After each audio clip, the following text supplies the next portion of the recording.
And welcome back, everybody. The Dinner with the Boys Drive-Thru. We're going to be driving on through.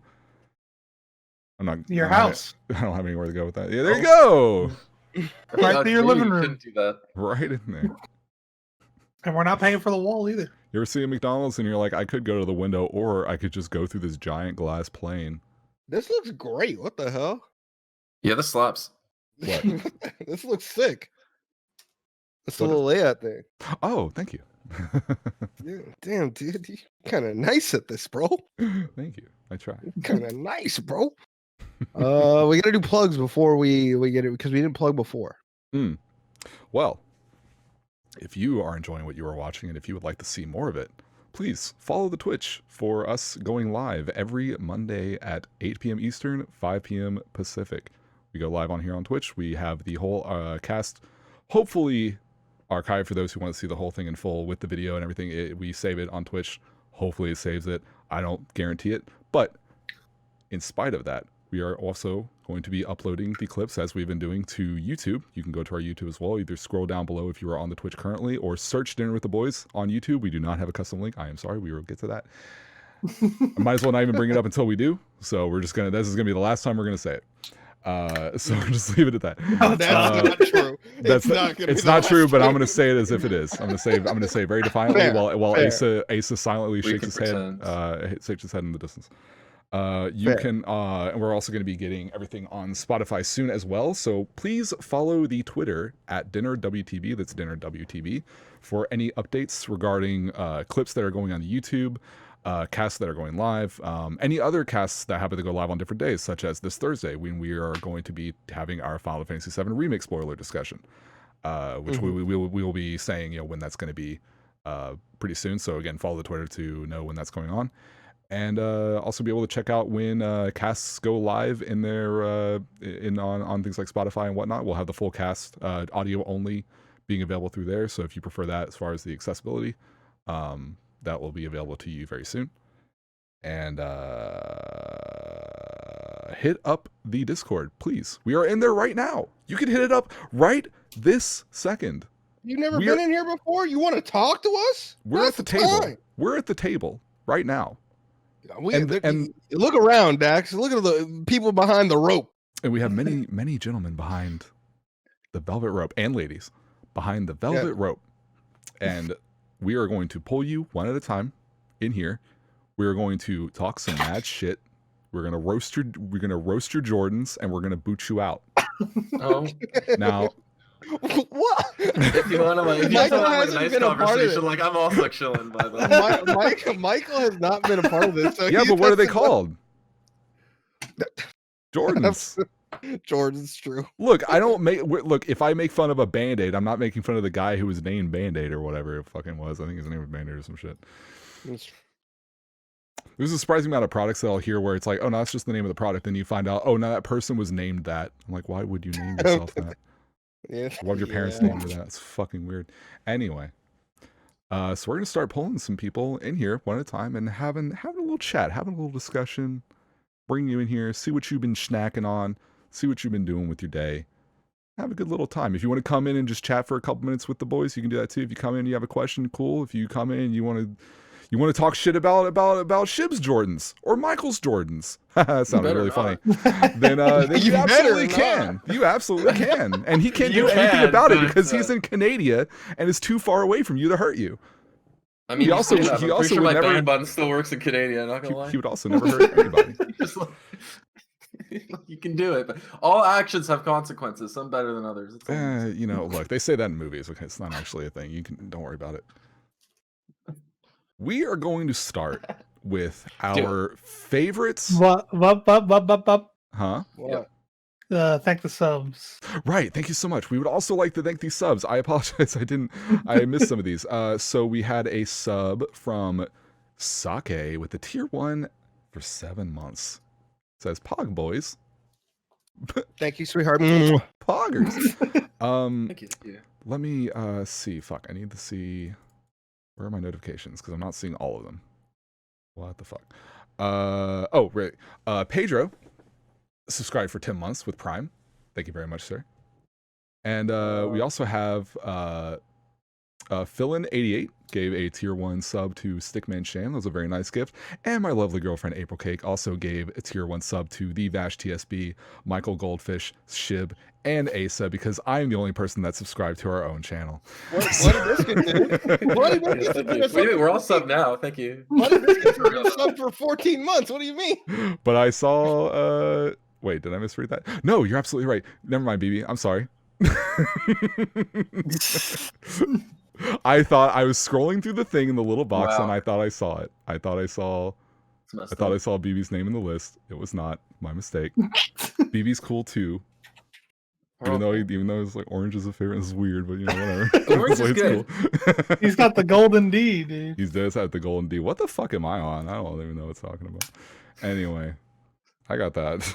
I got that cum brain going on, you know.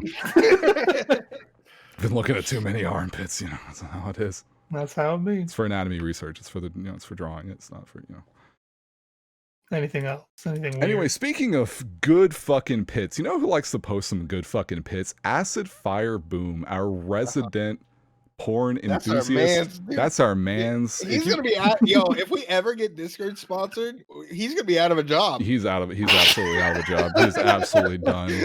He's absolutely done. Like, every time we talk about, yeah, dude, we're gonna go on Spotify and we're gonna grow our audience. He's like, no, no, no, no, no, no, no, no, no, no, no, no, no, no, no, no. Please, guys, this is all I got. So we're gonna bring old Acid Fire Boom, see what he's been doing, see what his tags have been lately. We're gonna get you in here, Acid. We're coming in 5-4 now. Acid Fire Boom, what's popping? Playing Risk of Rain 2. Yo, that's a good game. Hell yeah, that's a fun ass game. The first one is also quite good. It is. Yeah, the first one's good as fuck. Never played it. It's a good ass series. People should support Hopo Games. Mm-hmm. They just came out with a bunch of content recently, didn't they? Yeah, they added the artifacts. Hell yeah. And that shit wacky. Yeah, I used to fuck around with them a lot in the first one. I want them to fucking put Bandit in the goddamn game though already. Well, he didn't win the character pool. Oh, were they doing polls? Yeah, they did it for the last character. Ah, okay, I see. I was hoping for Sniper. I want Sniper back. Sniper or Bandit and Bandit were the first leaks ever in the game, and neither one of them made it into the game. I'm sure they'll get in eventually, but I think that they're not going to be the next character. The next character is the one from the poll. Yeah, it's going to be an entirely new character. Interesting. And some of the suggestions they had for it was kind of neat, like a paladin who has who worships all the Risk of Rain 1 characters and has plating from the... What the fuck, really? Yeah, that was one of the things they were like, yeah, we can do this. Or a chemist. That'd be cool. Well, they're thinking of more classes than FF14 has in the past fucking couple of years. What do you mean, dude? Blue Mage. Everyone's like, can we have a new healer? And they're like, no. Nah. But hey, normal healers are different. I'm gonna keep it real with you, Chief. No. Nah. Hey, nobody reading that shit at the office. I can just picture the people on 14. Every time someone suggests a healer, they just immediately ban them or just get rid of them. Get them out of the fucking game now. Oh no, my account. You see those two dudes with the crazy plastic surgery with the phones? Just do it. Do it. Get his ass. Get his ass. Don't feed. Anyways, Aston, what'd you eat today, man? Chicken with mango salsa. Oh shit, mango! Yo, mango sauce is hella slept on. Yeah, it really is. Hella slept on. Mango in general is slept on. Yeah, we have a mango. I'm gonna make a smoothie with it tomorrow. I'm excited. Good shit. Damn. Hell yeah. How's quarantine been treating you? How's that been going for you, bud? My job is busier than it has been all year, and it sucks. Are you one of those essential workers? Yeah, I'm a KFC chicken cook. Oh shit! That is my official title. Shit. You just need to get promoted to. You need to get promoted to KFC manager, and then that'll be the fucking dream. No, not in that store. Not in that store, sir. Shib, you know. All I can think is KFC manager. Oh shit! That's fucking awesome. Holy shit. I can tell you, those pot pies at KFC do be hitting though. I can tell you that you should get anything that's not the like main chicken. That's what I don't go to KFC for chicken, bro. Dude, the sandwiches are great. The famous bowl is okay. The sides are all right. Yeah. The pot biscuits pie, are fucking dry as hell. Yeah. The pot pie slaps. I'll take your word for it. This man works there. He's like, I'm not trying that shit. Yeah, I'm not eating that fucking pot pie. Oh shit. So what's up, man? What you got for us? What you just come in here to bool, hang out, dude? What's up? What is an early access game that you guys think is worth the price, or like has enough content to be out of early access? Hades. Yeah, Hades. That's is a really good answer. Hades, and Hades. Also, The Long Dark, I believe, is still in its. No, that's out. That's been out for a good bit. Oh shit, I didn't know that. Okay. That was good always ass one game. That was always one I would hear. Just every time I'd hear updates from it, people are like, "This game is so sick. I can't wait till it's out." So I had no idea. There was one I just heard about the other day, and I can't remember. Fuck. I might think of it. Any of y'all? All the early access games I've ever played have either just turned into blow-ups like Fortnite. Fortnite should not be allowed to be called an early access game. It's not early access. It's officially released now. Yeah. Is it? They actually did it? Well, they also had to change. Well, because keep in mind, the original model of the game was the tower defense zombie game. The battle royale thing was kind of an experiment, and that was done as an early access. And then everything switched to, like, once they got rid of the battle royale moniker and they started updating it, they made that the priority, and it was really weird in how it was labeled. But it's been like, that's just been the game for a hot minute. Yeah, I don't think it ever came out of early access. The other one I played a couple MOBAs that were early access that were actually like mad. Fucking Paragon was super fun until Epic Games completely ruined it.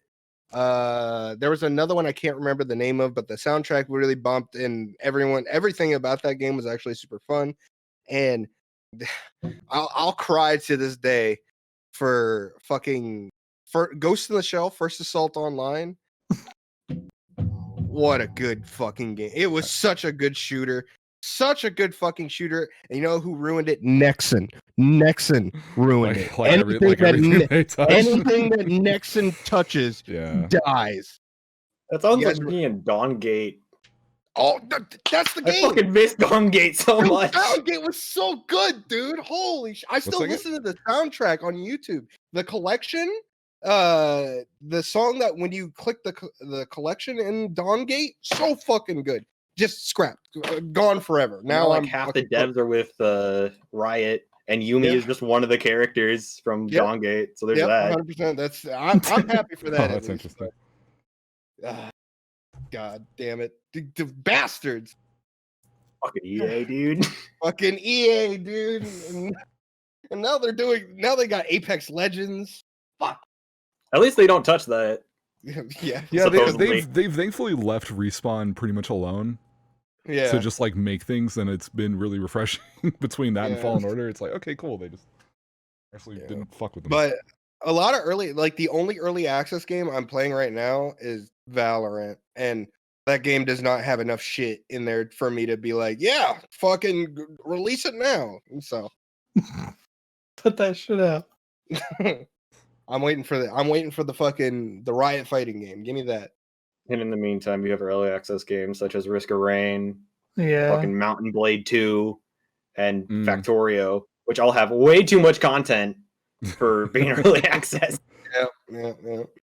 Do you think? Yeah, a lot of the early access games that I buy a lot of them, but most of them are out of early access now. But Risk of Rain 1 and 2 were great. Dead Cells was great. FTL was early access way back in the day. I love that game. Faster Than Light. I bought Hades is super good too. I played that. And then I bought a game recently called Scourgebringer that I don't really know if it's worth. I haven't put enough time into it to say if it's worth the $15 price tag that I paid yet, but it's pretty fun combat wise, at least so far. Do you think developers they'll keep a game labeled early access as long as possible just so if anyone's like, hey, this is fucked up, it's like, yeah, but it's early access though, so don't worry about it.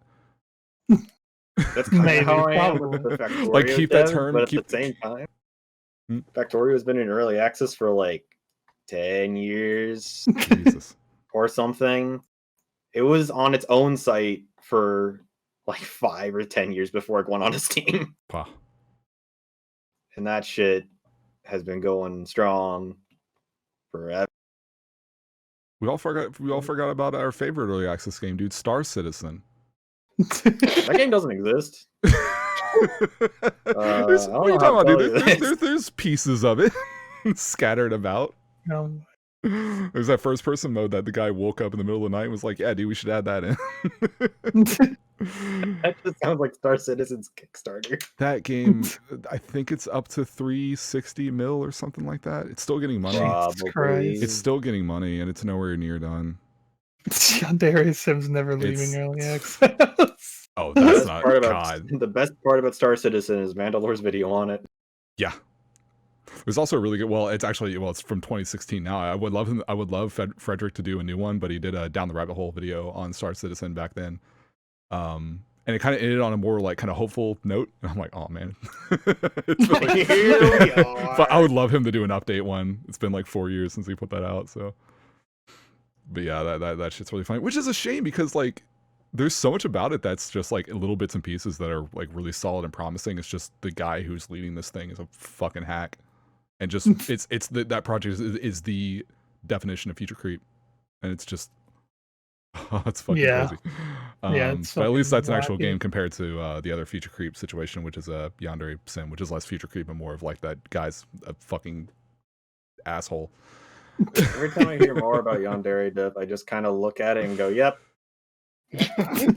Yeah, that guy's a bitch. We used to fuck with him like over a decade ago in this old like pre-Twitch streaming era when he went by Ava Zephon, and like he and I actually have like a little history from like 2008 where he just fucked him because he was an asshole then and he's the same fucking asshole now. He's such a dick. Oh man. Yeah, man, there's some good early access shit out right now.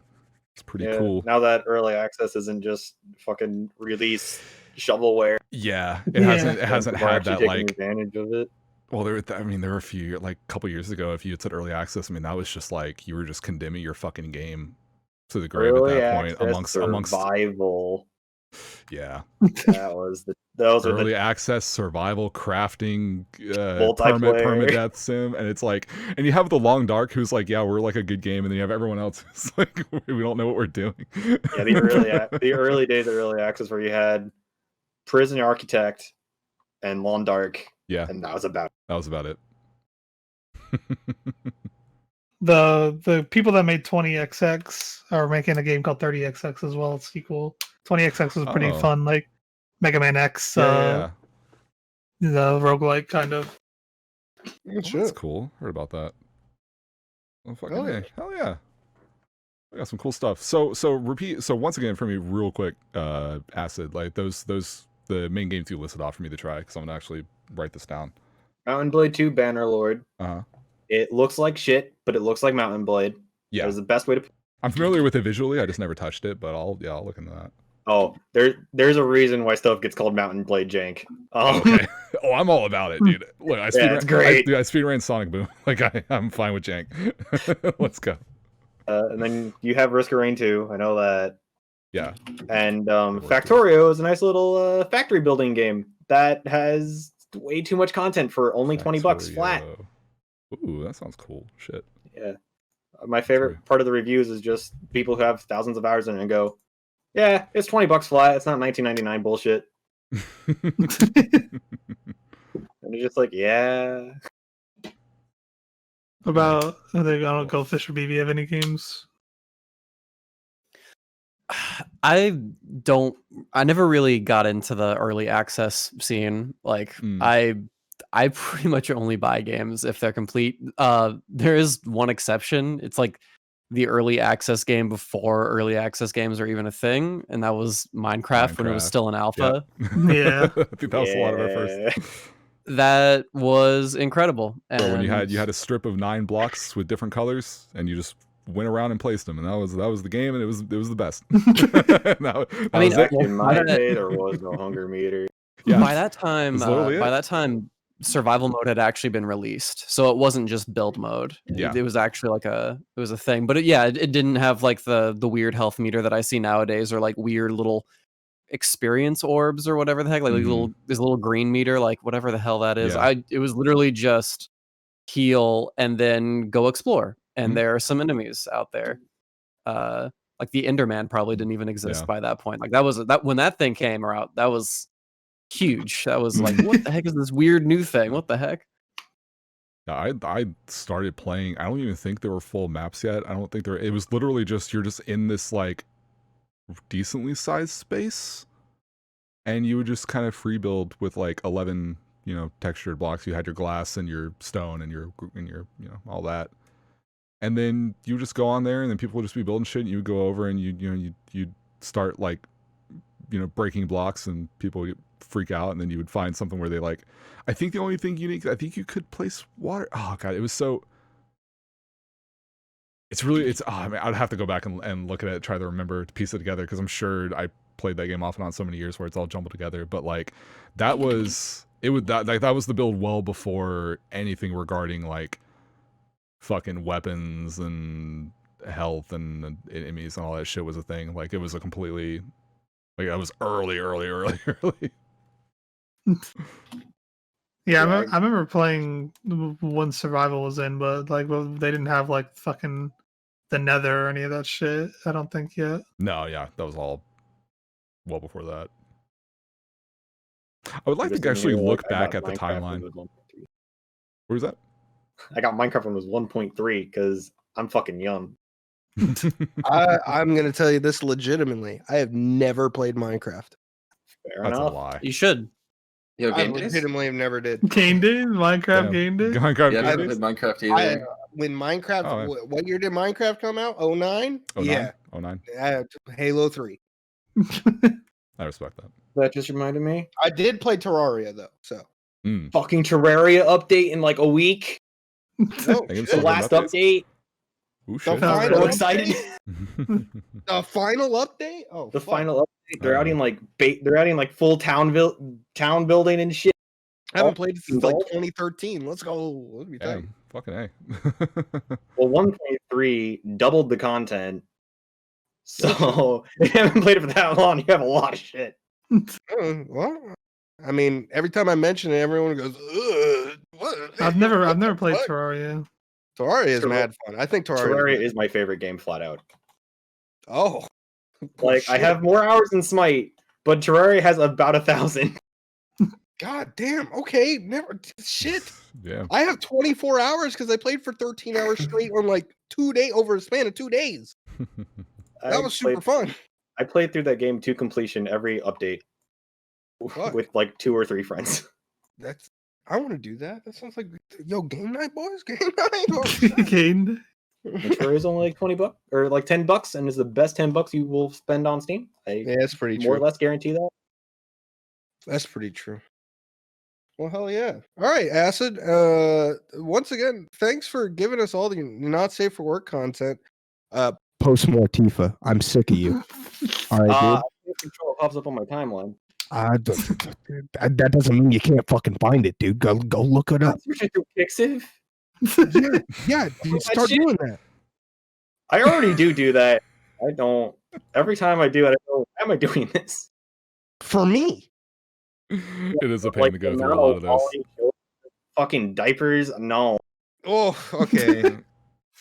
Hey, look, I understand. If you don't have a Pixiv premium account, you are literally sifting through dog shit to find good stuff. Yeah, I got that one filter, but all the American artists ruined the tag system, so it doesn't even matter. Yeah, that's pretty true. Tell them motherfuckers to stay on fucking DeviantArt where they belong, dude. Look, dude, Tumblr kicked all the fucking porn people off. There's no like I don't know. There aren't many places for solid archival for that kind of content. DeviantArt, stay there with all your weird ass fetishes. You're fucking. They don't know. They don't want to go there. This thing just pisses me off so much because it is built to be friendly to everyone. Mm. Because you just start typing in the English tag and it shows you the Japanese tag. Yeah. Granted, I guess I don't know if it's like different for if you're uploading something, but I assumed it would be the same. Yeah. I would think. I don't know. All I know is that you need a Pixiv Premium to get like the best content, and I'm not more buying than one that. filter. You get a one tag filter if you're free. Yep. One tag filter. That's it. Oh, I've sifted through long hours of Pixiv. Oh God. Okay. All right. Thanks, Acid. You've had enough. Get out of here, dude. Don't gotta be so mean about it, dude. You know what? Thanks again, Acid. Hey, Acid, I would like to apologize. Oh, Ace is being a mean old Billy Pants. Thank you so much for coming on. I'm now gonna gently push you behind the velvet rope and not just.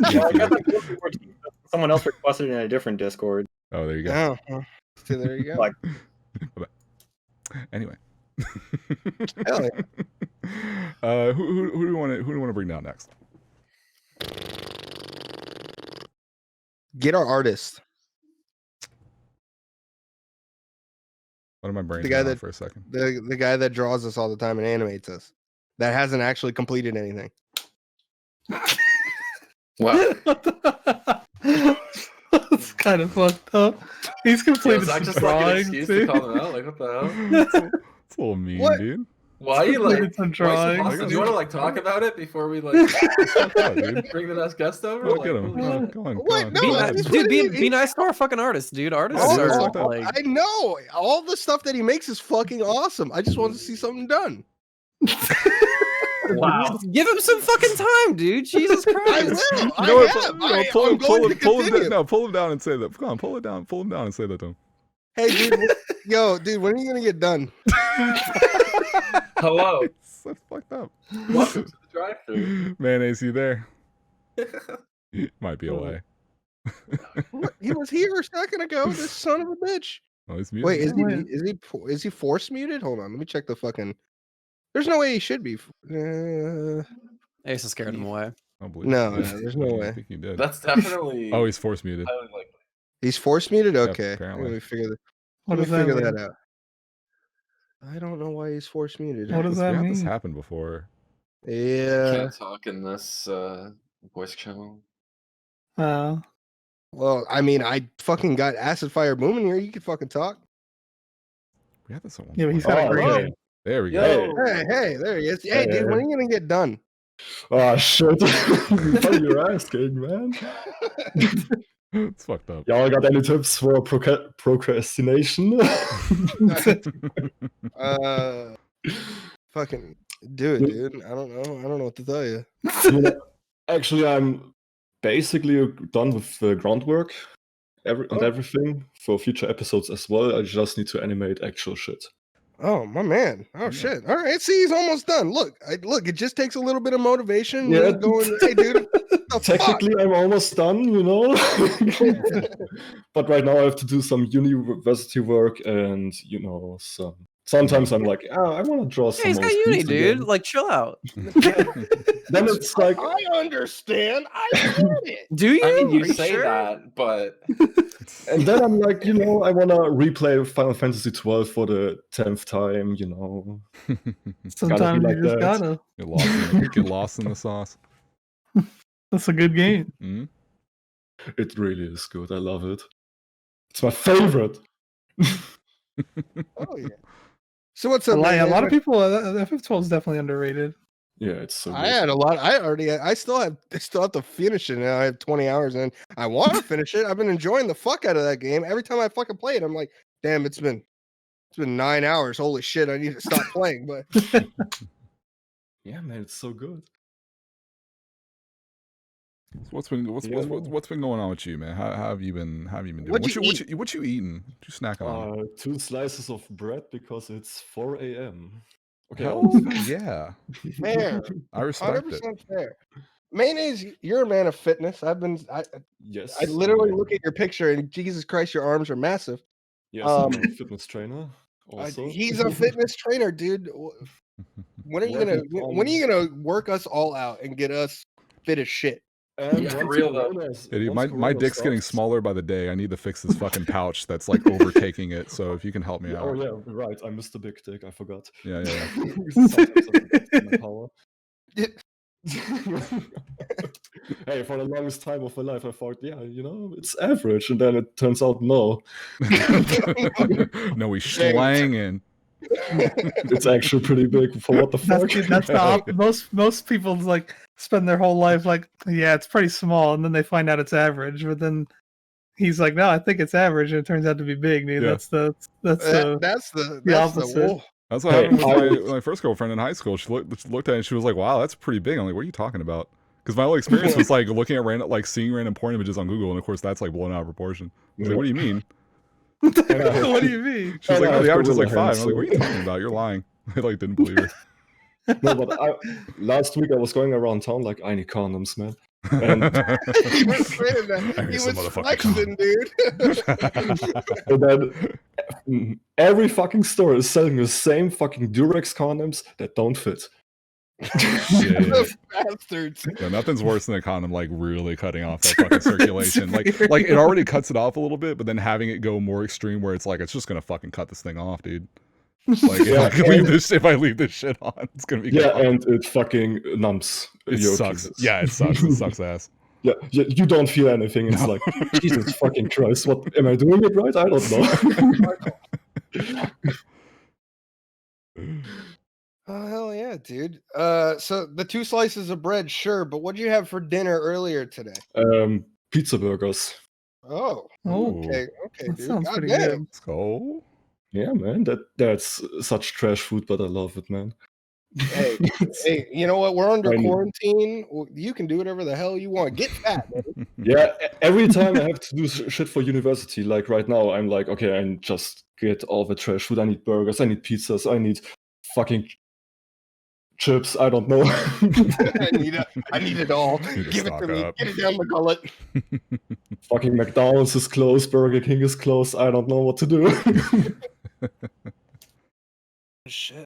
All right, man. Wait, did they not stay? Are they closed because of the time, or are they just closed because of Corona over there? Rona. Damn. Our shit stays open. Our Burger King, McDonald's, like hey, we need our 24 hours. Come we need get our, y'all shit. We need our hamburgers and haircuts, dude. It's essential. Come on. No, we I ain't can got get a haircut haircuts. again, but We I ain't don't got know. haircuts out here, bro. We don't got haircuts. Yeah, my out hair's here. Okay, way well, too yeah, long, well. dude. Like, we can get haircuts again, but I don't want to. I'm Yeah, just trying to put on a hat and Let's go to Germany real quick for $35. Fuck. 20. Oh shit, 20 bucks. Oh shit, sign me up. I'll turn up that. Yeah, man, it's cheap over here. Holy shit. Fuck. All right, man. So what you got for us, dude? Topic, question, or bull? What you want? Fuck, I don't know. Bull. I just came in here like, probably bull. Oh, All yeah. right, yeah. What's up, bro? Hey. Yeah, what's up? Well, tell me, What's your- is there anything you've been, I know you're a strong boy. You lift them big heavy things, and your Yes. muscles get big, glistening. I'm Yes. sure, oiled, all times, 24/7. But when Yes. you're not pumping the iron, and you're not, pumping that pussy, what have you been gaming on lately? What you I've been gaming on? playing Final Fantasy 12, as mentioned before. I've been playing Remnant from the Ashes again. Remnant from the DLC Ashes. came out like 2 days ago, 3 Oh, days. shit. heard Yeah, I that. never played that. I was always interested in it, but I don't know. It's actually really fun. I like that game. Remnant Yeah, I from need the to try it Ashes. out. It's like Dark Souls, kind of. That's what people were Oh, saying. yeah. I heard Yeah, it's about this. basically third-person shooter Dark Souls. Yeah, but yeah. Hmm. I heard about I this. have one gripe with that game. It's like the boss fights, they are just filled with ads or minions. Hmm. Okay. A lot of fodder. It's- Dark Souls 2. Yeah, basically that, but at 24/7. Yeah. So are they kind of pulling because it's with guns and shit? Or are they kind of tapping into the old fucking okay? Well, let's just fill it with waves, kind of thing. Yeah, You get wave. Okay. like it's not so bad in solo. There are a lot less minions in every boss fight, so it's actually manageable. But once you're in co-op, like 3-player co-op, it's the maximum. It's like, okay, the room is getting filled with bullshit, and they are all super strong now. But yeah, it's been a lot of fun. And I've been playing Dragon's Dogma again on Switch because I love that game. How does it run on Dragon's Switch? Dogma owns, dude. It's 30 FPS as expected, but it's fine. But it's locked. It's, you know. Not really. Okay. I like to assume any port of this game is going to be superior than the fucking launch. Oh yeah, for 61s. But it was such a treat seeing them kind of like fix it up and things. So it's like it's the same feeling I get when not quite as much, but similar when I hear like it's like, hey, Witcher 3, we're putting it on Switch, and I'm just like, why would you do that? Okay, but like I know why, but it's not. Yeah, Witcher 3 doesn't even look that good on Switch. I would imagine you have to spend you would have to spend so much time overhauling the game just to downscale it for the hardware, like with that kind of thing. So I'm like, I guess, and I'm not comparing them in terms of like visual fidelity or anything like that with Dragon's Dogma. I just mean like the game was such a fucking trash fire, like in terms of performance when it came out. So it's like, I'm imagining it going on. Hey, Witcher 3 somehow runs better on Switch than Jump Force, dude. And that shit was running 12 FPS on that Bro, trailer, they're not dude. even hiding it. It's just like, this is what you get, man. They're like, you know what we're here for. Just give us the money. Shit. Yeah, and I've also been playing the game, Ring Fit Adventure. I want that. Oh shit, he has one. I bought it in January. Okay. Oh god, fucking smart, Man, dude. I want to play it. Hey, it's really good. It's good. I fucked up. Me and Vash fucked up. We should have gone in. Yeah, I can actually recommend it. I'm so hard pressed to actually just go buy a fucking DDR machine. It's unreal. Yeah. You want to talk about working out and burning sweat? That will. I'm gonna be dead if I buy one of those. Yeah, DDR will whoop your ass. That shit's a workout, dude. Absolutely. I never tried DDR. Oh, never. Oh, you're gonna be in a world of hurt. It's fucking hard. Yeah. Like even just playing the game, like let alone the exercise aspect, just playing the fucking game is hard. Yeah, fucking A. Holy shit. It's also that for me, I've never had more of a workout with that. Outside of that. Like that shit is unreal to me. But shit. Yeah, okay. I got a question for you, Mayonnaise. Yeah. What's your favorite clip of us, dude? Favorite clip? Oh shit. I know one. Episode 63 where Shib was going off and about colonizing brown land. Fuck,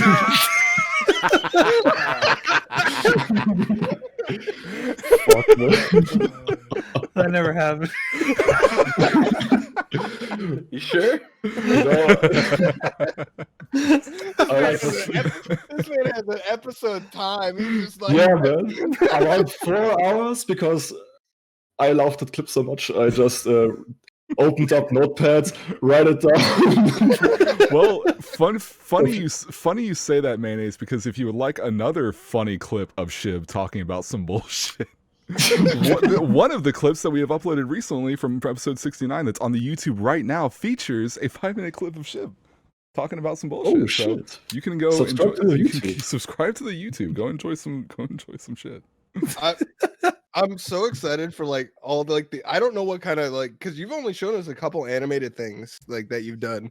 But yeah, that's pretty much everything that is done except for like a couple additional things, for the groundwork. The Autistic Academy one, that shit.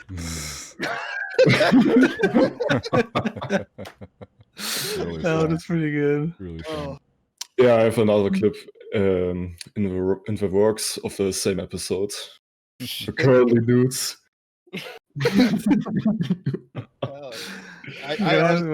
We gotta go to the academy next year, dude. We gotta go to the academy, dude. We can take a picture in front of the sign.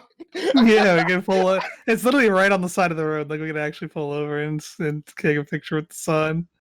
Next to the academy. That's fucking awesome. Hell yeah, dude. Well, fuck. Anything else there, Mayonnaise? You got anything for us? What's up? Nothing really, actually. Oh, well, shit. Well, thanks for coming on, man. I appreciate it. Man. And appreciate all the art that you've done. We've posted a few things on our Twitter about it. And Appreciate all of the shit that you do. All like your little edits that you make, fucking hilarious. Thank you. Yeah. So keep it up. You're the reason why we do this, dude. Oh, I am the reason. Yeah, only you. Oh. Everyone else that is sitting behind the velvet rope, don't fucking tell them. But it's not for them. It's just for All right. you. Fuck him. Goddamn.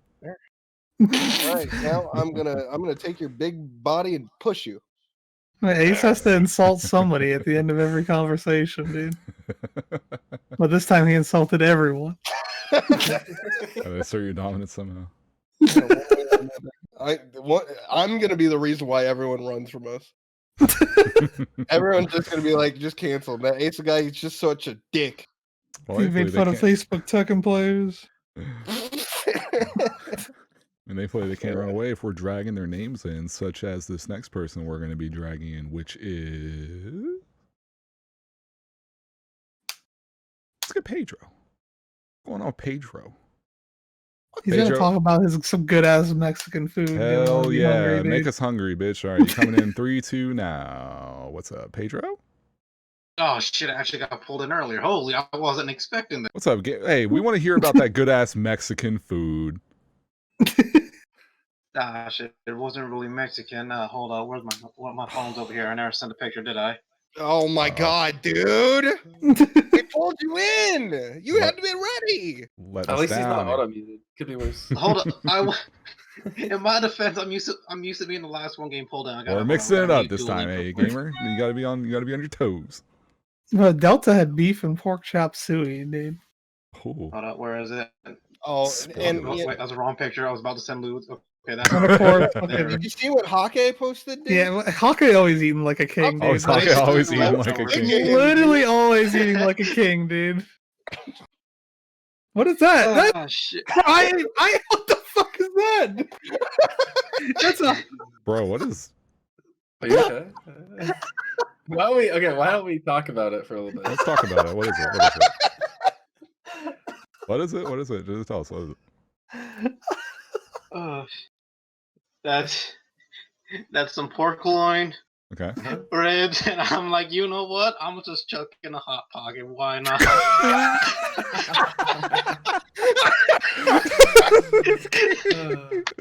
I'm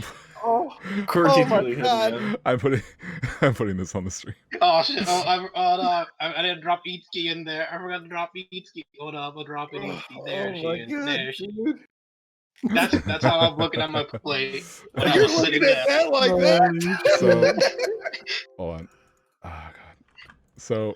I respect the hustle, you know. I mean, I guess. Spotify people. I feel like I actually ate better than Facebook. So yeah, this is so you can see this in the Discord if you're in the Discord, but I'm gonna put this on the stream just for the sake of it, for those who are happen to be watching this. But yeah, that's a hot pocket. My man That's not it. No, that's not it. That's Dan's food. Huh? Go up one. Oh, that's Dan's food. Oh, I was looking at it wrong. I thought the hot pocket looked weird. Yeah, you're right. Yeah, no, that looks. I think that's an egg. Okay. I don't know anything about it. Let's fix this. All right. Dan eats good every week too, dude. Yeah. I was like, but usually Pedro does too. He caught us off guard this week. I got fucked up because that looked like the weirdest hot pocket. I had a better play during the weekend because we had a lot more stuff on Saturday when we made the cookout. I was tempted to cheat and be like, "Hey guys, look at this nice big plate with some mashed potatoes, some ribs, some other meat." You know what? I'm gonna be honest. Here you guys go. There it is. That's a hot pocket. Pork loin. Oh, look at Sake too. Sake always eats good. Okay, now I can close Duel Links for a little bit. There we go. I won. It looks good. For the audio listeners, it's a picture of meat, a plate, and then a hot pocket thrown on top of it. It literally is. This man said, "Fuck, I'm gonna eat a hot pocket." What flavor? What flavor? What flavor? Yeah, what type? What type? It's the Yale classic, the pepperoni. Oh, yeah, I was about to say I can. Is it bad that I can literally tell from that picture that's a pepperoni pizza hot pocket. It's the red smears coming out of the sides. You can That like, and the crust is different. That's the pep pizza only crust on the hot pocket. Mm-hmm. That is true. That's like the whatever they call it, like the premium garlic crust, whatever. Yeah, I hate it. I wish they would not do it. Well, it's been so like it fucked me up because it's been so long since I've seen a hot pocket. So like when I looked down, I was like, "That's a weird looking hot pocket," and I scrolled up and I was like, "Oh yeah, that's a hot pocket." Oh, shit. Of course, we're not just in hot pockets. We're just confused by the No, I actually. It's just odd to see it on that plate with sirloin. Respect it though. If you're hungry, you're hungry. So I can hear better. Yeah, that's what you're eating, Pedro. What's going on, dude? What do you got for us, bro? Yeah, well, I don't got a question. Typically, I don't try to think of one with drive-thrus. Okay, because I gotta give myself a break. I can't use the noggin too much. Yeah, you're right. I don't want to fuck up, give a bad question, and then BB's over there like, man, I'm fucking tired of Pedro's shit with this shit. That was the greatest impression. BB out of the hole, and she's like, Pedro, you motherfucker. He just snaps on me. He's like, you know what? Fuck you. Fuck your wife. Fuck your taste. Like, fuck everything you got. No, I get pissed off at you because you get all the fucking figures.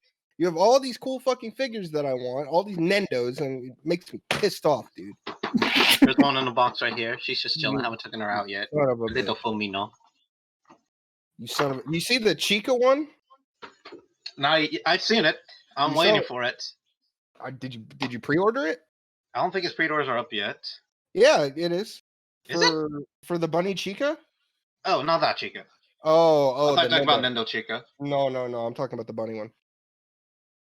I still thought about it. I'm like, no, I mean, it is 200. Nendo. All bunny like figures are all like $200+. It really is. Like the Chica one's 220. They know that I want a whole fucking thing in. I just can't afford it. They know. It's whatever. If I ever become big on Twitch, I could get Shroud numbers. I'm having a whole plethora of my entire stream will just be having them lined up behind me. Just have a donation. Go, hey guys, you guys want to give me a bunny figure? No, hey, okay. What's going on, guys? Hey, I'm kind of looking a little short on cash, and I need me a bunny figure. Oh no, guys! Oh no, a PC part I need broke. It costs this much. It's totally for the PC. Please donate money. please, we need it. Anyways, what's up, dude? How's your week been, at least? What'd you do? Oh shit, no week's been nice. I luckily my job is still considered essential, so I'm still chefing up donuts at least 3 days a week. Still getting that cash. You know, I need to buy more stuff. Do you work at a donut chain? I believe so. Hertz Donuts. I never heard of that shit. Well, maybe it's not that big of a chain. I know they have multiple places though. Has anybody heard of Hertz Donuts? Mm-mm. No. I have not. Are they good donuts? Yeah, they are. I haven't really been like wanting to eat any donuts since it's a whole mentality like, oh, you make them so much, you've seen them so much, you kind of just don't get in the mood to want to eat them. It's kind of how I was with like washing my fucking car. I was like, I washed so many planes throughout the goddamn week. I don't want to wash my car. I'm not doing it. So I never did for like 2 years. You deal with it. You deal with one thing too much. You're just like, I'm good. I'm fucking. You ever get the "please wash me" writing on the back of your car? A couple times. Anyone that does that is just a fucking dick. Yeah. At my job, it was basically if anyone did that, they were an asshole, like a complete actual dick, because no one washed their car. Or they would just, they'd be a dick, but they would, instead of writing something, they would just draw a dick. That happened. Yeah, that would happen every so often, but you just do it right back to them, and you're like, all right, well, it's a dick for a dick. Yeah, exactly. That's how it goes. Let's see, but besides work, video game wise, been playing Granblue here and there. I've actually been getting back in the mood of continuing Fire Emblem 3 Houses Maddening. Mm-hmm. It's still painful. Yeah. Because I love battles where you can't see where all the enemy units are, and the game's just like, hey, they're just gonna be moving around you. Hopefully you guess correct and put your people right. Oh, what's this? You put your defenseless healers over here. Hold up, let's bring this guy with a hulking axe. Just runs up on her, smacks her in one hit. Oh, she's dead. Oh, get smoked. Well, time to rewind that back. Oh, you're out of rewinds? Restart the whole battle, bitch. You're gonna hold all of that. And then what else I've been playing? Just today, me and my buddies were on some Warzone. It was a bad run. It was so suffering. We were just not getting lucky so much. We get good guns. We fight a team, like, all right, we're doing good. We're doing good. 3 other teams just come in from one direction, and we just get absolutely sandwiched. Yeah, that sounds like Warzone to me. Apparently, people are now the edge of the circle. You're just dead. Apparently now people are getting in the mood of like they see someone parachuting, they look at him, they stop parachuting, and they just start shooting you with a pistol midair. And they parachute, and that has happened to me several times. They haven't killed me, but enjoy that gulag, bitch. It really is. At least once a day, someone's trying to do that behind me. I'm like, I'm just parachute immediately, so I go across the map, and all I hear is ting ting ting ting. What the fuck? No. Hell yeah! And then you get a fight in the fucking gulag, bitch. I've only won like between the weekend and today. I've only won like 3 gulag matches. I am trash. Oh shit! It's I love the idea of the gulag though. So if people don't know, in the Battle Royale Warzone, the Call of Duty Battle Royale, when you die, you go to this place called the Gulag, and then you got to play a 1v1, and if you win, you get to come back. Now, if that isn't the funniest thing in the world, the best part about it is waiting for your Gulag match outside of the Gulag and just fist fighting the people outside with you that are also dead, and you're just sitting there fucking swinging on motherfucker. That shit is great. You know what the best part of the Gulag is? Is that if, let's say, you get sent to the Gulag, right? And for some ungodly reason, nobody dies for like a minute and a half. They're just like, well, hey, you're free from prison. Get the fuck out of here. Go back. Shoot. Yeah. It's just a freak out. I've got done several times for some reason. Apparently, like, I die and nobody's like, all right, this man needs a break. Nobody died for like a good minute. Yeah. Damn, well, there you go. Shit. I think one of the bigger highlights for the week so far, I'm counting today as part of the week, is that I finally got to see the end of Star Wars: The Clone Wars. Shit! Oh yeah. I may or may not shed a one manly tear at the end because for all of you listening and for you guys, I watched that. So for me, it's Star Wars. I knew about its existence when I was a kid, but I was never like, oh, I'm gonna just watch all the movies. I think at most I've seen like at that time A New Hope, and then bits and pieces of all the other movies, but I've never like was that interested in it. But it wasn't until when I was 9 years old, and I was just like, it was a Friday evening on Cartoon Network. I was like, all right, what's next? And then first thing I see is that Clone Wars intro. And I'm like, what the fuck is this shit? And I watch it, and I'm seeing this shit. I'm like, holy fuck, this shit's amazing. and since I saw that first episode every single day until it got canceled in like 2014, I watched every new episode. God damn. I love that show to pieces. I love it so much. And then just hearing it come back for to at least get wrapped up in that 7th season, I was understandably excited. So when I finally got to see the end today, I was like, damn, it's finally over. That's finally it. got to see the end. We done here. Shit. You feel pretty satisfied with everything for the most part? Yes, I do. Okay, that's good. Clone Wars is such a good show. I know there's some people are like, yeah, I don't like the prequel stuff. I only fuck with like the original trilogy. Sequel trilogy? What the fuck is that? But I think Clone Wars is I'm gonna say this now. When it comes down to me, I think I personally enjoy all the prequel stuff. Oh, and that's because of Clone Wars. Yeah. I don't That may be the vibes. I don't care for the prequel stuff much whatsoever. But my favorite piece of Star Wars media ever made is that fucking the 2D cartoon that they did before, the miniseries they did between the leading up Gendy one, which the Gendy Tartakovsky one, which leads right into episode 3. That is my absolute favorite piece of Star Wars media ever made. It is everything I love about it, as well as just everything I love about that style of his animation and work, and just it's absolutely wonderful. Just long stares and fight scenes with no music, and it's super fucking intense. It's great. Everything about his style works so well with that fucking story. I've seen it, and yeah, I've seen that 2D. I'm like, ooh, this shit be kind of looking good. I need to I want to at one point go back and like watch it all. That'll be sometime. But for right now, I think for me, I'm pretty much satisfied with how they handled that last season and wrap all the Clone Wars up. Did you watch Rebels? I've seen parts of it, and I know what happens in there, and like who shows up and whatnot, and how pretty much all of it, like the whole story of it and how it ends.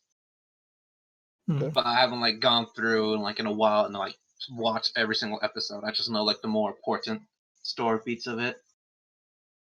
I gotcha. Oh yeah. But if I have to say, if you have Disney Plus, you got nothing else to do. You're all still in quarantine. Give Clone Wars a shot. That's right. Yeah, it's all on there, isn't it? Yeah. There you go. There's technically 2 different ways to watch it, because so you can watch it like normally, like release, so like season 1, season 2, season 3, season 4. But an interesting fact about Clone Wars is that during the writing, there were some points that they're like, all right, what are we gonna do today? George, what's your plan? Well, you guys remember when we did this story like back in season 1? Yeah, I want to expand upon that. All right, what's the plan? I want this episode to take place before that episode. But George, that episode's way back. I want it to take place before that. Okay. So that happens a couple times, because in season 3, there's 2 episodes that takes place before the actual like Clone Wars movie that sets up like the events for that. Right. So people have gone through and actually made a chronological list. So then you actually like see all like those setup episodes before the actual episodes that would have came before then. Oh damn! But I've actually rewatched it that way, and it works. It works pretty well, because watching it normally, there's some episodes where you're like, hold up, didn't they why is this issue happening again? Didn't they just fix it last season? What the fuck is going on? Damn. I thought they liberated this planet. Why is it under attack again? Oh, it was in the past. Okay. So, if I had to make a suggestion for which way to watch it, I say the chronological list. Well, there you go. Well, there you go, folks at home. Fucking, if you want to watch Clone Wars, watch it in chronological. This is from Pedro himself. Go. A good suggestion. Hey, hell yeah! You get introduced to everybody's favorite group of clones, Domino Squad, very early on before their actual introduction in the first season. And watching it that way is like it's neat, because I've actually seen a couple people do it that way on YouTube, and they see like their introduction, like their training days, which their training days is in the 3rd season, but they're introduced in the 1st season. So you see their training days first, and when you actually see them in the season 1, everybody's like, "Oh shit, it's those guys! I remember them.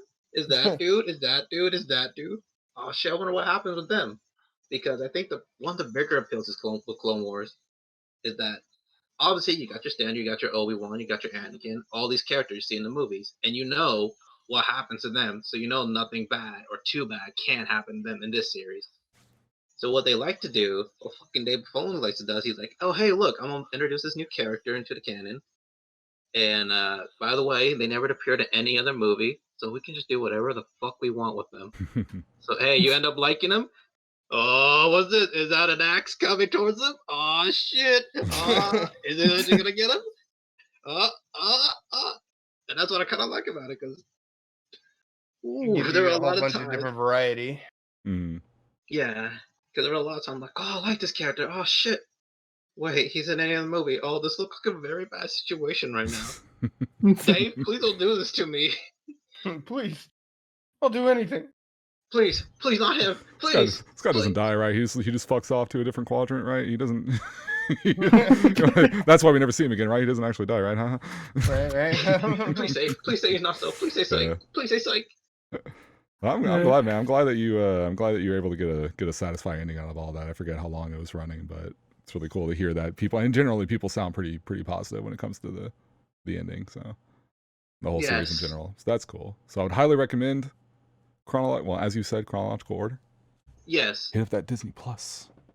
You also got Mandalorian on there. That's also the other best piece of Star Wars media ever come out. Also, apparently, if you see Mandalorian and you're going to watch the second season, apparently some characters from Clone Wars show up in there. Well, there you go. So you don't want to watch Mandalorian and be like, who the fuck is this guy? What you mean you fought in the Clone Wars? Bullshit. Well, hell yeah, Pedro. Cool. Well, thanks for popping in, man. Giving us the info on the Clone Wars. Shit. Hey, I love that series a bit. I will defend it. That's the one series that I will blatantly ignore any bad criticisms to, which I don't like to do, but I will do it. I think everybody has one. I think everyone has one show or piece of media where they're just like, no, you're wrong. You're wrong. This is a good fucking show. I swear to God. Yeah. Oh my fucking gun. A shot. Well, hell yeah, dude. Well, I'm gonna bump you behind the rope now, dude. Get the fuck out of here, dude. Yeah. Get the fuck out of here. You know who I want to talk to right now? Who? My fucking girlfriend. Let's go, April. Flexing on everybody again. Let's go. Okay. Oh, my name's Jack. Right. They call that a conflict. Listen. Conflict of interest. That is a conflict of interest. Immediate. Listen. April, what's up, babe? Well, look here, sir. You know, there were so many people waiting behind that rope, and you yoink me. Yeah, but none of them make that ass look as good. Bias. So they're gonna have to hold that. You don't know that, dude. Look. Well, okay, I'm sure mayonnaise rocks the. We got mayonnaise in there. Mayonnaise rocks the iron cheeks, but that's not what I'm after. The iron cheeks, but that's not what I'm after. That's not what I'm after. I ain't here for that. You know why I'm here. You know why I'm here. What's a funny one? What you been? You eat anything recently? Yo, so I just made a late night snack so I could stay awake to talk to the boy. Hell yeah. Because I thought that I wouldn't be subject to some favoritism, but I made some toast with some Nutella and raspberries, and I was drinking some tea. What the? I'm actually very sleepy. What the fuck? Shots of raspberries. Toast with the Nutella and what? What kind of 5-star morning shit you got going on over there? Sounds good. I've never tried a raspberry. What? Are you serious? I like raspberry flavored things, but I've never had an actual raspberry. That's the best part, dude, is the actual raspberry. The best part is the raspberry. Well, that's not how it is with oranges. But you've eaten an orange. Florida is juice oranges, Shib. That's not I don't like the texture of the fruit orange.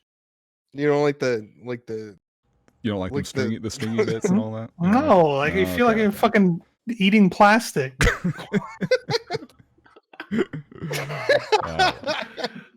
Well, you should definitely try a raspberry. They're pretty good. Yeah, those things are pretty hidden. Apples and oranges and raspberries and all that. That's true. Apples are good. What's your favorite fruit, April? raspberries. Hell yeah. Smart. Yeah. What? Yeah, they're berries or fruits? Yes. Shib. Oh, well, I mean, if you're gonna act like that, I don't know, fucking apples or Apples are good. Apples are definitely fruits. Okay, definitely. Right, confirmed. Confirmed. The jury can all concise on that one, but they're definitely fruits. That's fair. That's fair. Okay. What's up, April? How's the week been? What's popping? Yo, I've been big chilling at home for like 3 weeks now because I got put on furlough. Whoa. And, you know, the president ain't done much right, but I've been getting $700 a week to sit at. What the fuck? What Where do I sign up? What the fuck? Where am I signing up? Yo! What the? I got that one $1,200 check, and he said, "I'll talk to you next year." He hit me up on the phone. He said, "Maybe next month, bro." I got you. I got you. Though. I got you. I'm gonna fuck with you, bro. Fuck with you. Hit you up. Lucky you're getting this. You know that baby ain't mine. You lucky that baby ain't mine. Goddamn. No, so like I went to the store yesterday and I spent like $300 on groceries. That's the reason for the fancy toast. Oh, stocking up.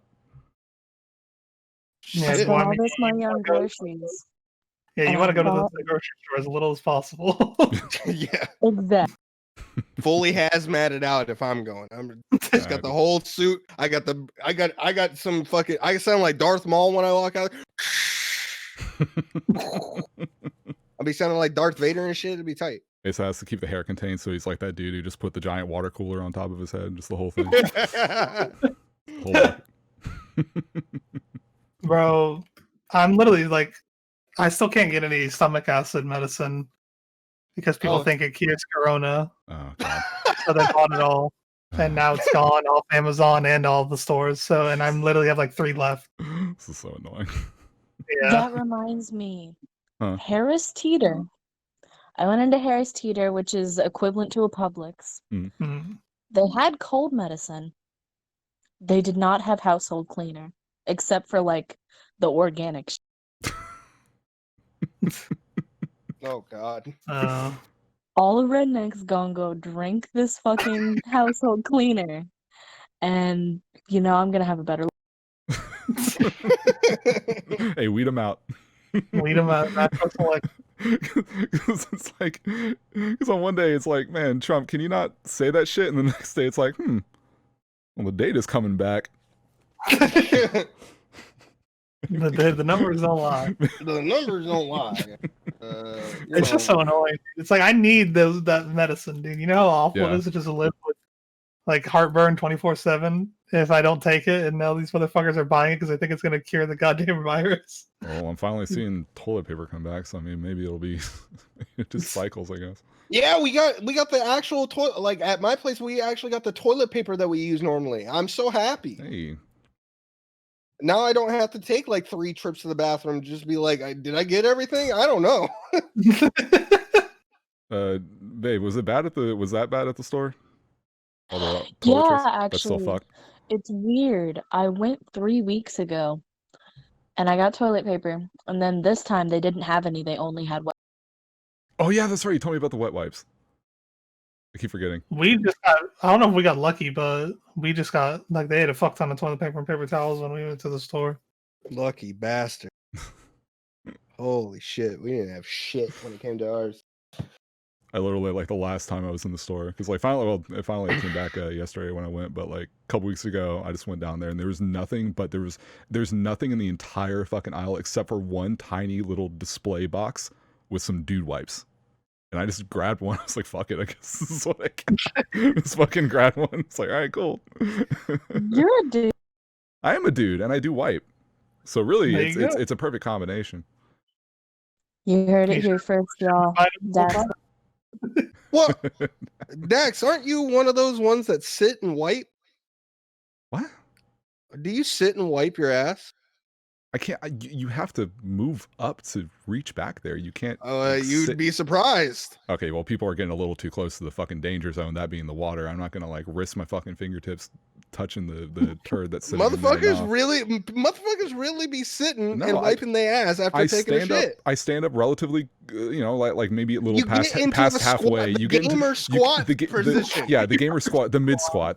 Yeah. Like it's mid motion squat.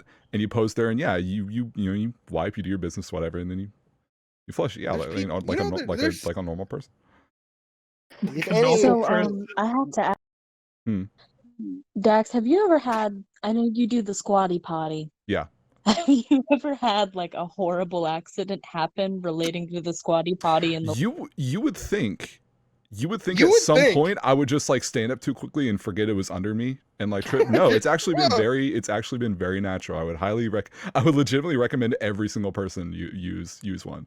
It feels so nice. All you're doing is just elevating your legs to be in a more natural squatting position when you shit. That's literally all you do, and it's great. I would highly recommend it for health reasons in general. Just like I would like they're cheap as fuck. Just go on Amazon and get one. I don't think there's any shortage of squatty potties. I don't think people are clamoring.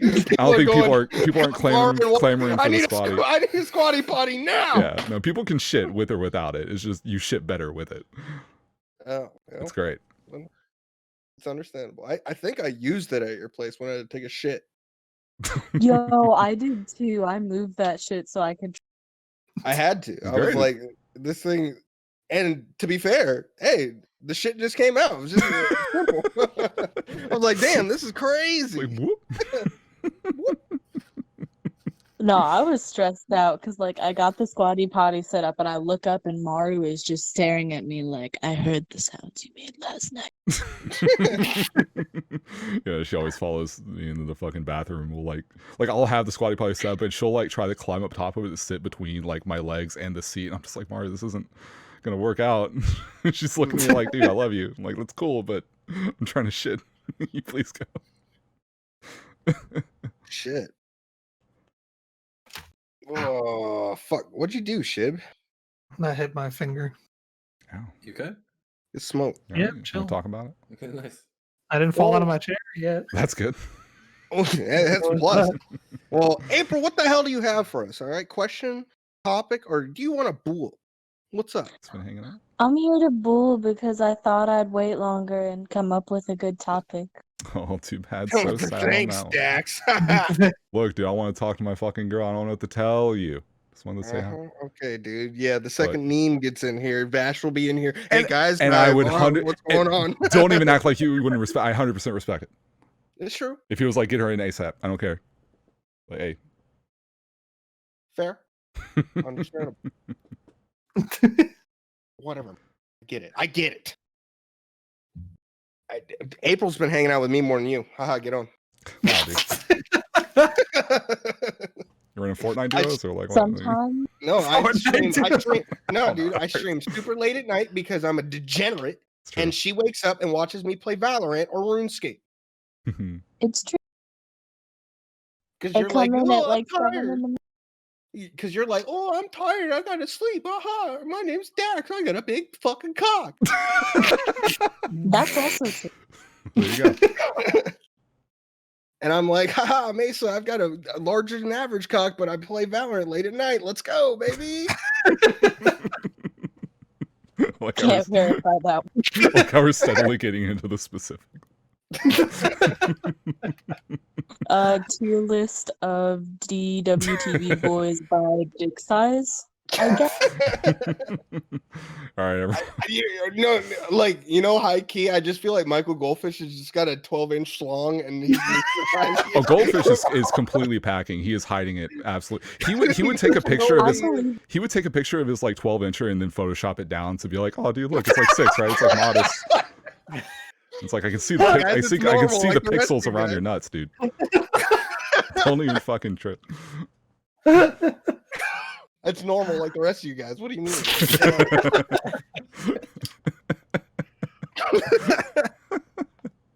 Is that true, Michael? Boys, man. I'm just one of the boys,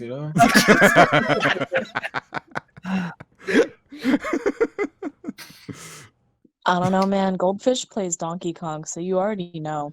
Donkey Kong's got that big dick, dude. True. Dong expand, dude. Dong expanded. 100% all times maximum. Well, you said you were gonna make fun of Dax, so let's come on. I mean, is there anything that I could say that's a better joke than Dax talk? I'm sorry, that was actually really mean. Yeah, that's pretty fucked up. What the hell? What the fuck would you just say about my man right now? Honey, Damn. What the fuck? Yeah, I didn't mean that actually. That's pretty good though. Meanwhile, Dex is just it's great. It's fine. It was really funny.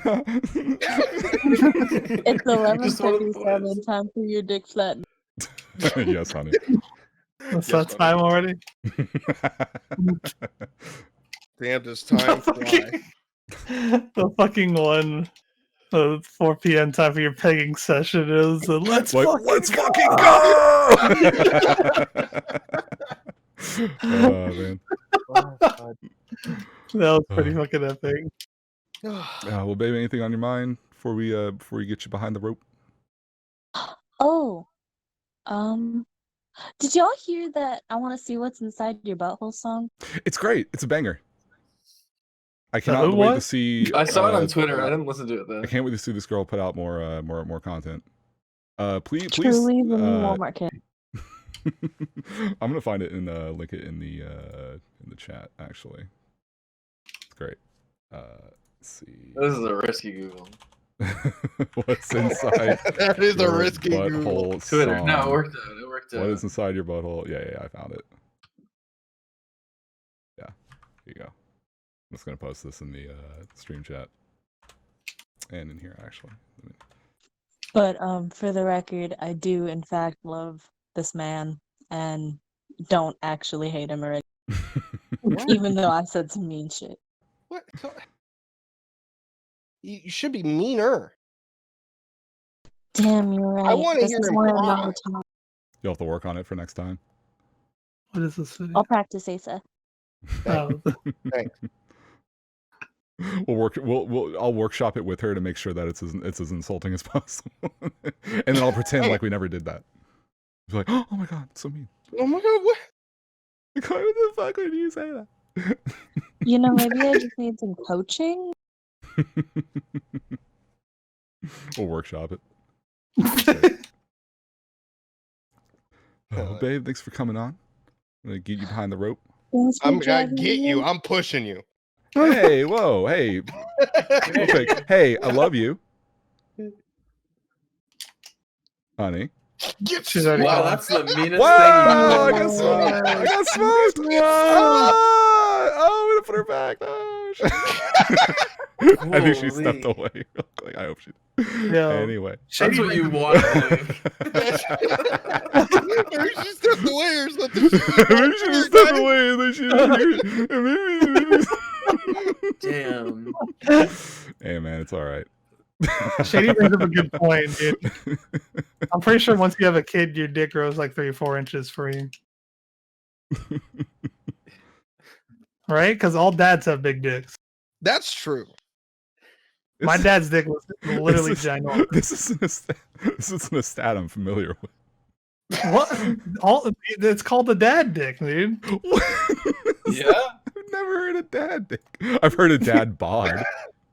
Yeah, well, that's the thing. Like I know, Dad like dick's been around All since the right, beginning I'm of time. doing another risky Google over here. like I know your titties can get bigger when the woman gets pregnant, but I'm not familiar with like the See, dad's kidding, though. dick. See, The dad's dad's a big dick. but that's- I'm not even gonna ask the fucking figure this one out. All dads, I've never seen a dad with a small dick. Oh my god. Anyway, we're gonna get Delta. Hey Delta. Wait. Wait. We need confirmation, BB, as your dick growing in girth size. Tell us, dude. Yeah, we need the lore. We need the rundown. It's okay. You can say yes.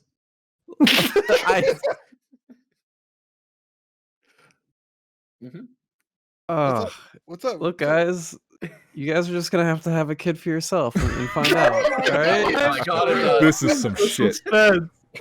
See, that's a Dude, yes. Now I dude. gotta wait. That's a yes, dude. You gotta find out, all right? This man's got a goddamn fucking You don't want to monster. spoil the surprise, This dude. man has a monster can as a dick right now.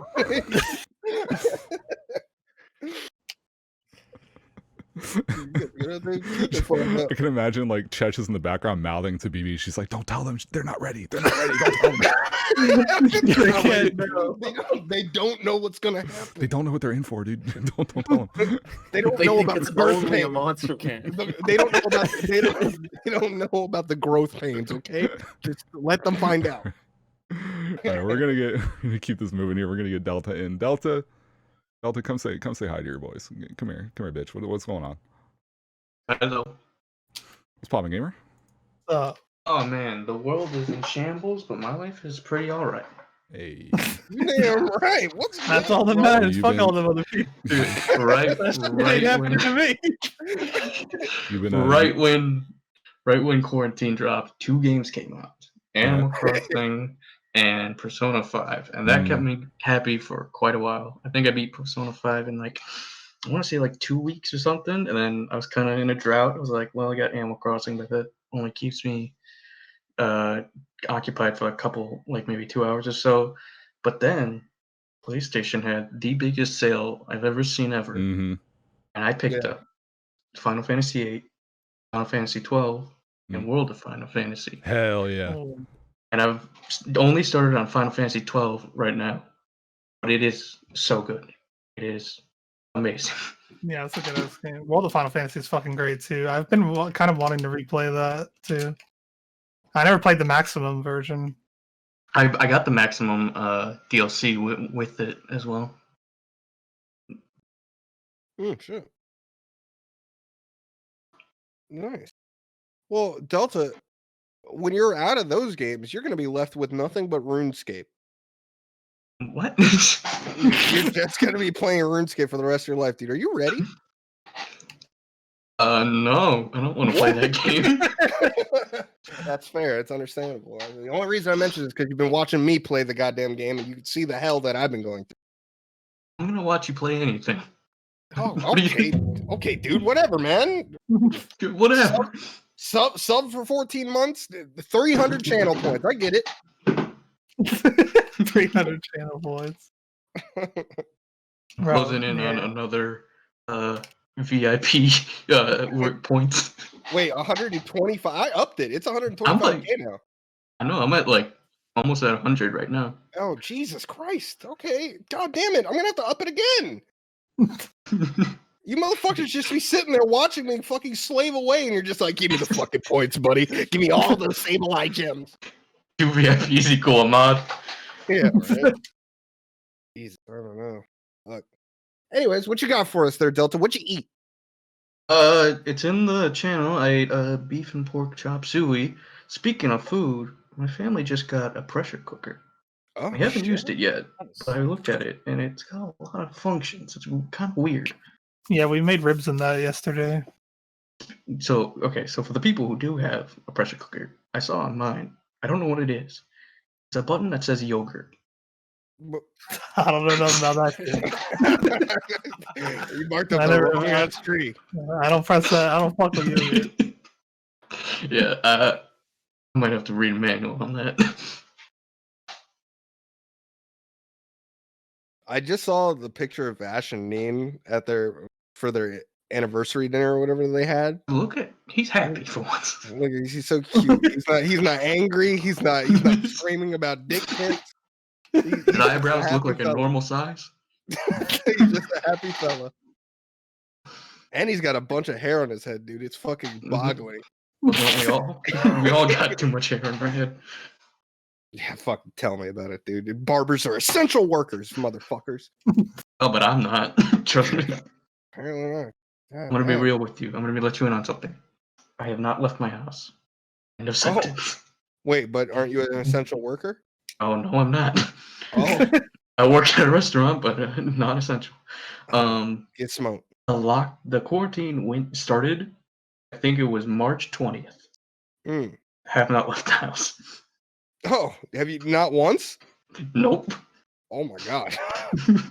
Bro, I legitimately I've left the house like 3 times in the past like month, but that's like it. And that was like for like I need a hard drive right now or I'm going to lose my mind type shit. In your job. Yeah. Fucking A. All right. Well, what you got for us, dude? Fucking the beef chop suey look good as shit. It looks better than whatever the that fuck photo. I had. Yeah, it's better than what Pedro had. Pork sirloin in a goddamn hot pocket. Bro, I just don't understand the hot pocket. He already had a meal, dude. Why did he have to make that hot pocket? You're feeling yourself a little bit, just like, hey. Yeah, Treat yourself. But those flavors are gonna contrast too. Those are not complementary flavors. No. I don't know shit about cooking, but I can tell you that pork sirloin don't go with pepperoni pizza hot pocket. All right, Delta, what you got first? Question, topic. All right. What's up, bro? A question. What are your guys' dream purchase of a video game that is in such limited stock? Be any game from any time. If you count, okay, Ring Fit, but also if you count, I'm not even super big into the games themselves. I would just really like to own them, but and it's technically four, but it's the four original Dot Hack games for the 4 parts. Ooh, that's a good one. Because like that's a couple of them aren't too hard to find, but like Quarantine, like it's just good fucking. You're gonna see that in the back of in the fancy fucking glass case in a random like one-off retro game store, and that sticker's gonna say like $200 on it. You know what I want? You know what I want more, almost probably more than anything? I want the original Spyro trilogy Black Label. You know how difficult it is to get a Black Label Ripto's Rage? It's a lot of PS1 Black Labels that are really hard. Yeah, those ugly green greatest hits cases. Yeah, I'm not. Yo, the fucking the goddamn Ripto's Rage Black Label. I would keep that shit sealed. I would do anything just to preserve it. Just have it because god damn it. That's like Spyro is the one game that I consecutively played as a kid. So having a Black Label of that would be just fucking amazing. Because I played a lot of Spyro as a kid. I have the original Black Label of every Kingdom Hearts game that came out on PS2. I have all the Black Labels for that. Fucking Final Mix, I have Black Label of. I have fucking 2FM Final Mix 2 and 1, all Black Label. I have JP1 Black Label. Yeah, all mine. I have all the minor Black Label too. But fucking PS1 Black Label games. Oh my god, dude, it's such a fucking pain in the ass to try to find. I played so much Spyro as a kid, and I have gone back to maybe 5 different Spyro games in like the past like year and a half, and I hate them all. I play them like there's no objective in this game. Yeah, but when I played Reignited Trilogy, I was like, Spyro 1 was alright, and then 2, I was like, this game fucking sucks. I didn't even play 3. I was like, this game probably even worse. I'm not even playing that shit. I'm like, why did people like this game? I love Spyro 2 Ripto's Rage. That game is probably like one of my favorites. I know if I go back, like this is why I've never played the HD trilogy of that game because I don't want to.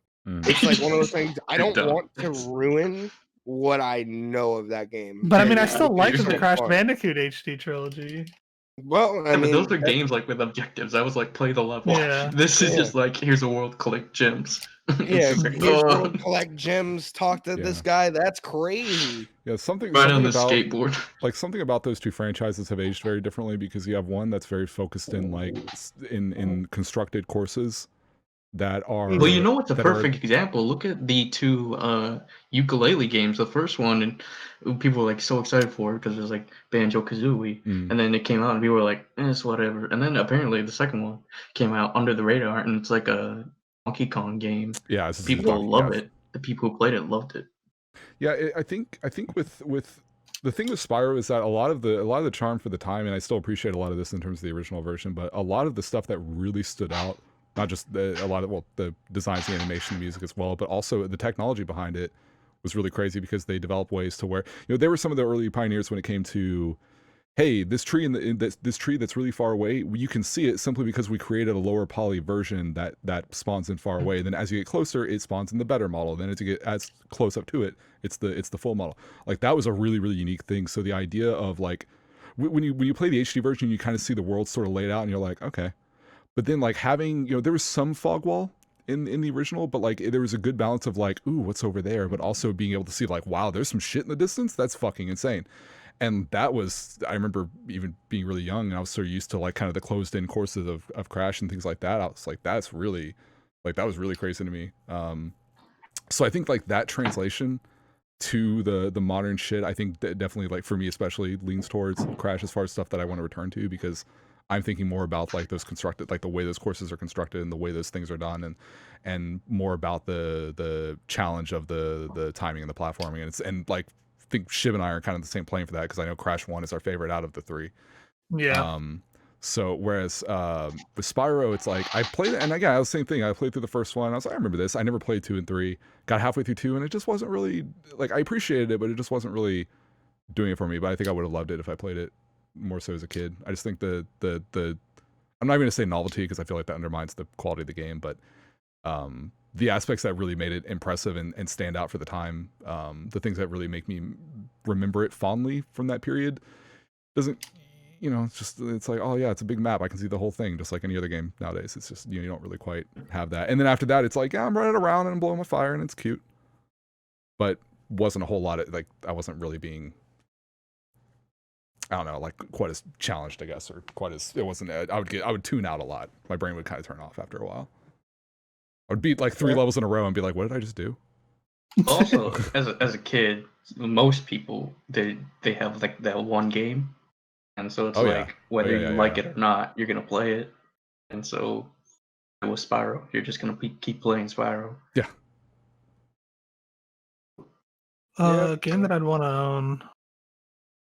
So Shib, I had a friend who, his answer to this was the original Shantae for Game Boy Color. Those are really rare. Yeah, that would be crazy. One. Oh god, if you had the box. That would be that, or I don't know. I don't think FF7 Black Labels originals are that rare. Not that. Like, I wouldn't, like, it'd be cool to have it, but it's not like a super rare one. Like, if I had one purchase, I wouldn't make that one. I don't know how rare Symphony of the Night Black Labels are anymore. I know I had one back in the day, but fucking lost that shit forever ago. Wish I would have just kept that. I still have Digimon World for PS1. Oh shit. But I don't have, it's a Black Label, but I don't have, like, the case is broken. So it's unfortunate, but that thing's actually worth money. Like, kind of upset that the case broke, because that thing's actually kind of valuable now. Yeah, I don't know, but probably, maybe Shantae for Game Boy if I had to pick one, because that one's like, that's a really fucking rare cartridge. Yeah. God, you want to talk about rarity in terms of like fucking green, greatest hits, green labels versus black labels, PS1, fucking finding a GBA game with a box. With that little cardboard box that everyone, including me, just threw away because it didn't feel like a case. It was just a weird box. I can't get it. I legitimately, I don't think I'll ever get a GBA game with like the cardboard box anymore. No. I know the the GBA. There was a gold cart, Pokemon Gold cart that sold with the box for like $3,000 or something like that. Jesus. Yeah, it was fucking nuts, bro. Goldfish, BB, got anything? Got any wishes? I think I unironically use Ring Fit because I'm not as huge on like how it can be from any time. Of things. Because I think if like I really wanted to play like a PS1 game or something, I'd probably just like be okay with emulating it and not owning like the Black Label. I also might have a Black Label copy of Spyro 2. I think 3 is the only one that I have the green shitty label for. So Aceuhh, if you want it, I can look for it. Thanks, dude. Appreciate you. All right. Well, hell yeah. I have an MGS1. I have an MGS1 Black Label as well. Oh shit. Having a box for Mario Hoops 3-on-3 on DS would be nice. I think I have that. Because when I got it, like you definitely have the game. It was definitely in like a bin of just DS cartridges, and there was literally one, and I'm like, oh shit, like this is what I was looking for. Nice. That was a weird trend I saw in game stores where you would, the retro stores and everything, where you see all the GBA cartridges laid out in the glass case, and you're like, okay, cool, that's typical. And then they do the same thing with DS. I'm like, who is not saving the DS cases? They're cases. They're actual cases. The only game that I don't think I ever had a case for was the DS remake of Mario 64. I think I just picked up the cartridge once. I had that shit on launch. I had that fucking case. Me too. Yeah. Dude, what about NBA Street Volume 3 when you could buy it on GameCube and you had Mario, Luigi, and Peach in it? That was okay. Mario Hoops 3-on-3 had Final Fantasy characters in it. It was amazing. Oh yeah, I forgot about that. Yeah, the white it mage. had the white Ninja, mage. White Mage, and I think it was Cactuar and Moogle. It's fucking crazy. But my wish buy, it's not my wish buy anymore, but it was about 2 years ago. Wanted to buy this neat game called Kingdom Hearts 3. Had this very nice it had this very nice PS4 Pro design, and woke up the day it was going on sale, went to GameStop, met with the most like out of touch GameStop employee ever. I was like, hey, you guys got the KH3 PS4 bundle? Games. I was like, you got the KH3 PS4 bundle? And he's like, the KH what? I'm like, oh no. Also, chat, keep in mind this was exclusive to GameStop. If you're questioning why Delta is going to GameStop, that is the reason. Yeah. I was like, he's like, the KH? I'm like, Kingdom Hearts? He's like, okay, what? Okay, like I had to pull up like the advertisement that's like this system. So you burning something again? I don't fucking know anymore. Yeah, I had to pull up the advertisement. I was like, this game has a PS4 bundle that you are selling. Do you have it? And he's like, I can look it up, sure. And he looks it up. He's like, oh yeah, we have it. I'm like, cool, can I buy it? He's like, okay. Can't buy it. It's there. It's in the system. He can't buy it for some reason. He's on hold. GameStop is on hold with GameStop for like 20 minutes. can't get in contact. I'm like, you know what? I'm gonna go home. I think I can just buy it online.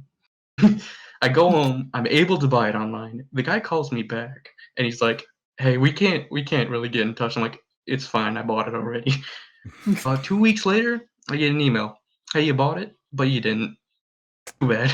Oh my god. Yeah. Was that when they were canceling? It's okay. When they canceled half the orders? Mm-hmm. It's okay. The game sucked. Well, if it makes you feel better, I got one. Yeah, I got one. Every time I'd look at it, I'd be like, what could have been? Oh, that would be a good one actually. That KH 3DS that was Japan exclusive would be a pretty cool thing to own. Yeah, that does look nice. But those are expensive as fuck. But yeah, that'd be cool to have one of those. Actually, I had a feeling BB. I wanted to know what yours was because I actually had a feeling it would be that. Oh, the 3DS thing. The 3DS one that looks super cool. I guess I never really knew it existed. Here, I'll Google it real quick. Yeah, the Japan. It's got like the purple and pink crowns on it. I think. Yeah, it was the fucking Kingdom color Hearts that sold me on it. Not the game. Google, come on. Okay, this thing. This looks pretty cool. Yeah. Yeah, that looks very, very cool. Best thing to come out of Dream Drop was the focus on that fucking pink color palette. That was the only good thing. I've seen one of those 3DSs in my life from all the cons that I've been to, and the guy wanted like $650 for it. Jesus. Yikes. God, I'm not really a huge rarity guy, but like if there's one game that I think would be kind of cool to have like a collector's edition of like a sealed Halo 3 Legendary Edition with the helmet in it. Oh, the helmet. Like yeah. With all that shit. I think like there are like a bunch of them used lying around, but like if I could get one that was sealed. Hating me like my used helmet. That would be crazy.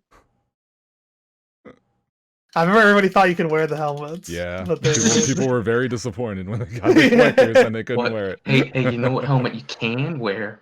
The Fallout 76. Fallout helmet.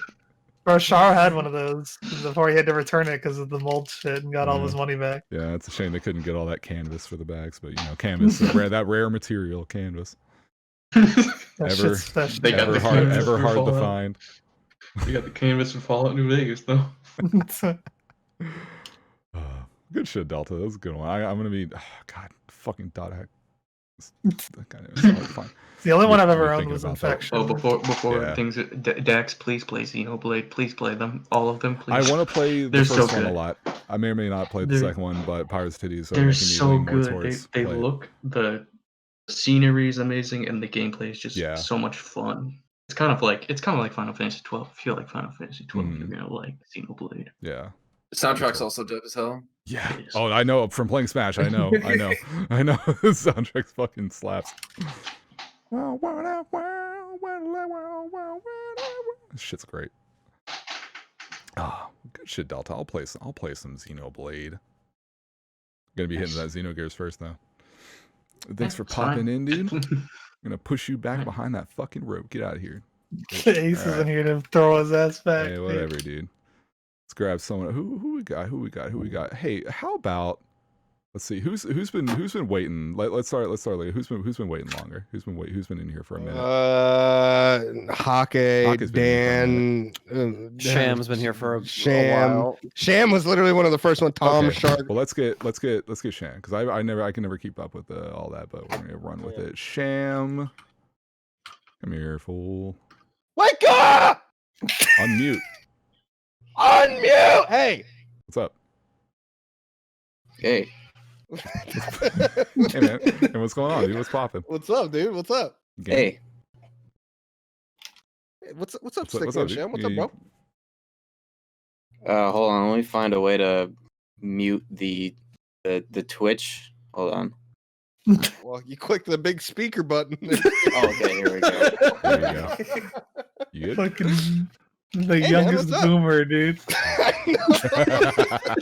This I had a man total drinking brain white fart monsters out of a glass and everything. I heard my own voice through the Twitch and I panicked. Oh, I see. I I respect that. Yeah. What's up, bro? What's going on? Not a whole lot. Today I had a Caesar salad and a Diet Baja, and I'm pissed. Pissed. I can't find the normal Bajas. Wait. Diet Baja Blast exists? Yeah, and it's the only ones that I can find right now. That's what the hell? Everybody's buying apparently they're buying all the toilet paper and Baja Blast. See, I thought this happened last year, but they didn't have any Diet Baja last year. All they had, well, they didn't have anything at all. They had Baja for like a week in, what was it, like April, and then they didn't have it for the rest of the summer, and I was pissed. And now they had it for like 1 week, and then now all they have is the diet. So at first I was thinking that they just have something against me and they aren't sending it to like within a 20-mile radius of me. But now I think it's just selling out like immediately. Jesus. I mean, it do be hitting. It is a good ass soda. Dude, fucking actual Mako reactor juice. It really is. People are literally just sitting at home. They're buying everything in bulk, so they're probably like, "Give me all that Baja Blast." Fuck everyone else. Fair. Shit. So what's up, Sham? What you got for us, bro? It's been a minute. In terms of questions, I had a couple good ones. I was thinking, because of Final Fantasy VII being out, I was thinking about how my experience with Final Fantasy, I had never played a single Final Fantasy game until the remake, but all of the Final Fantasy stuff I had consumed over the years was primarily through Jedi Academy mods, and I was wondering what your guys' best experience with modded content in a video game has been. What's your favorite? The FAR mod for Nier Automata. That game is so unplayable without it. It's unreal. What does that mod do? It makes the game. It fixes it. It makes it so it runs at a steady 60. You can turn off a bunch of shit on it. It makes it so you can actually use a controller. Proper mapping. It's pretty fucking good. Yeah. Damn, maybe I need to retry it with that mod because I only played that shit on launch on PC. Yeah, no. Ooh, boy, that was bad. So I've brought this up I think multiple times really, and this is always the mod experience I always think back to, especially when it comes to like overhaul mods, like completely different new modes and new ideas and things like that. The fucking zombie mod for Half-Life 2 for the Counter-Strike Source and all that. Just that whole period, the whole Source engine like mod craze, because that was just like I loved playing Left 4 Dead years later. I had my fun with it, but I still came back to zombie mod. Just the goofiest shit, but I fucking adored it. Isn't there a Nexon Counter-Strike Zombies game that came out somewhere along the line?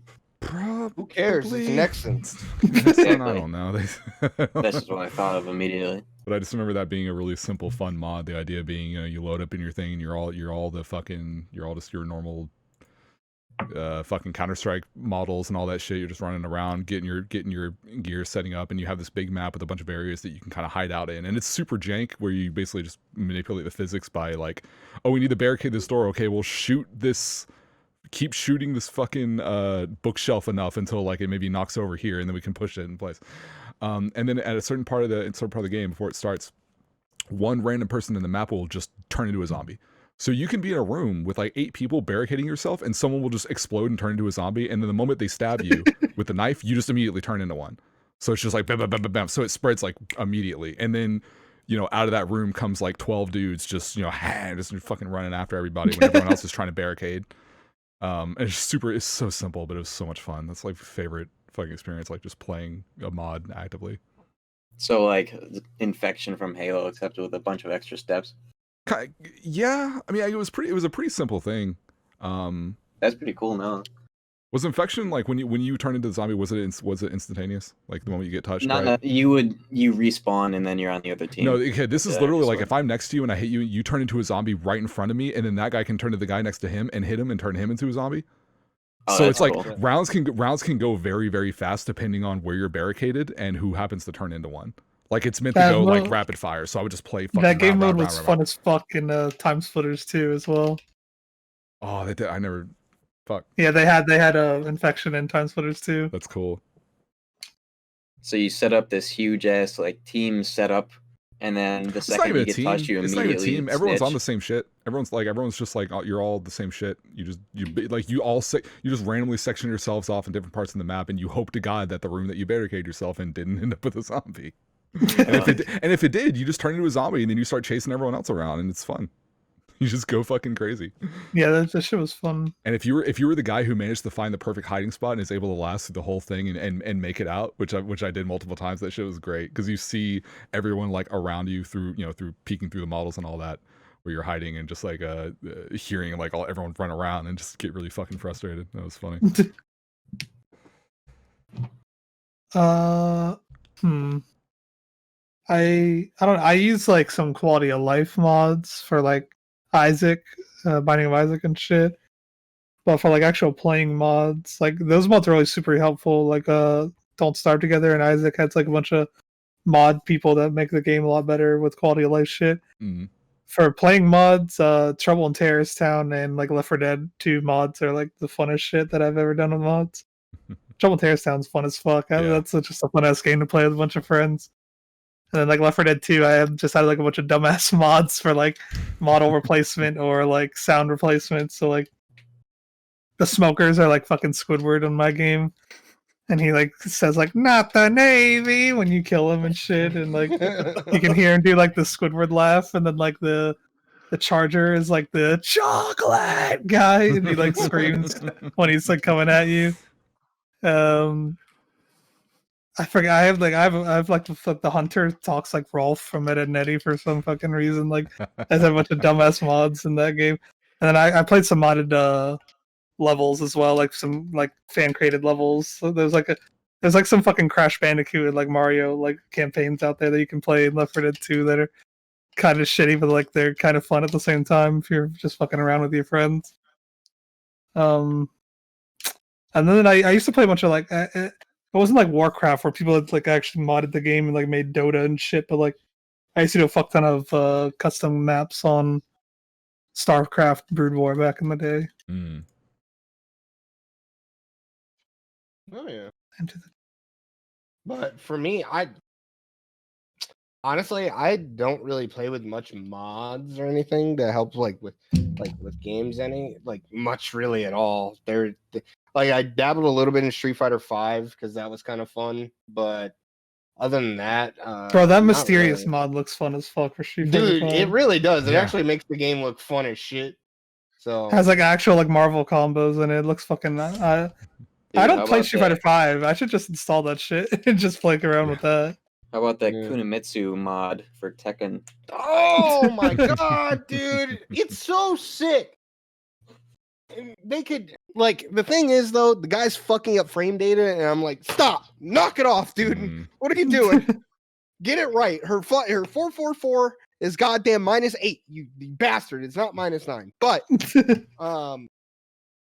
like if people started doing stuff like that and I can mod it so I can play against other people, that'd be sick. But right now, like none of the Tekken, the only thing that is appealing to me with Tekken mods are like stages. Like some people make some really sick stages, but the only other like character mod that anyone's ever made, because everyone just does like weird model replacements and or UI changes, and I don't really give a fuck about UI changes. I don't give a fuck about sound changes. Ooh, my shit sounds like Tekken 4. Cool. So does the other stream, dude. I don't give a fuck. But the one that I thought was really cool was the Darth Vader one for fucking Negan. Oh, that yeah. shit was so sick. That was the sickest one anyone had made yet. But other than that, you know, it's whatever. I don't like modding. Modding doesn't really interest me that much. Like, you know, like I want to see someone make the nudie mods of all the characters, but then again, I don't want to install them. They're all over Street Fighter 5, dude. Yeah, Street Fighter 5, it's a wrap. They just put inflators on the girls' titties and say, make them jiggle. Launch Chun-Li. Yeah. Oh god. No. Fucking P2 side. All that was P2 side. P2 had the same thing. It didn't matter what character it was, because Cammy, even though she had got small titties, she still did the big old booby jiggle over there too. The waterbed titties. Yeah. So it didn't really matter. It's just one way or another. You're just getting it if you're on P2 side. You put Alex on P2 side, his fucking pecs were gonna jiggle a little bit. So yeah, the topic of modding came to me because I've been playing a lot of Jedi Academy like I always do, and there are so many experiences in that game that like things that were ran by servers and like a bunch of people played on, not just things that you would just boot up on your own time. Stuff like Lugger mod. There was this fucking mod that made the game into like a theme park MMO, and that eventually became the most toxic mod that everybody knew for like all the Game Awards and whatnot. But I remember playing on that. There was a server called The Gathering that was my first ever online experience, and it ran that mod, and it was really cool. But oh shit.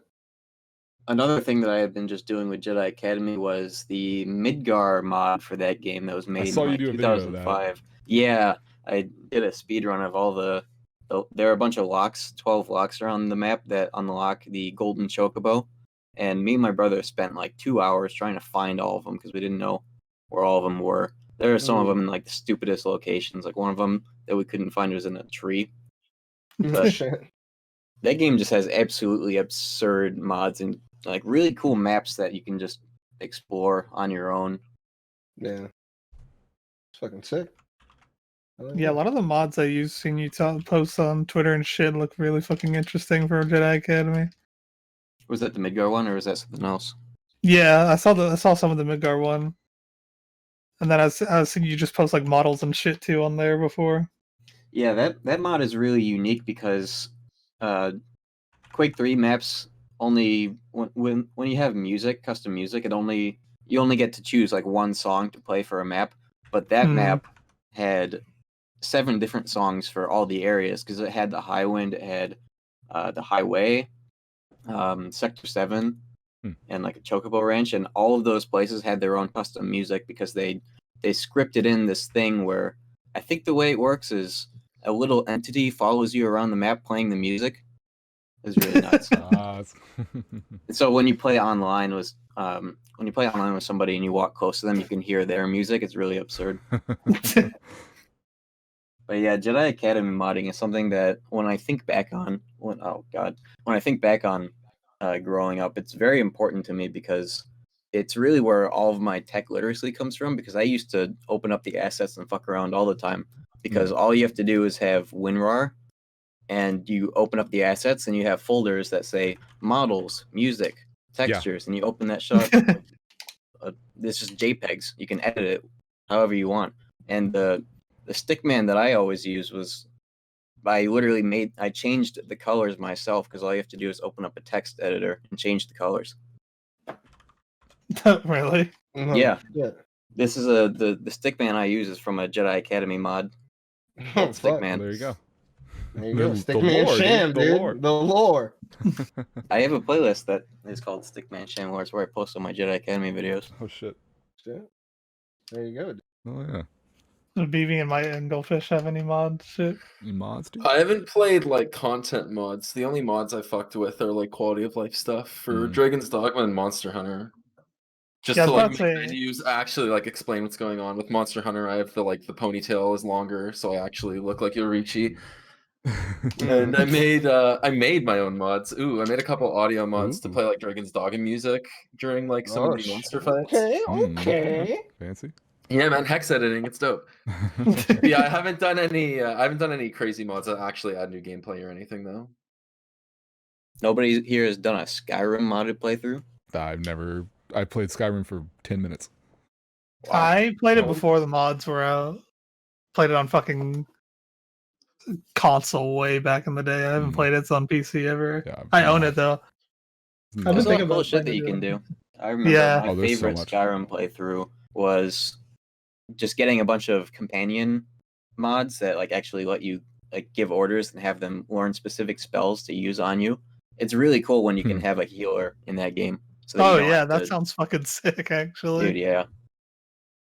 Shit. I forgot about the mod that was the best game in its series, dude, that I love to play. Huh. Project Melee. Oh shit. Oh yeah, that's a mod. PM. That was a mod. That's the best fucking Smash game, dude. That like no memes. PM was fun as fuck. That was the game that's the Smash game I played the most out of any Smash game was Project Melee. Fucking loved playing that game. Problem is I didn't have a modded Wii, so I'd have to go to my friend's place if I ever wanted to play it, or like play it on Dolphin. Oh shit. Well, BB, did you have one? Vanitas mod is so fucking ambitious, dude. Yeah. Oh yeah.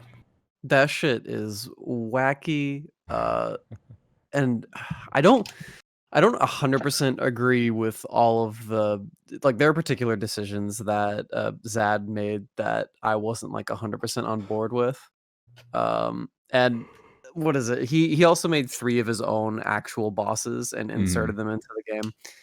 And they're not greatest, but but I mean I have to give the dude credit for being super ambitious and actually like going as far as like creating new movesets for enemies. Yeah. Like entire new movesets for enemies, an entire new moveset for like the single player character in a Kingdom Hearts game. It's just like, and he's gonna make like another one for Aqua. Like it's just that's right. He is doing that. Yeah. Yeah, he's got videos for this project that he's gonna do for Aqua. It's the same thing, just using the 2FM engine. Man, are you gonna check out Sonic's new mod? Yeah, I probably will at some point. It'll probably be kind of cute to do like a playthrough or two. Yeah, me, Ace, and I were talking about blind racing earlier. Checking it out. What about the Vanitas mod version of Second Visit Pride Lands? Yeah, well, I mean, Pride Lands in general was just like really, really bad for Vanitas mod because you like play as Vanitas in there. You play as Vanitas, and not only is running around the Pride Lands just shitty, it's just like fighting Scar is just so shitty too. Like that boss fight just sucks. But like when you're not playing as Lion Sora, it sucks even more. It's crazy. It's something about that the Scar fight. I think I might have discovered. I don't know if this was something that like I have this video where I make fun of how good Reflect is in that fight as Lion Sora. But I figured out that if you do like a perfect drift right around the middle of the arena, you can dodge the DM without using Reflect at all. I don't know if that is something that people have already figured out how to dodge. I knew that you could drift it. I knew that you could drift it. I just didn't know the exact technique. I just don't like the fight, so I never really bothered with it. Yeah, reflect is the only thing that holds that fight together. No. Sure. This, the second visit where you're supposed to like infinite jump to actually fight. That's the second visit. Yeah. Okay. Yeah, that's just a shit fight. Yeah, that's a shit fight, and he's just like, well, do it with Vanitas. It's like, oh, great, that's just wonderful. You can ground shakers too. How does that work? He just gives you infinite jumps, I think. Oh, so it's like the Zenith fight, Armored Zenith 2.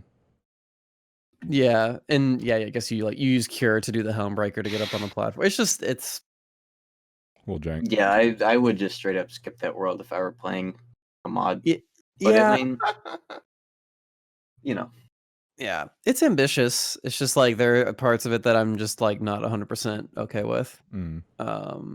But I mean, that's just there are limitations to modding that game, which is crazy to believe because people have broken that game so far open. I think it's a miracle that you can just replace animations willy-nilly like that and completely make new movesets. I think that personally the basic combos are a little too extra. I'd like them to be a bit more grounded with the swings.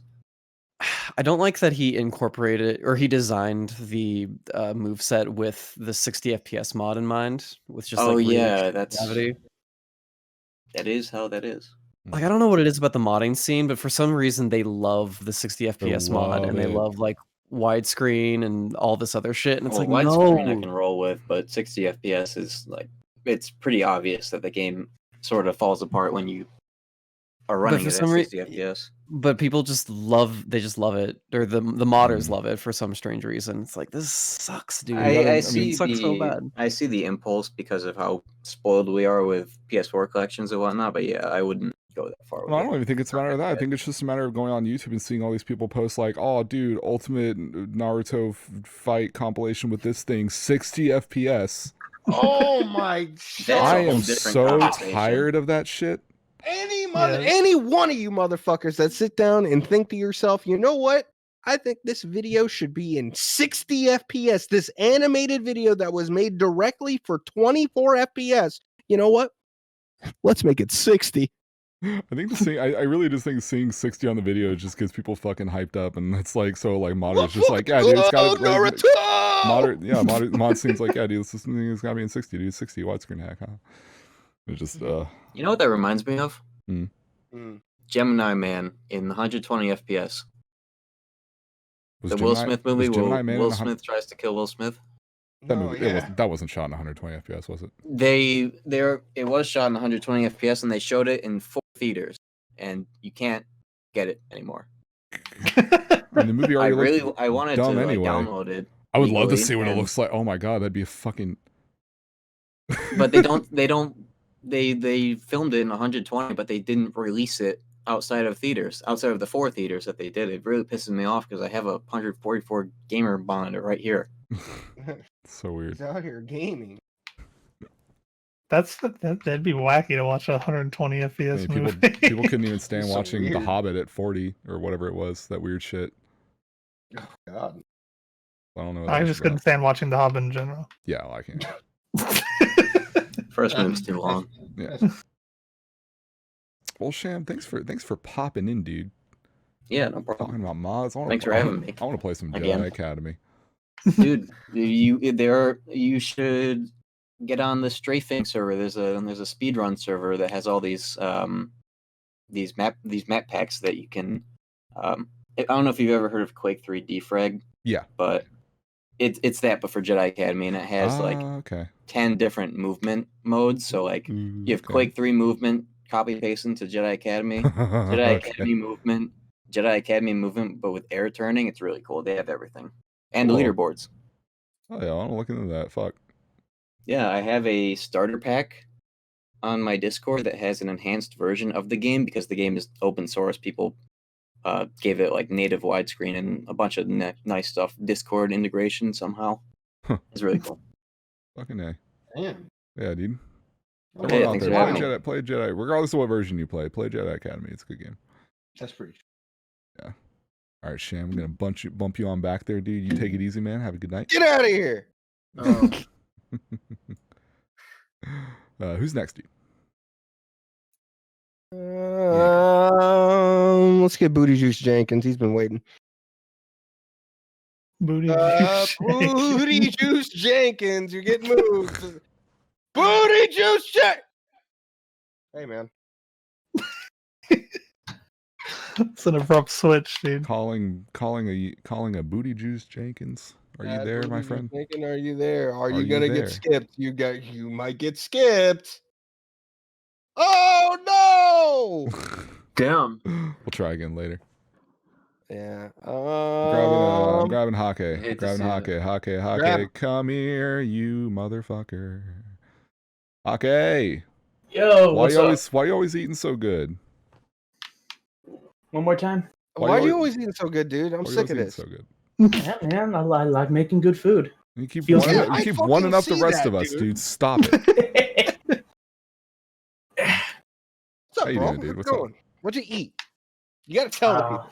We're audio now. If you go to the Dinner with the Boys Discord, you can clearly see. That's true. That is true. Good, join the Discord. Sick ass shit that everyone be making there. And then you see Pedro's food. It's not that bad. Bro, I have to go in on it, dude. This is my one chance, dude. He eats better. He eats like a king every week, dude. And then this 1 week, dude, we gotta get him while we can. We gotta roast him. We gotta smoke him. No, I had bangers and mash with fucking mushroom gravy. Shit's great. No, but Booty Juice Jenkins said he was talking. Maybe He might have had the mute on. We'll get him. We'll get him out there. We'll get him back We'll in get him afterwards. in He now. might have been forced meeting. Yeah. Weird. It's good. I just love making good food because it feels good to make something with your own hands, man. Oh yeah. Hey, dude. All right, fine. All right, I'm not trying to flex. That's what they all say. No, I agree, man. Home cooking's the best, right? Dude? This guy's Love it. this fucking guy has the audacity to come in here and be like, "Look, I'm all like complying myself and shit." Like, the fuck? Get out of here. You gotta do something in these trying times. Hey, shit, you're right. Well, speaking of how you been handling things, what you been up to in the midst of the wonder that is the pandemic? A lot of gaming. Hell yeah. Oh yeah, what's your game, bro? I'm fucking glad Animal Crossing's out right now. Yeah. It's at least an hour or two out of my day. Yeah. Turn my island into a big fucking penis. Hell yeah. Gotta represent all the Penn Islands out there. Stole my idea. Hey man, someone's got to do it. That's okay. Mine's gonna curve. Ooh, fancy. I know. Oh shit. All right, so what you got for us, though, bro? What you got? I've been wondering. Yeah, I've been wondering. What's your guys' best experience playing a game that's outside of your normal comfort zone? Me and my boys, we've been Final Fantasy playing.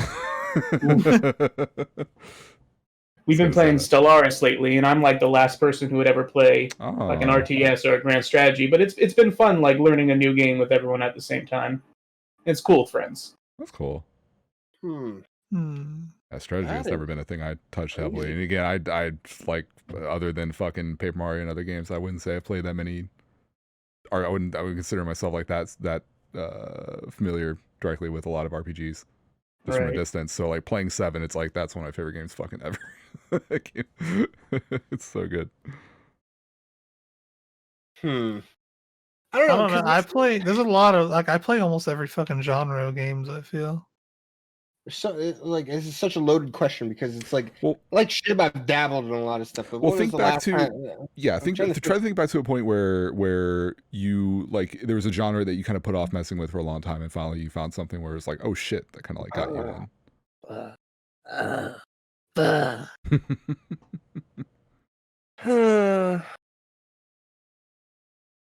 I want to say Persona because I honestly never touched any other game until I touched Persona, and I was like, "This is a lot of fucking fun." It took me a long time to finish, but I finished it. And as I was doing it, it was just a lot of fucking fun with it. I feel like a lot of people have that experience with Persona. It's a fucking game, bro. I don't know what to tell you. So many people. No, it's a great fucking game. And a lot of people just put off JRPGs until that came out. And everyone started sucking its dick. Hey, that's pretty true. But I'm trying to think of something that's not so like out there, I guess.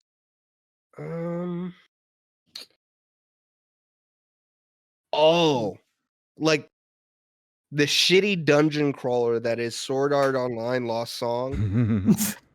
Dog shit, just not the best in the world program Vita game that I played on the PS3, and I got so addicted to that fucking game for like a good solid 5 days. I played for at least 10 hours a day. Oh my god. It was actually just so fucking fun upgrading weapons and shit and fighting literally the same monster that you fought in the last dungeon, just recolored. I don't know. Dungeon crawlers are definitely one where I'm just like, yeah, this is pretty okay. I could say I could play. Video games are good. They're good video games. Probably card. I put off on playing any kind of virtual card games for a long time, and I got pretty into Hearthstone for like 2 months. But I don't play that. I don't play it anymore. But I was playing it like every day. No more. Yeah, I was playing it for a while, but yeah, I don't know. I was always like, I'm too small brain to play card games, so I don't really want to get involved in this shit. Mm-hmm. But then I ended up playing one. Like, I don't know. I used to not play sports games when I was younger, but like now I fucking buy every new NBA game that comes out, and used to not mess with Grand Strategy that much, but I got super into Civ 4 back in the day, and I've been playing Civilization games since then. Maybe it was Civ 3. I don't remember. The thing about card games is like virtual card games. They're nice to scratch an itch, but you can't beat tabletop.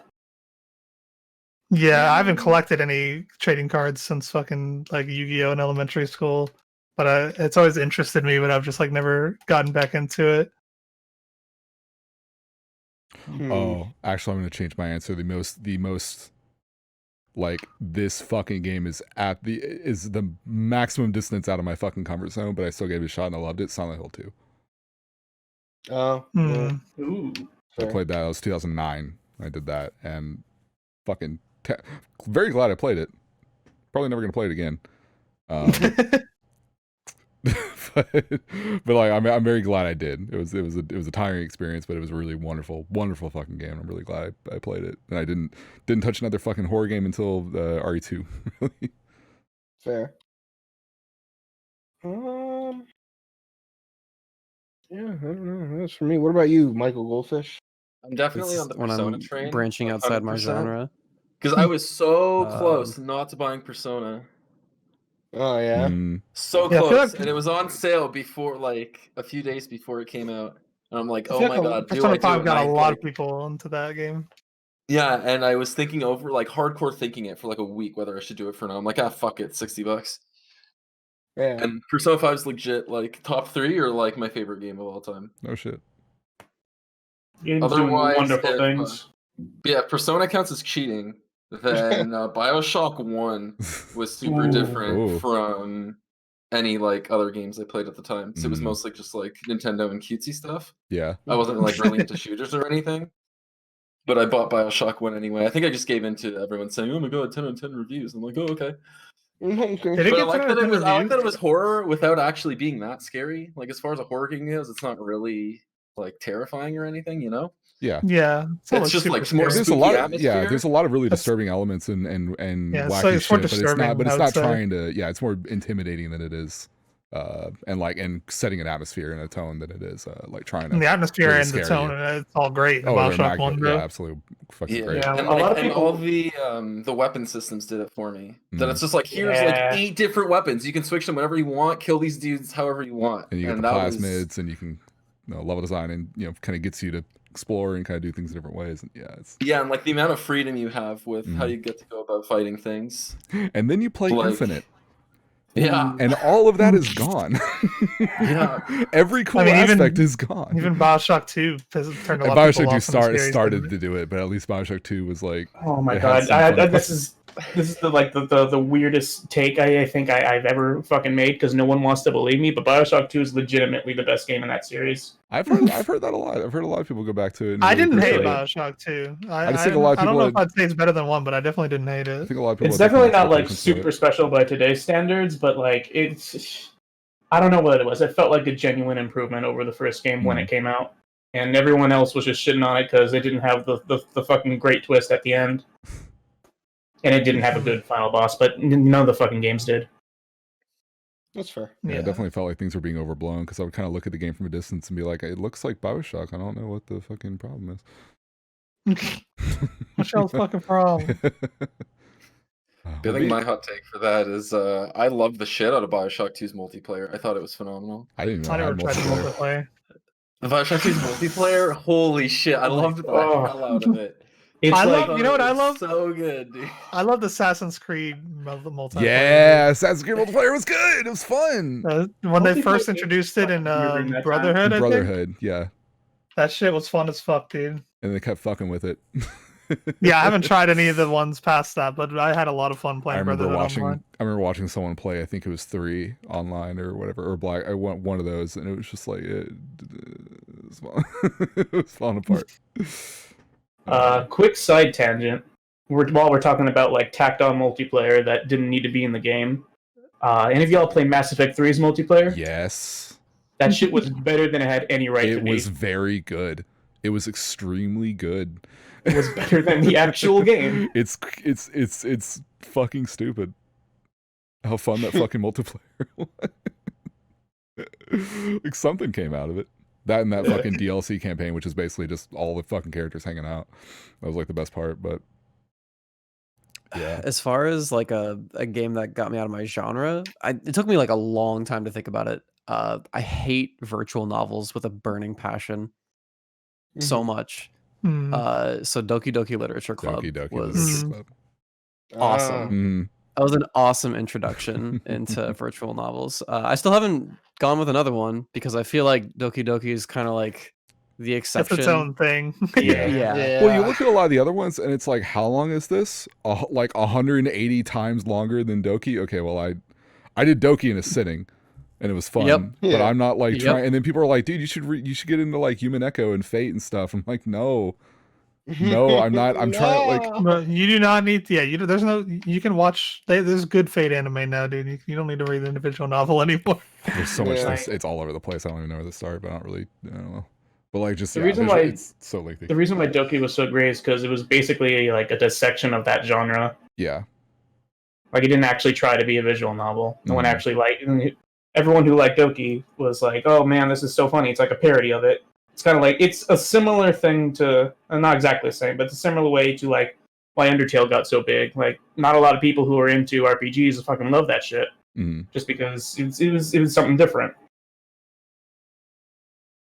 Or you could just say you're parodying something like Kill la Kill and actually just be that thing and not actually parody it.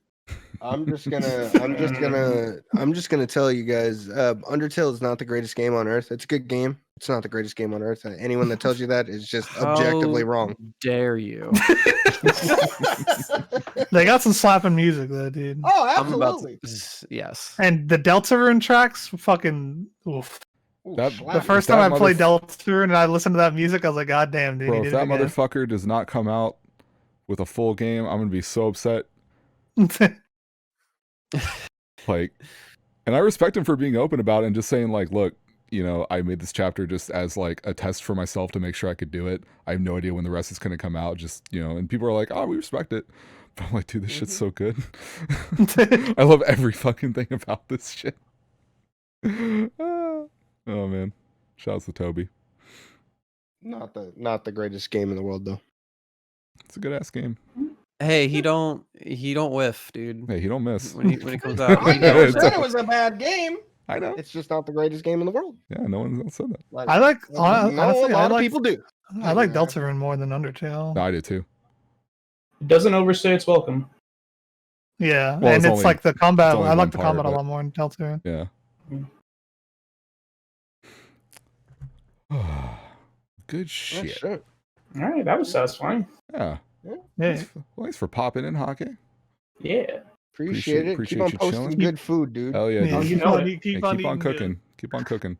Post some the next thing you make, post a recipe for it so I can look at it and then imagine me making it and then be lazy and not make it.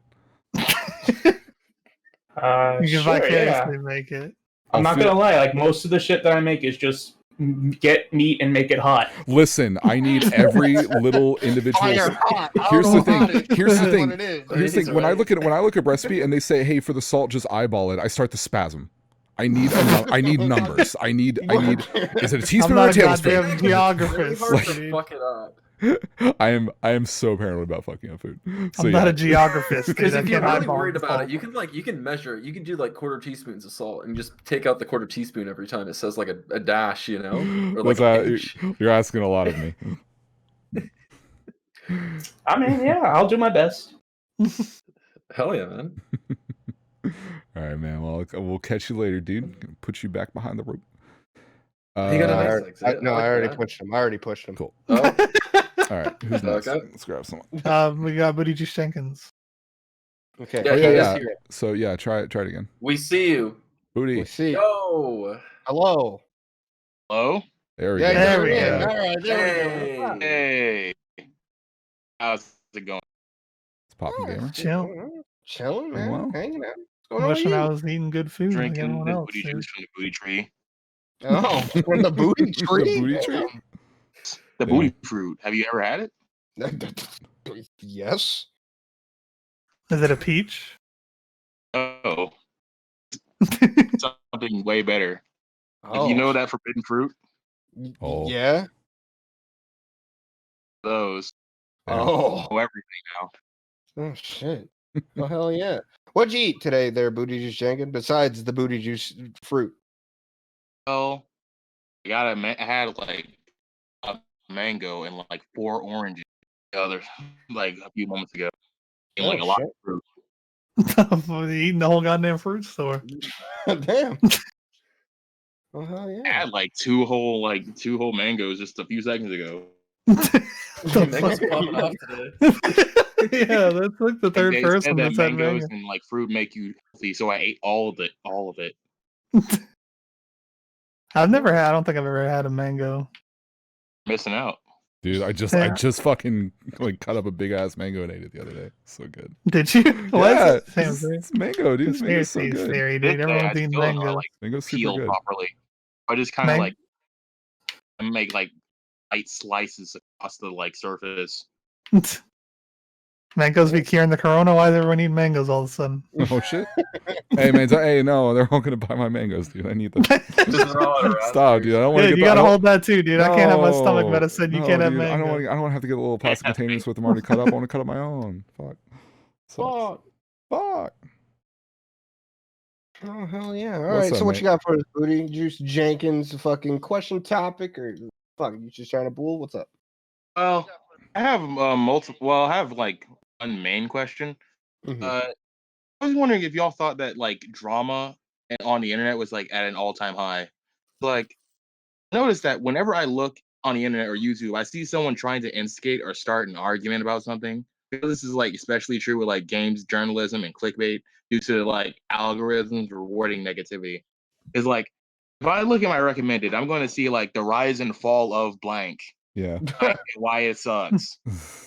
XY and why it needs to go.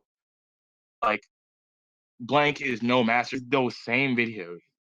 I don't know why he keeps like and force feed it down my throat. What do you guys think? That's just been the trend. I would say the peak time where you would see a lot of it is when Leafy and Keemstar were running YouTube. Literally every week, it was something. Yeah, that was pretty bad. That was an exposed like send of 2 months where everyone was just getting outed for saying the N-word here. They were saying all this shit about their fans. They were backstabbing each other. That shit was crazy. But I mean, the only reason you're seeing even more nowadays is because one, everyone's at home. They have nothing better to do. Two, Caterino definitely did cheat on Carson with like 6 different fucking people. And that's bro, that Howie song is godlike though, dude. Bro, Howie's songs are so fucking good. They have no right to be that good, but they are, dude. And he made if you haven't heard about the Caterino shit, You don't want to get involved in the drama. All you need to do is go listen to the Howie song because it's a parody of "For the Longest Time" by Billy Joel, and it's fucking godlike. Yeah. And it's just how the course of the internet is. It's just how we've all progressed. We turn into things that we like, and we just want to see people not be successful as other people. People don't want to shut the fuck up about some shit, and people just want to say shit for no fucking reason. That's the main thing. People just love beating dead horses. Oh, absolutely. Yeah, for sure. That's never gonna stop. Bro, can you believe how bad Sonic 06 is? I cannot even fathom. Bro, which is worse? 06 or Boom? Oh my god, it's not like we're living in 2020. Like, here's the thing. I'm not the biggest fan of like KH3 or whatever. You don't see me like proclaiming that every other sentence on every social media platform I have. That's the one thing I don't understand is when people take this one piece of media and they mold their character around this one piece of media. Yeah. Their identity around this one piece of media, which it is. Hating a certain video game is not like a personality trait, dude. And Kingdom Hearts, dude, maybe it's because I've been so close with that community for years and years. Those people are the worst when it comes to trying to mold their personality around it. The amount of Sora profile pictures piss me off beyond belief. People don't have any personality. No, Sora from Kingdom Hearts 3, he just looks so cool. He's so wholesome. I want to be Sora. I'm going to make that I was about to say you're outing Phaedra, right? Delta just added it. Give smoke. Anyway. Bro, I need to make a Twitch account real quick. Hold on. Let me check if Sora Roxas 99 is taken. And I'm sorry, I have friends with those kind of names, and like, look, I'll be honest, I'm talking mad shit about you too. Get on, I don't know what to tell you. Sonic Shadow Silver 2, you're a nice guy, but that name is fucking terrible. Look, I don't know what to tell you, dude. I don't know what to tell you. Usernames are funny though. Usernames are funny and they're goofy and like whatever. No, dude, people my old, made them when they were like 10 years ago. You want to know my old username was up until like 2011? I definitely do. Pyramid Head 34. Wait, you never even played Silent Hill. I said up to 2011. I played the game in 2009. Oh, okay. You had that name till 2011? Yeah, it was just my email, and then I changed my email because I started using something else. I had Mac Daddy Wallaby. I was way cooler than you. That's fucking sick, dude. Mac Daddy Wallaby. Yeah, I shouldn't have changed it. I should still be Mac Daddy Wallaby, dude. I was, but then from 2007 to 2012. I went by Dino Effect. God damn it! So actually, sounds pretty good. I wouldn't mind that one. Look, 2007 me was sick. All right, Dino Effect. It's so sick, dude. What the fuck? Oh, what made you choose Aceuhh? What? That's my fucking name.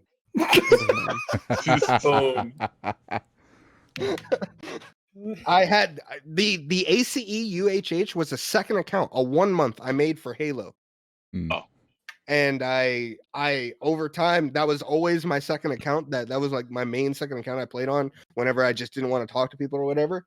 And I just realized I don't want to be Dino anymore because I had this fucking tendency. Every different game I played, I wanted to have a different alias for some fucking ungodforsaken reason. I just didn't want to be known as this in this game, you know? So in Call of Duty, my name is Deagle in Call of Duty. My name is not. What was it in Overwatch?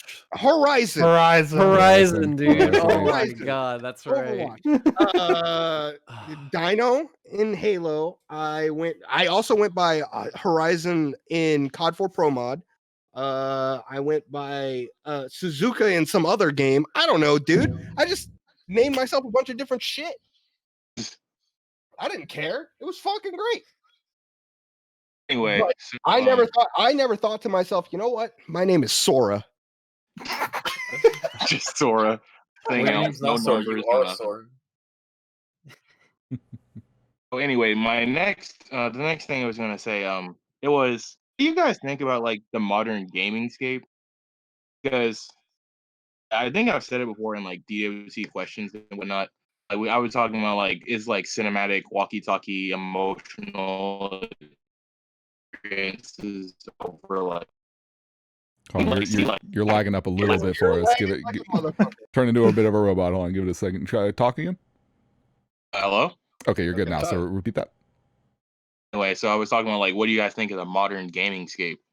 It's like, I've said it before in like DWTB, side orders and whatnot. These walkie-talkie cinematic experiences, you like, being, so deep, like deep narratively, but not really rich mechanically. Like, have you no trend of that? I think it's only stuff like that amongst other we have like leaks for like The Last of Us. And if you have seen those, you can definitely tell that they were more intent on like pushing their agenda versus making an actually good game. I wouldn't go as far as agenda, but I mean, I would say as far as like narratives, things like that being the focus. The biggest issue with the games like that is that it's not so much taking something that's popular and trendy right now, such as a walk and talk or crafting or open world or whatever. It's seeing so many games just for year after year after year, just try to put them all into something. I always say God of War 2018, as much as I really enjoy the game in the end, is a really egregious example of this, where there's so many elements of the crafting and leveling systems that are completely unnecessary and not only don't make sense, but don't benefit anything to the core game. And it feels very shoehorned and thrown in. So when you have something where it's like, oh, cool, an action game or whatever, and then you have a walk and talk for the sake of, well, other games are doing it, and we want to have something where you're controlling the character and you're not going to a cutscene for the sake of immersion. It's like, I would rather just watch something that's interestingly shot and directed for the sake of being a cutscene, even though I'm being taken out of it. And so things like, but if the whole point of the game is a walk and talk, fine. Like, people gave tons of shit for Gone Home, and it's like, yeah, it's not much of a fucking video game, but like, I don't see what's getting. It is what it is. I don't know. What was the other one? I don't know. Firewatch too. Firewatch is a good example. Firewatch story gets really stupid, and it just has like shit writing at the end. But the nature of the game and just being what it was totally fine. And you had a lot of people saying, "Oh, well, this is so pretentious," or this and that. And it's like, well, that's a little unfair. They can make whatever fucking game they want. What is fucking annoying is when you get popular trendy things get shoehorned into the fucking games. Remember the 2000s where we had to deal with fucking QTEs. Oh man, mid 2000s and onward, QTEs were really fucking egregious. Like so fucking extreme. And I remember it was Clive Barker's Jericho that started it. Clive Barker's Jericho that kicked it off, and I'll never forgive that fucking stupid game. I thought it was like God of War. As far as oh well, okay. I'm thinking of like Xbox, PS3 because God of War was doing it, and then like no one else really was, and all of a sudden like the next gen hit, and every motherfucker was having QTs everywhere. God of War was OD on. God of War was OD on it, but like a big thing about it was like showing off. Like they went to such lengths to make these crazy fucking in-game moments and cinematic things happening on the fucking PS2 engine. And we're like, well, we want you to interact with it some way. We want the impressiveness to be like going in and out of gameplay to these sequences, to the gameplay, to these sequences. So we'll have you do something. And it was fine. It was fine. It's what it was. I was associated with that. I'm talking about like mashing R1 to open the doors and mashing circle to like get the health I never liked mashing in any. Yeah, that shit. That was annoying. Just to like twist something open, like stuff like that. Yeah, and they had to twist the sticks and shit. Mm-hmm. I think the one thing that I've noticed in like more recent games, I think you can like do it in a lot of recent games that you can find now. Like go into a game that you like bought in like modern day, try and move in a circle. Depending on what you're playing, you're gonna be stuttering all over the place. Kingdom Hearts 3 was bad with that. Yeah. Yeah. I don't know why they decided to do that. But then again, why did they decide to do half stuff they did with that game?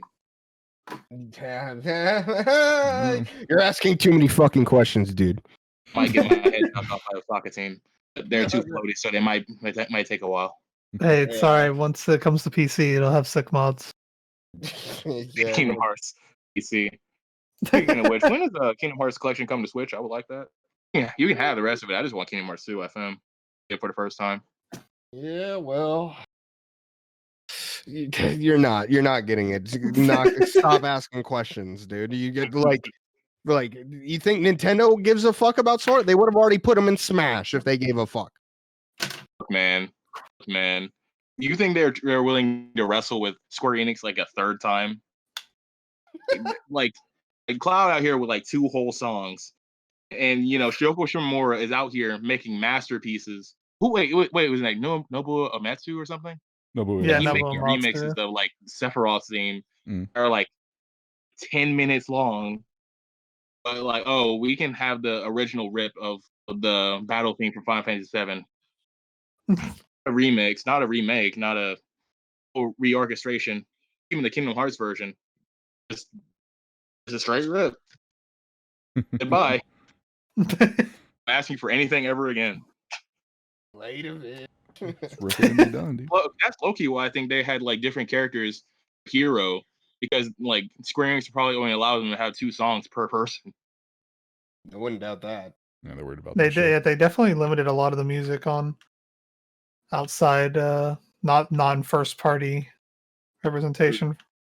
I would imagine like being able to hear like Sephiroth's theme or Genova while playing in a Smash stage. That would be so sick. But Yeah.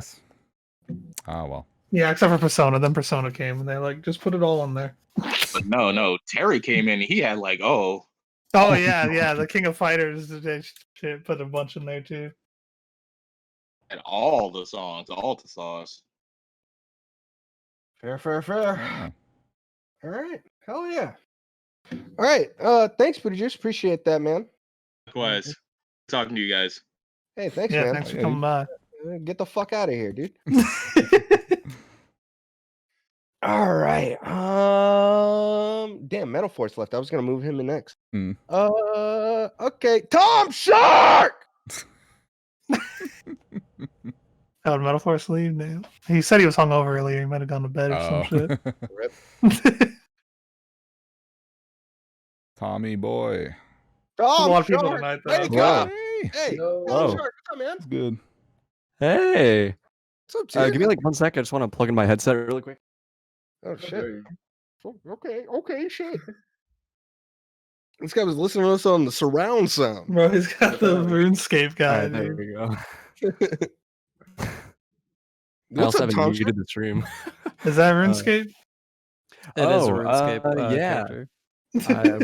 I was talking to a buddy of mine, and I was like, "Man, I want to change my profile picture," and you just gave me that image, and I was like, "Is that from nice. RuneScape?" Yeah, nice, dude. You're a white knight now. Yeah, that was it. That was the whole inside joke between me and a couple friends like years ago. So my friend was like, "Here, use this one," and I was like, "Okay." Okay. Hell yeah. Good shit, dude. Yeah. What's going on, Tom Shark? It's been a bit, bud. Yeah, it feels like it's been a while. Yeah, it's good to be back on the show. You know. Big chillin', just a regular Tom Shark. Yeah. I've had a pretty. I was thinking about like, man, when I come on, they're gonna ask me about my week. So when I was thinking about my week, I was like, man, I've had a very eventful week. What the hell did you do? What the fuck? Well, one thing is, I got a mic arm really late in the mail for my birthday, and so now I have my actual recording mic as my permanent mic, and I can move it around like a cool Twitch streamer gamer. Whoa, dude. Oh shit! Yours makes funky sounds too when you move it. Yeah. And also, like, I also recently realized like I'm kind of slouching over a lot because my monitors are too low, and I know my dad does like wood shop work stuff. So I was like, hey, can you build me a desk stand? And he built it yesterday, and now it's like finished and all polished and nice in my room. So now all my monitors are super elevated. So like my whole setup is just getting revamped. Oh damn! Now, yeah, I know. I can hear the decibels in your voice, dude. Holy shit! I also shaved my head recently because I got sick of my long hair. You're being one of those, dude. You're being Yeah. one of those, I don't know when I'm gonna leave my house, so I'm gonna cut it all off. Yeah, I also did it for like warmth, or not warmth, for so I'm not warm. Oh, summer. You live in a hot place, don't you? Yeah, I live in LA, baby. Oh, you're gonna cook. I'm You're gonna fucking really fry. sorry about that. Yeah, it's pretty rough. You know, whatever. Oh. I also love that one of my new nicknames for my friends is Bald Shark, just because. You've got some great friends. Keep those guys around. Yeah, trust me, they're gonna be with me for a while. Hell yeah, dude. Hey. Anyways, what you got for us, dude? Bull question, what you got? I guess a mix of both, but the question's more open-ended, I guess. Hey, I fuck. So I kinda a couple of my buddies play Skullgirls a lot, and I kinda dabble in fighting games every now and again, and I figured like, I might as well give this a go. Like it looks like it could be super fun. It could just be like a little niche fighting game that I can get into and just have a fun time with. And then I was just doing the tutorial and I was just getting so aggravated, and I don't know why. Good. I like it's and then like to be honest, this has been something I've dealt with for a while with fighting games, just like general frustration and a lack of patience with stuff like this. And I guess I just don't know if I lack the patience for it entirely or if if it's just not like my kind of game or if I'm not like big into competitive games because I know I like single player stuff a lot, but is there something in particular that triggers you when it comes to fighting games? Because I've felt somewhat similar experiences to this. Yeah. Well, of course, there's the classic like, oh, I've been fighting this guy for an hour and I'm like 60-0. And Right. it's just kind of like, oh my God, I have no will to keep going. And other times it's just like, wow, I keep trying to do this one thing. I keep trying to pull off this combo or I keep trying to like do this one thing. And it's not even like whoever I'm fighting that's stopping me. It's just me. Like I just can't do it. And my brain is just like not being like smart ape brain fighting game player. Right. And it's just like, oh my God, this is so frustrating. It's like that feeling where it's like you feel like your hands want to jump off your body and just kind of like stretch. You just get kind of like weird your fingers start to feel weird and you're like, ugh. I think coming from somebody who feels the same way and isn't a huge fighting game player, but kind of wants to get into it. And I've been actually like not this last week, but the week before, I was kind of getting boys around to play an older fighting game, Ultra Street Fighter 4. Oh yeah. Oh yeah, I remember you talking about that on the cast. Yeah, and we had a kick-ass time doing it. And I kind of did something mentally that I didn't do before, and it kind of changed everything as far as my enjoyment. Well, not everything. Like there were like very small moments where I would feel levels of salt or just like what am I doing here? But that's just going to be natural in fighting games. But the thing that I did was I guess I just gave myself a lot more patience. And you kind of have to remind yourself that when you're playing a fighting game and you're playing as a fighting game character, it's like you're inhabiting a new body. It's like That is like true, actually. You don't know how your limbs work. Like you don't know how you like your how your punches work, how your kicks work. Like you legitimately like moving your character around like at will and then being able to do combos, just things that your character would naturally do. Like being able to do those on command is something that's not going to come naturally, not even within the first like week or even potentially like months of playing the game, because the game just moves way too fast and you're just being thrust into it. And it's just like, okay, well, you've got like, I don't know, it depends on the fighting game, 6 buttons and they all have different moves. And you exactly, it's like playing co-op. Like there's just too much information and it's coming at you way too quickly and you're not going to be able to process it. And people that have been playing the game for way longer than you have are just gonna it's just way too easy because things have slowed down for them. So you kind of have to give yourself a lot more patience, and I don't want to say don't care, but like don't worry about the scoreboard so much. Like the 60-0 thing is just like that's just gonna happen. Like it's not like you suck. It's just that people have been playing the game way more than you have, and you're just like you're a little tiny fledgling bird and you're trying to fly like day one, and it's just not gonna fucking work. It's impossible. So I guess the strategies that I would come up with are just like I don't know, find other ways to have fun as a like instead of like caring so much about the match, I would just be like, this is my chance to bool with the boys. Like I don't get to hang out with them all the time, especially now that I have a kid. Like I don't get to hang out with these guys all that much. So this is my opportunity to just hang and chill with them. And even if I'm losing the vast majority of the time, it doesn't really matter because I'm just having fun. I'm just pressing buttons and I'm trying to do cool shit. Like I'm trying to do cool combos, but even if I lose, it's like no big deal. Like I'm just having fun. That's the main objective here. That was similar to. Here's the thing: when I got into fighting games, I went to the main thing that really got me interested was when Marvel 3 came out. There was a local tournament being held, and this ended up being where I would end up, over time meeting subsequent events and things like that. I would end up meeting some of the best like local friends I've ever had as far as that whole scene goes, and it's just a great fucking group. And I went in and I played, and I brought a friend of mine, Kyle, and because we have some sort of familiarity. And we hung out, and I talked to a couple. I didn't really talk to anyone aside from Kyle, because I was too nervous, and I hadn't really come out of my shell very much at this point. And had a good time. It was cool. And then Kyle had already left. He had left early, so he had headed out. And then I stayed. I just stuck around because I wanted to watch. Basically, stayed for the whole thing.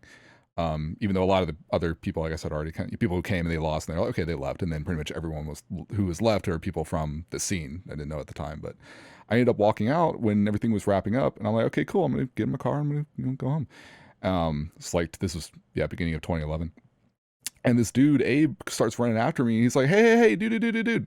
What was your name? I was like, oh, it's Dax, and he's like, oh, cool. Did you have fun? Did you enjoy the tournament? I haven't seen you around. I'm like, yeah, it was fun. It's a good time. I don't know. He was like, well, we do weeklies at this place, this store, Hastings. They have this cafe spot. We do weeklies every Wednesday. Here's the address if you ever want to come by. And I started to come by, and it's one of the, I've never, like, God, if he had not run after me, I probably, like, I don't know if I would have been playing fighting games very much. I don't know if I would have the kind of relationship I do with Aceuhh that we bonded over fighting games when I first got into the cage scene, the cage speedrunning scene in 2014. Started playing fighting games. Yeah, so like that wouldn't have happened. Like I don't see myself ever having gotten into fighting games if I didn't have that, because then it was a matter of like, oh, these guys are cool, and it took me a couple months to realize that they don't give a shit about how good I am. The reason Abe came running after me was because I stuck around, and because he saw like, oh, I was interested in some way. And then over time, very slowly but surely, I was able to figure things out, and then it got to a point where I was enjoying myself in so many ways other than just the game and just the idea of getting better at the game, that it made the process of getting better so much more natural, to the point where it took other people acknowledging what I've gotten better at doing over time for me to go, oh, I have gotten better. I've gotten a lot better. I didn't realize. And once you have that foundation where you're just like, oh, I can actually look at myself and go, I'm not great, but I understand things enough to apply myself to different games and things like that. Once you have that, it's like the world is your fucking oyster. Because I still don't think I'm all that good, but I have a solid enough foundation to where, and Aceuhh can tell you, I have a solid enough foundation where I can apply myself in whatever. And I can try different fighting games, and I can enjoy the genre because of that foundation that I established. But if I didn't have those people running after me, trying to be friends with me, that shit wouldn't have happened. True. I guarantee you. No, I mean, for me, I got into fighting games, and it was the same instance as you, Tom Shark. I remember so I was like, I got tagged to with my friends, and I was like, we were having a good time. I was winning most of them against my friends, but we all just did not know what we were doing. And I was like, okay, this seems pretty fun. This seems like something I could do. I had started watching some fighting game streams. I was like, man, this is fucking tight. Wednesdays and Thursdays were my favorite day of the week because I was unemployed, and so all I look forward to was Wednesday night fights and fucking the run back Thursdays, where they would play fucking KI and Marvel 3 on those. Those were the fucking days. Super Arcade, baby. And I remember I would get so pissed off because I remember I was like, all right, I'm gonna get into fighting games. I'm gonna buy all the fighting games. I went to GameStop. I bought Street Fighter Cross Tekken. I bought Tekken Tag 2 again. I bought DOA 5. I bought Street Fighter 4 Arcade Edition. And I started loading up all of them, and you just pick out characters and you just start playing around. And then I got to Street Fighter 4, and I had bought an arcade stick because people have been talking. That was when a big debate started coming in, pads versus arcade stick. So I wanted to try. Couldn't get into it. Didn't understand why the fuck I spent $200 on a fucking arcade stick. So I started playing Street Fighter 4 on a goddamn pad. And I had been never more pissed off in my goddamn life than Seth on the goddamn arcade mode, getting so pissed off that I couldn't do DP motions on fucking Jury, getting so mad about everything about it. And then eventually online, I had been playing with some of my Halo friends, and I met my friend John Pan, who he was going to college in I think Ohio, but he would basically play offline in this like pizza shop, and he had a sick Dudley. His Dudley was nasty. He was hitting one frame links on my ass, just smoking me.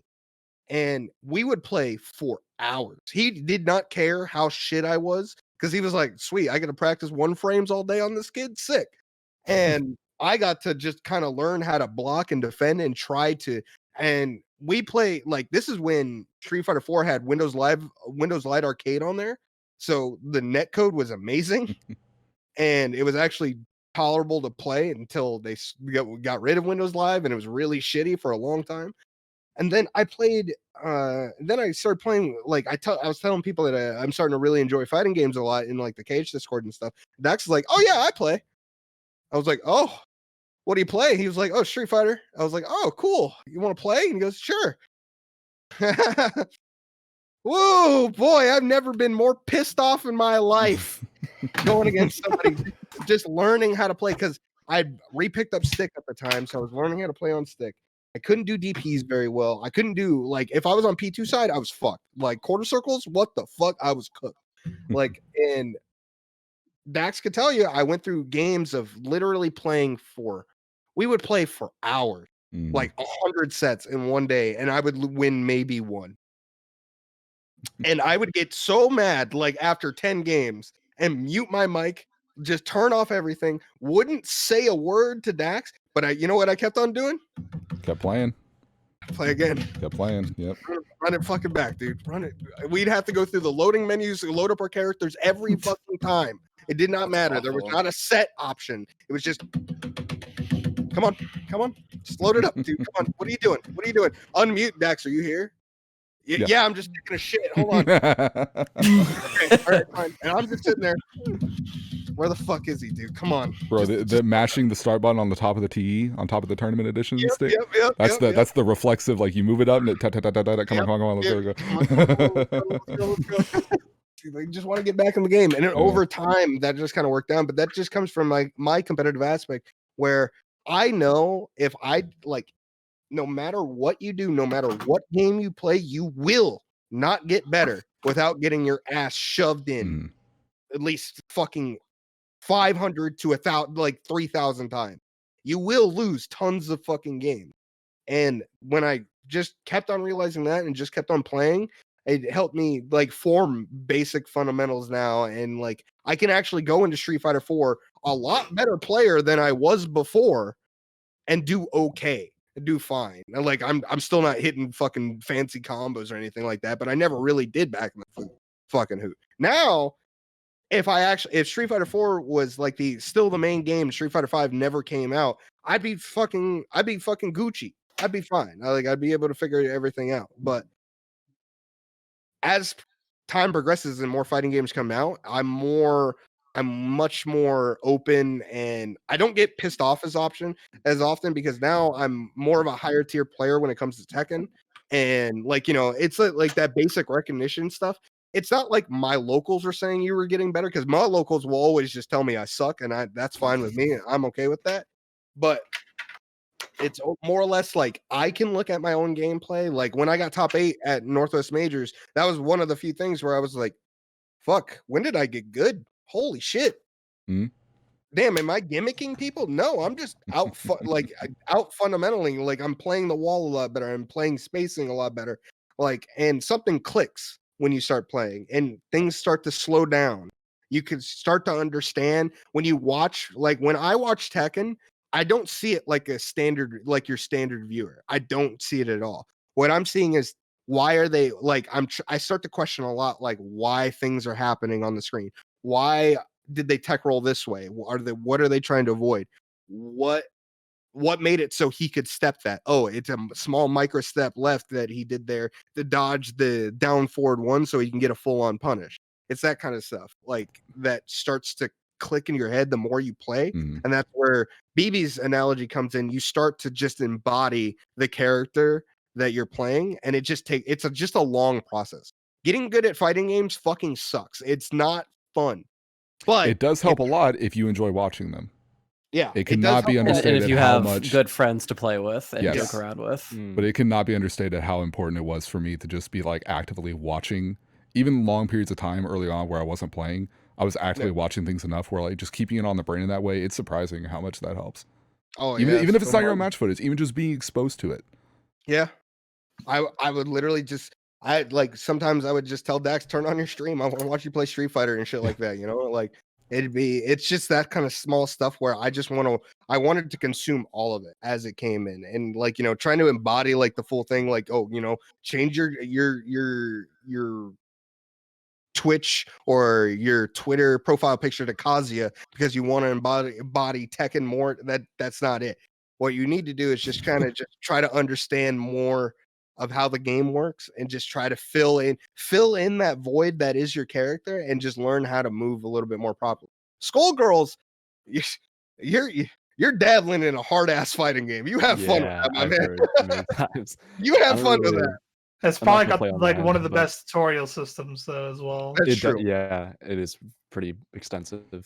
If you want a much better one to try and a much more grounded and evenly paced game, I think it might be a much more approachable thing, but also have some ridiculous fucking anime aesthetic. We keep saying Under Night in Birth.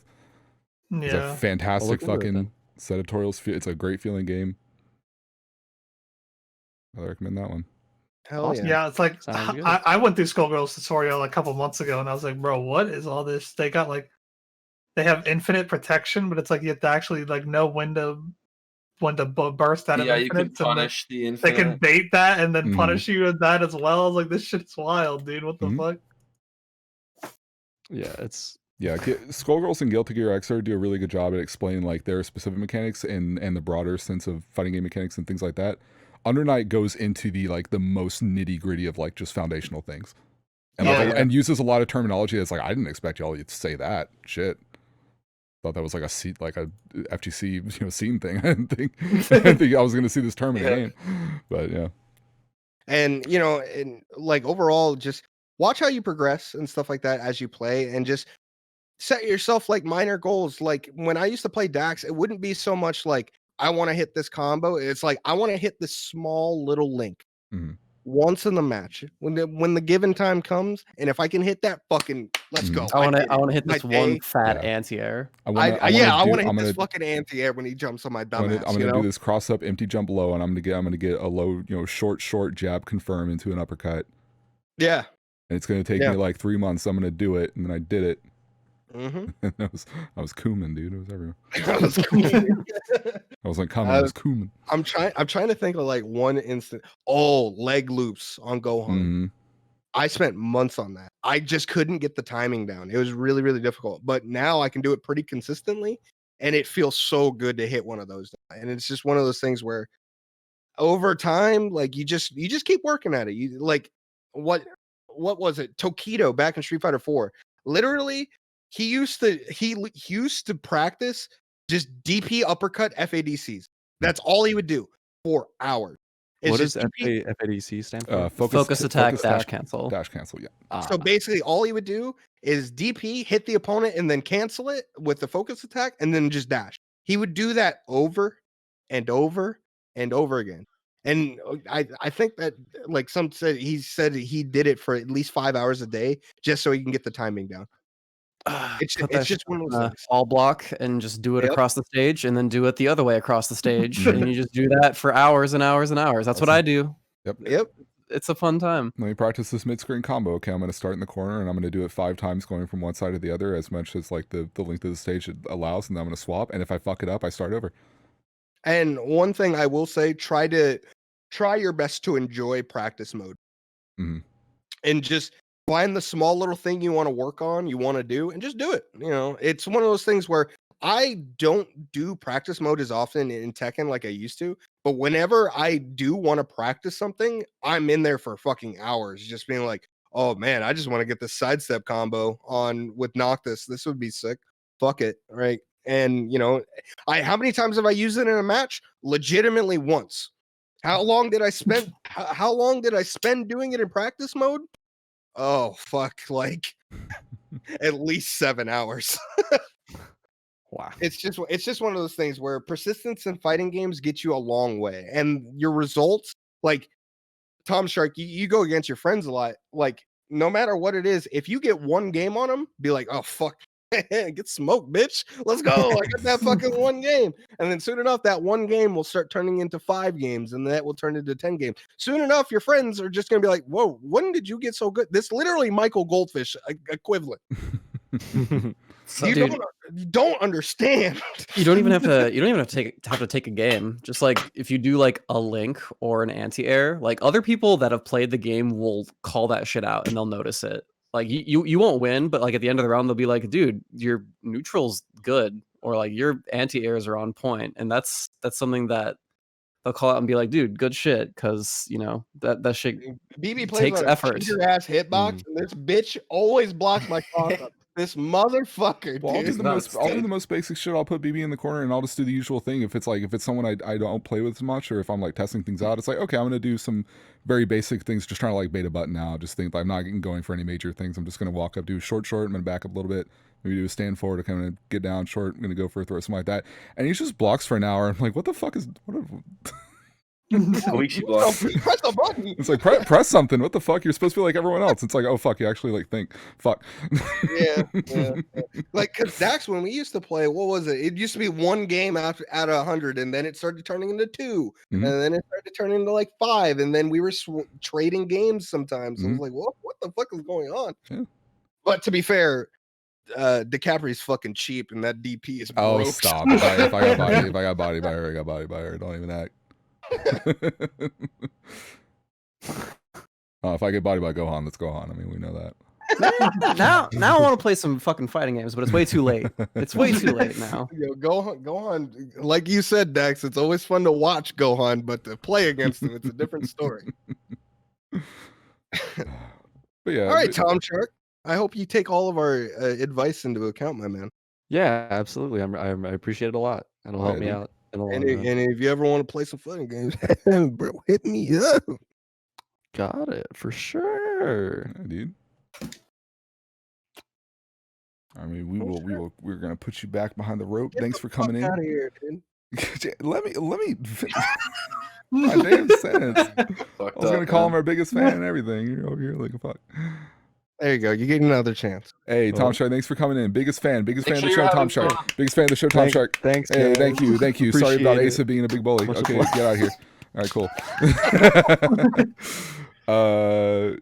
Who's next? We got Shady and Saki and Kitty. Let's get one of our dumb mods in here. Hey. Oh shit. What's poppin'? Yo. Hi. I genuinely think that people that hang out behind the velvet rope forget that they're waiting for us to pull them in. I think that's funny. I think that's funnier. Well, I just wasn't expecting it because, I figured, you guys have been going for about 5.5 hours already. I knew it was going to happen with a drive-through, and we were kind of long on the initial point, so That's true. That's true. Right. I just wasn't expecting it at this point. I figured you guys were going to wrap up soon. Now we got to get through everybody, and we're almost done. So that's true. What's up? I just got home from work. Oh wow! What'd you do? I made pizza dough all day. Oh, fun! What did you eat? What did I eat? I haven't eaten dinner yet. I was hoping you were gonna say pizza dough. Yeah, me too, actually. Pizza dough. Like be really snarky about like pizza dough. What the fuck do you think I've been eating? Do you have a plan for what you're going to eat? Just leftovers from the dinner I made last night for my girlfriend's birthday. Aw. What'd you make? Yeah. So I posted it in the food channel. Oh, here we go. It was a lobster with a saffron cream sauce, garlic rice, and curried vegetables. Look at Oasis Rockefeller over here. Bro, does anyone sell lobster? Does anyone sell lobster past midnight? Like Holy shit. But like lobster's really, really cheap right now, so I definitely don't feel guilty about it at all. Fair. Is it? Damn, I need to go get some. I haven't had lobster in a minute. Yeah, I got both of those for like $8. Shit. Because like, you know, usually they send a bunch to China, but China's a little preoccupied right now. Yeah. That's a lot of the world's pretty preoccupied. I want some lobster mac and cheese now. Ooh, that sounds good. Yeah, Sounds that's, really that's good. It's fun. Shit. Well, what's up, Sake? How's it going? Doing all right. Moved in with my girlfriend. Been unpacking and all that shit. Fun again? Woo! Yeah, really fun.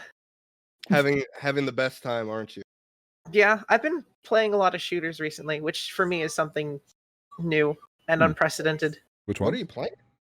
So I've been playing Doom 2016, Doom Eternal, Okay.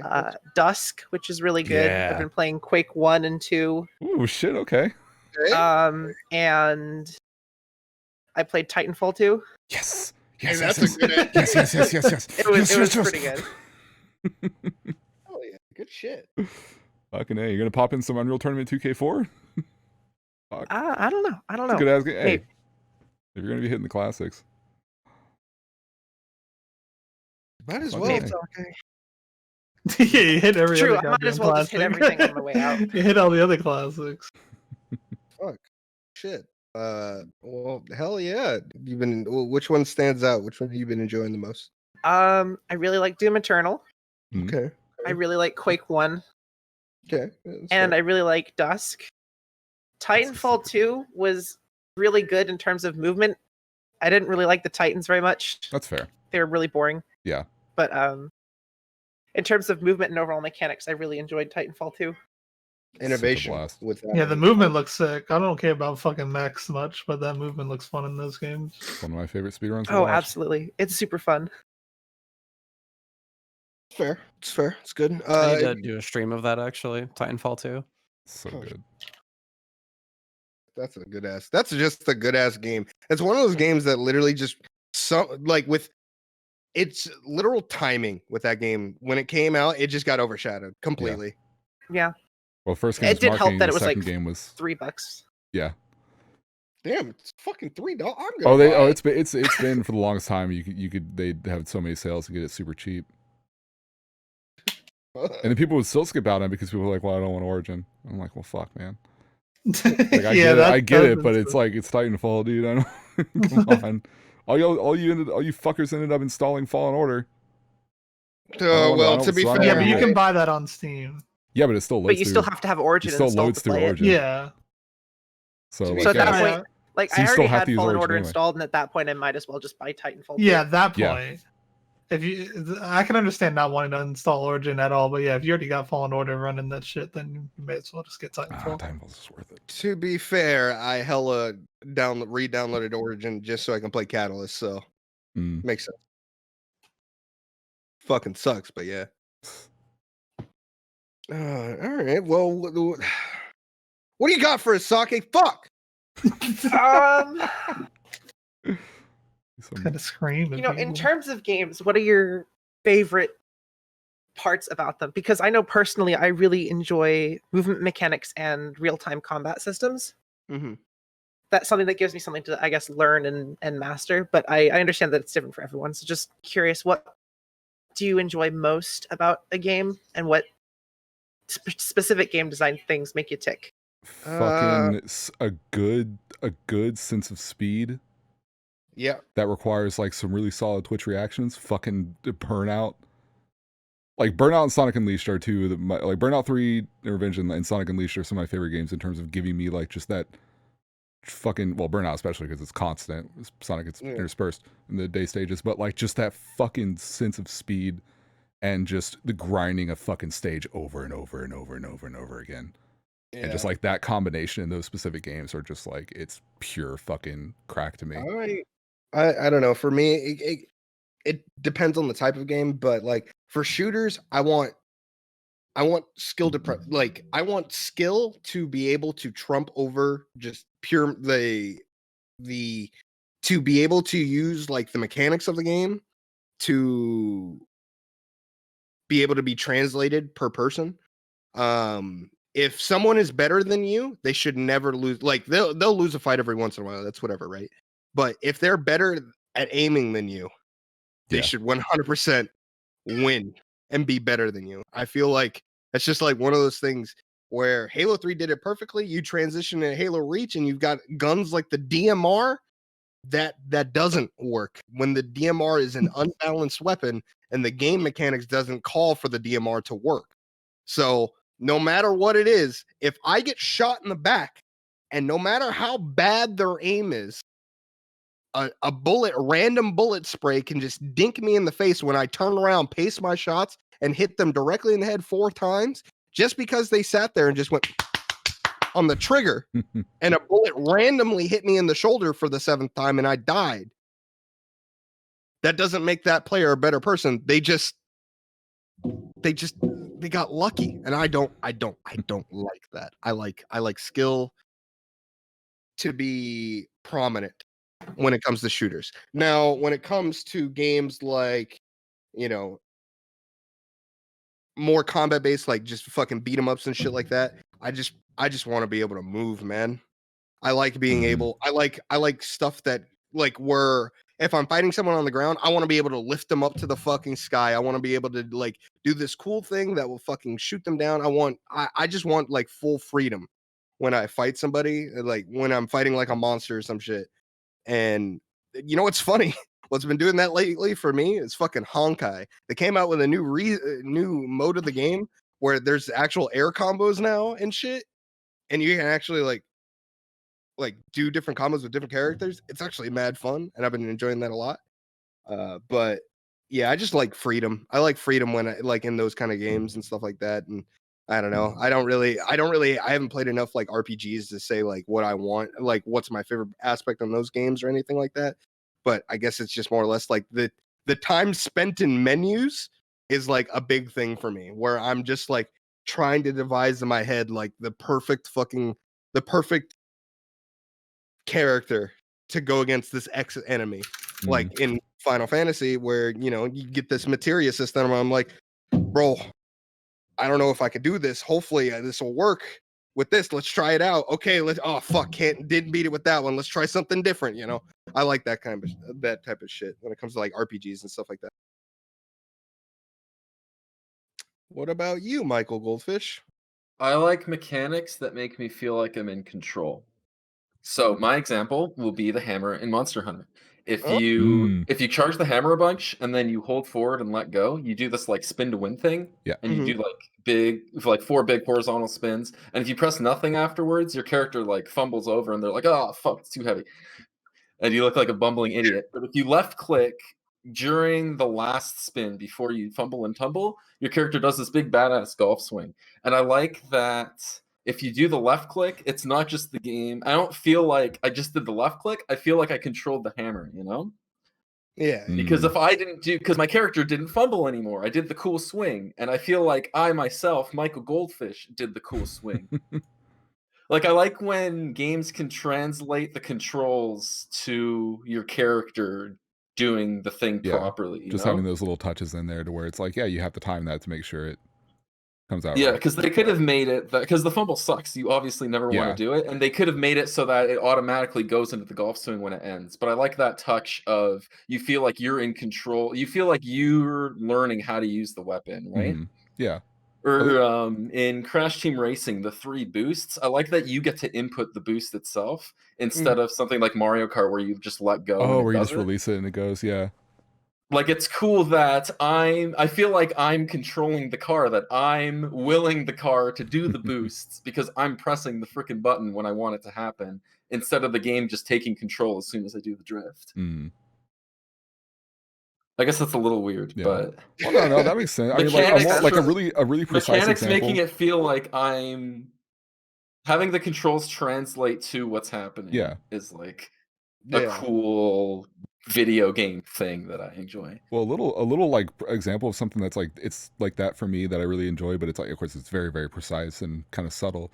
But doing like X-Hacks and shit in DMC 4 and 5, where it's a matter of like, it's the simple idea. Yeah, you can do your charge and you can rev up your sword or whatever, but if you swing and get that 3-frame window, then you immediately get a charge, like things like that, to where it's like there's an additional element to it where if you go out of your way to fuck with it and you end up developing that as a skill, that's an additional thing you can incorporate into your play.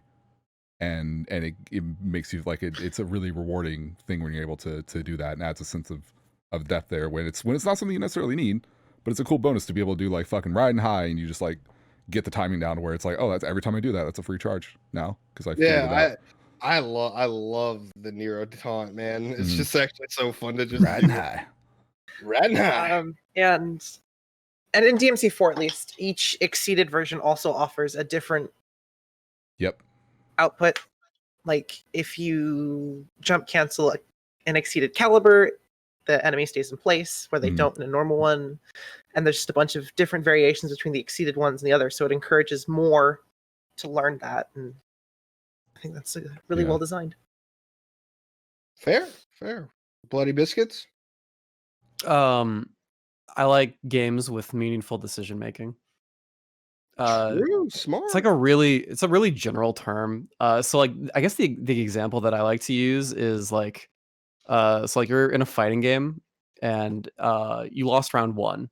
So you got to win. You have to win round 2 to keep yourself in the match. And you're winning and you land a mix up or whatever and you're in the middle of a combo and you have 2 paths you can go down. You can spend all your meter and go for like a critical art or, a big combo and kill, but you'll have less resources when you start round 3, right? And then there's option B, which is save the meter, because you can save that shit for round 3 and you can start round 3 with more resources. So you end your combo with a weaker combo, but the plan is to go for some sort of mix up or win the next decision or whatever, and get their health to 0, and you'll have more resources. And there are pros and cons to each choice. And I already described it. Like you win, you guarantee the win, but you start with less resources. And then the trade-off with the other option is if you win, you'll have more resources, but there's always that if. Like imagine they come back on your ass and you just end up losing that round. Then you'll just be thinking in your head, why didn't I spin the meter? I could have spent the meter. I could have won that match. But you got to hold that shit because that's the commitment that you made when you decided I'm not going to spin the meter. So decision making where there are very definite pros and cons for each decision that you have to weigh out in your head as you're playing the game, and each decision is going to lead to a completely different game state that may or may not be favorable for you, but at least it's going to be like a different game state when you make that decision. It's like it's going to be a meaningful one. It's going to be a big one, I guess. And that can be translated to like any game. I think if you fill your game with meaningful decision making all the time, or like consistently, you don't want to like overflow it, but if you consistently give players that feeling of meaningful decision making where you're like thinking either in the middle of the match or before you go into battle or whatever, you have to think out what you're going to do, what your strategy is, what the plan is, then I think that's good, because that means that the game is, I'm trying to think of like the description here. Maybe somebody here is smarter than me can like explain more about what I'm thinking. I have no clue what you're thinking. Really? Am I just not? No. I was just gonna add on to the fighting game stuff. It's like more or less like, for me, one of my favorite parts when it comes to decision making, like in tournament, whenever I play against one person, like most of the time, no-namers that are decent at the game in Tekken beat me first game, but I figure it out real quick how to beat their ass, and I either swap character or just change up something so slight, and it just eats them alive. And it's like, that's one of my favorite things, is just trying to like figure it out, because if you don't figure out how to beat someone in 2 rounds, you're going to lose. You're going to lose in Tekken at least. So it's just one of those things. Describing risk reward system, BB? Risk reward. I mean, I feel like decision making and risk reward are inherently tied together. Yeah. Because well, decision making implies that there are trade-offs. If you're making a decision one way or the other and they're going to lead you down the same path or to the same general game state, then you didn't really do anything different. Like your decision didn't really matter in the long run because you still ended up at the same spot in the end. But if you have like if you have trade-offs, if like, I don't know, if you have like this piece of armor that's like good in one aspect but like shitty in another, and then you have another piece of armor that has maybe the reverse or just like something completely different. Like say you've got like armor that's like, I don't know, fucking it absorbs water attacks, and then you have this other piece of armor that's like it's got good defense or raises your health or something like that. Like depending on the situation and where you are in the game, that armor is going to result in different effects for you, especially when it comes to like a boss. Like if a boss has like the best example that I can give is like fucking Genova 2 in Final Fantasy 7. Where he spams this big ass water attack, this big AoE thing, and just wipes the team instantly. But if you have like this piece of armor that you got like literally a second ago and you put it on somebody, then they just absorb water. And eventually Genova's just going to run out of MP. And each battle where like you wiped, and then the other battle where you where they ran out of MP and you just ended up winning, are two very different game states and two very different experiences for the player, right? And that's like something you can talk about with other people when you like go over it and you're like, oh dude, I didn't know you could get that thing, or like, oh, I found this thing and I used it, and then maybe the person who played before was like, oh my god, I didn't even know that was a thing, I'm gonna do that my next playthrough. It's like why Dark Souls playthroughs are so cool, because you can go in so many different directions. You can choose a completely different class and it gives you completely different scenarios. Like, oh man, the Moonlight Butterfly sucked because I couldn't hit him for like 5 minutes, but like if you choose a sorcery build or a pyromancy build and you just chuck projectiles at it, then it's like the easiest boss in the world. They're different experiences because of decision making that inherently created, like that inherently had trade-offs in different departments. The opening of Dark Souls 1 is a good way to explain this, because at least from my perspective, because I could look at, okay, I'm going to start this playthrough, I'm going to go get Havel's Ring first thing.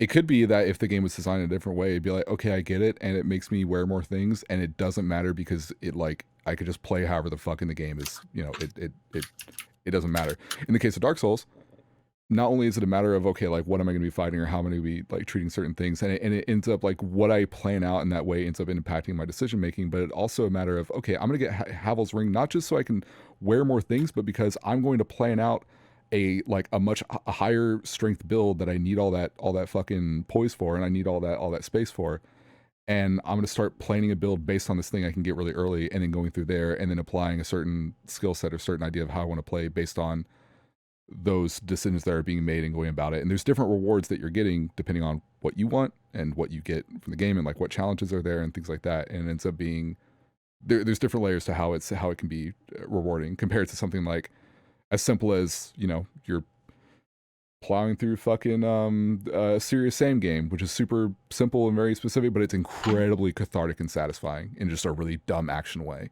And it's not so much about decision making as it is like I'm just making a lot of rapid fire things. I'm kind of turning my brain off, and that's a whole different thing. But then when you have games like God of War 2018, where it's like you can opt to craft this specific armor and upgrade this so you can have some improved stats and resistances against it, doesn't fucking matter.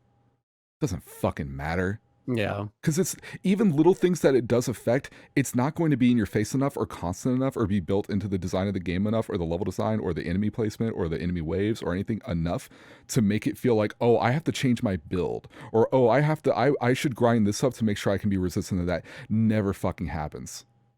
And you could argue it does on Give Me God of War, but Give Me God of War is one of the most bullshit fucking difficulties I've ever seen in a game. It's a fucking joke. It's actually ass. It's like, you know what I'm fucking talking about. It's fucking ass. Yeah. It's fucking ass. And I was really hoping that New Game Plus and things like that would save it to where it's like, okay, make it super hard and then give me everything I have. And kind of like how I'm doing hard mode with 7R, where it's like, okay, cool, I have everything I need, and I'm just going to build based on what I do, and everything's, you know, and then bosses are going to fucking maul you. But you have everything you need. Just go the fuck in. And I was hoping it would have that, and even that wasn't that fun. Even it just doesn't. you have all this shit that doesn't have any substance to it. It's just kind of thrown in. So all the decision making is like, whoa, dude, you can craft this and you can make that and you can go do this and you can grind this out and do this, whatever. It doesn't lead to anything because the game doesn't give me enough to make it feel like it fucking matters other than like, cool, my number went up. A lot of God of War 2018 has that design of just numbers go up. But why did I still like the chemicals. game? Because it felt really good to hit someone with the axe.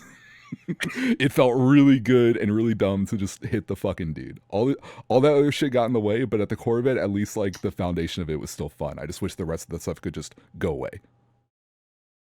That's what I like about 7R. They made every weapon viable with the upgrade system, so they never fall out of fashion. We'll talk more about 7R later, but yeah, hell yeah, he's completely right about that.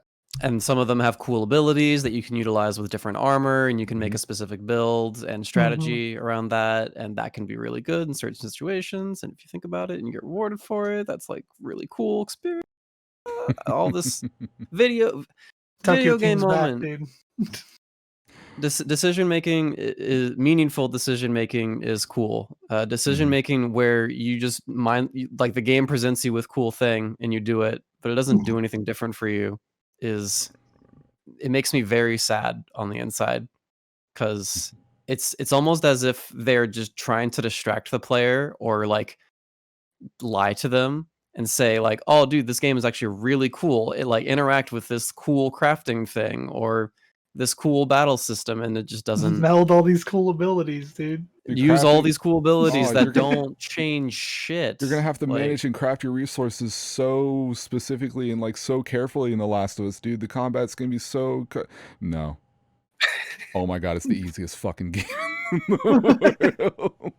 Like that sort of shit hurts me because it's almost like they're lying to you. It's like, oh, it's gonna create a completely different experience, but it doesn't. Naughty Dog literally lied to your face in interviews for that game. But, yeah, dude, the AI is gonna be so good. It's gonna be even better than the trailer, dude. It's gonna be great. But yeah, it does come across as like, why did you put this in here just to like trick me? You made it look like there was a lot here. Things. You made it look like there was a lot here, and you make me feel like I'm doing a lot, but then it gets to the point after I do this thing where I'm like, wow, that's it. All right. Oh yeah. No, yeah, I'd say movement and combat systems probably the most important thing to me, and then soundtrack as well. That's 100 too. If your soundtrack ain't bumping, I'm not enjoying it as much as I would. You know. I mean, like to me, if I'm playing a game, and if I like it a lot, I'm gonna play it for a lot. Eventually, that soundtrack's gonna get fucking muted. No matter how much I like it, it's gonna get no matter muted. who it is, it's gonna get muted. You got to play your own music every once in a while, but when you turn it back on and you're like, oh shit. I don't know. I've never been one to mute soundtracks. I can't listen to music when I'm playing games. I literally have always just listened to in-game music. Yeah. I don't know if I'm like grinding training mode or something like that. Oh, I'm not like listening to Street Fighter 4 training mode. If I'm practicing for speedruns, then I can listen to music, but if I'm doing actual speedruns, then I can't listen to music. Yeah. Fair. Oh, hell yeah. Well, thanks, Sake, for being a wonderful mod. Thank you, Yeah, Sake. I'm glad I'm always here. All the time watching every cast, right? Every cast. Uh-huh. Yep. Not just out there eating lobster that we can't afford. Oh, absolutely no. No, it's not like I have a job or a life or anything. No. Yeah, no. I just sit at my computer all day waiting for the next cast. Yeah, and waiting for people to ban, right? Absolutely. Mm-hmm. Good job. Excited every time I see that ban hammer. Exactly. Well, thanks again, Saki. Now get the fuck out of here. Jesus Christ. God damn it. Why did we hire her?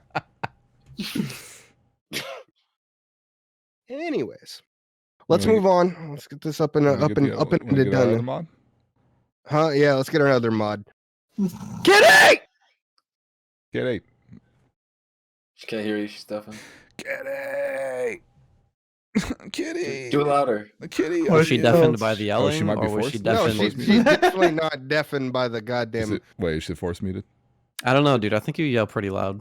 No, There we go. Hey! Hello? Now I can hear. Hello? Hi, sorry, I screamed. I was very scared. Okay. Hi, Kitty. Hi. Kitty's like our not, but is our manager. What's going on? How's it going? I've been trying stuff with that, but you know, for Din Din, my dad made some cedar plank smoked salmon. I'll be honest with you. It doesn't fucking matter that you fucking smoke a salmon on cedar plank. It hardly adds anything. Don't fucking waste your money. But yeah, it sounds it does Maybe sound it's just a bad plank, you know? Yeah, you know. What do you want? Smoked salmon or cedar plank smoked salmon? I'll pay 20 bucks extra for that. Listen, I'll pay $20 for that. Listen, as soon as everyone started saying applewood smoked bacon just started tasting better. I don't know what to tell you. That is Applewood hits different, you know. Applewood does hit different. What's going on, Kitty? What you been up to today? Not much. Just doing chores here and there. Chores. Lame, dude. You sewing should be stuff gaming. and fixing things. You should be gaming, dude. I played Animal Crossing. Animal Crossing. Yeah. Who do you like the villagers in your town? Some of them. Some of them. you got some bad you luck. don't have to. You didn't get any of those. They can't hear you. They won't get offended. You get any of those like weird fucking crocodile people? Did you or like? What's wrong with the crocodile people? What, we being racist to crocodiles? I don't know. They just look kind of weird. Dude. Those fucking crocs moved in. They haven't shut I up. like the way the eyes are all like raised up. It's weird. They sit in the goddamn corner store all fucking day. They always yell at me every time I But walk by. You got a problem with rhinos too and how big their heads are? No, I didn't say fucking right. Well, they're endangered. I don't want to fuck with rhinos. Like crocodiles, I mean, shit. Well, I can't even tell. Look, it's just. There's so many I'm of gonna them. trust you. Fucking hate those Crocs, dude. But yeah, no, that's fair. Right You're next to right. The crocs are turtles, kind of dude. ugly. Fuck turtles. Look, if I see a crocodile villager next to this tiny little like rodent squirrel villager, I'm like, I'm gonna wake up the next day and that fucking dude's gonna be gone, and the croc's gonna be like, oh, you moved out, as he has like a fucking toothpick. It's like He said Yeah, he Peanut. tried to Where live. she went. Don't try to contact them ever. I'm starting to agree with Michael Reeves, dude. Fuck turtles. Michael Reeves, isn't that the paralyzed Superman?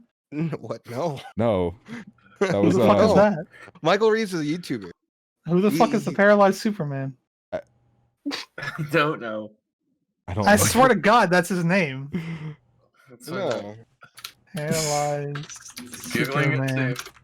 Christopher Reeve. Christopher Reeve. Okay, yeah, no, I have heard that. Michael Reeves is a YouTuber. He's like a tech YouTuber. He's a really fucking funny Really guy. close. He hates turtles because he lives in LA and all they get is paper straws, and he's so sick and tired of the fact that he has paper straws because plastic straws kill turtles. Okay. To be fair, plastic straws do suck, but it's not the turtle's fault. Or paper, whatever. Then Fuck people those get things. metal straws and they trip on them and kill themselves. Yeah, Good. that is a thing that happens, unfortunately. Good thing the Survival of the fittest.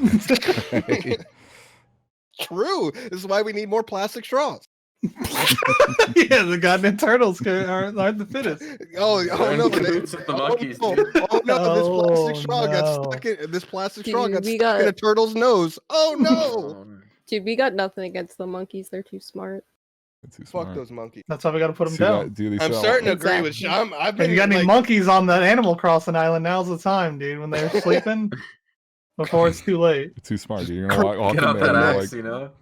watching TV. Just while they're sleeping, just yank their neck a good 60 miles per hour, just left, and call it a day. That's it. No pain, no struggle. No That's struggle. all over. You don't have to feel bad. They didn't feel it. They're just dead now. They're dreaming. They keep on dreaming forever. They died of the smile on their face. They're eating their stupid fucking bananas in monkey heaven. No, they go straight to monkey hell because all monkeys go hell. I'm sorry, I forgot. Only humans get to go to heaven, Asa. God. Yeah, you're right. You're correct. No, fuck those animals. Fuck the monkeys. Let's go. Shut up, dude. My dog went to heaven. Okay, like don't talk bad Yeah, about don't Bean go Dip. to Don't talk heaven. bad about Bean Dip, dude. She's in heaven. They went to the farm. You went to the Bean Dip went to heaven. Bean Dip. Bean Dip was the name of my dog. Anyway, moving on. Kitty, what else is going That's on? really fucking cute. Yeah, she when she was a puppy, she fell into some mud when we were at the place picking her up from her litter, and she fell into the mud and she was dipped in, and Dad was like, "Oh, it's like Bean Dip," so he named her that. So I'd call her Beanie or Beanie Weenie. And she was a little border collie. It's all right. My dog's name was Rowler, so sounds like a Pokemon. Yeah, I know. I named it. It's literally based off a video when I was 10 years old, acting like fucking what's that guy's name that died to a manta ray? Oh, Steve Irwin. Yeah, I was pretending to be like him in a whole video, and I had a stuffed dog, and I named it Rowler. My dad thought that was the funniest thing in the fucking world, so he named our dog it. But yeah, I'm kind of sort of preparing for a move. Oh, shit. But we'll kind of sort of see if that happens. They could cancel my flight anytime. Yeah. And getting across the Pacific Ocean isn't exactly easy right now. No. Leaving the country isn't easy. When is it ever easy? You have to get in a plane. That's already hit off. But yeah, that's already enough for Shib to go. I don't know about all that. America's not so bad. This is gonna sound really mean, but if I was ever on a flight with Shib, I'd be so tempted to somehow like get the plane to like shipwreck near an island. I really want to see the scenario. I would just the scenario is we land after this horrifying crash. Somehow we all live, and literally Shib will get out of his seat, unbuckle his seatbelt, and walk to the water and dip his face in. No. He won't even do that. He won't even. Yeah, no. He's gonna keep walking. You're gonna hear fucking "Give me the beat, boys, and free my soul. I wanna get lost in your rocking." You just As slowly we're going walk down into to the fucking plane, water. I'm just like, I better fucking die. And what, we just see him floating some moments later. Yeah, you're gonna be hitting you're gonna hit my line like we're playing fighting games, dude, and I got hit. I better fucking die. I can just picture that. I literally can picture the sight of the plane crashing. The plane's like half open. We're all in our seats. Somehow we lived. The fucking roof's off and everything. We're just like, what the fuck, yo? We're on an island ship. We're all strapped in our fucking seats, all scattered around. We look at each other and we're all alive. We're like, let's fucking go! Let's go! Michael looks around. He's like, oh, poggers, dude. Shib literally has the look on his face like he just lost grand finals in a reset bracket. 2-2 in the final set. I was tweaked, dude. I was up 2-0, and then I got 6-0, dude, in grand finals. Oh god, that's so good. Kitty has had some good ideas for the podcast, though. I know. One that I brought up that All right. nobody else wanted to do. Yeah, seriously, you guys need to come on, just like $5. Pay an e-girl to just be on for an hour, dude. It'll be great. Put an e-girl from e-girl GG on the podcast. Let's bring her on, dude. Cool. Hey, what's up? What's up? Ask her what it's like to be an e-girl. Dude. It's like, so what's the deal with like having like boobies? what's with that? What are those things on your chest? What's crazy? Does it impede your ability to play video games? And then at the hour will be winding down. Be like, all right, well, we did give you $20. Someone needs some pictures of your feet in my DMs. Stat, woman, lady, come on.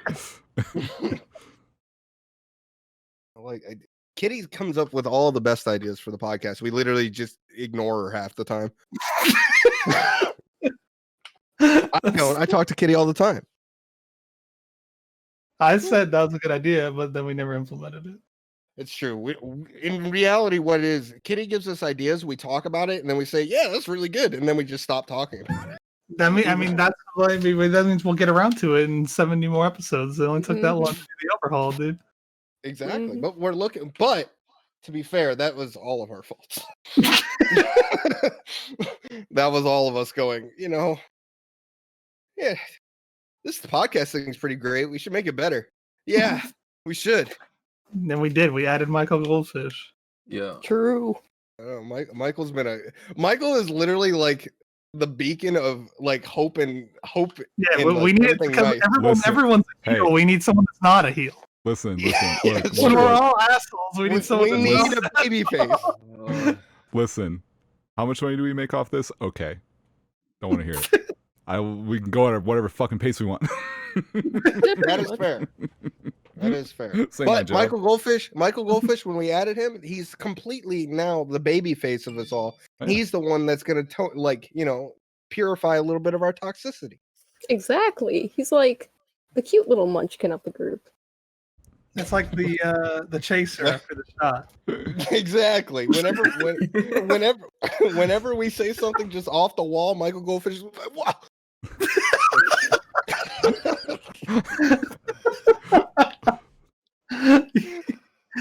You can't say that.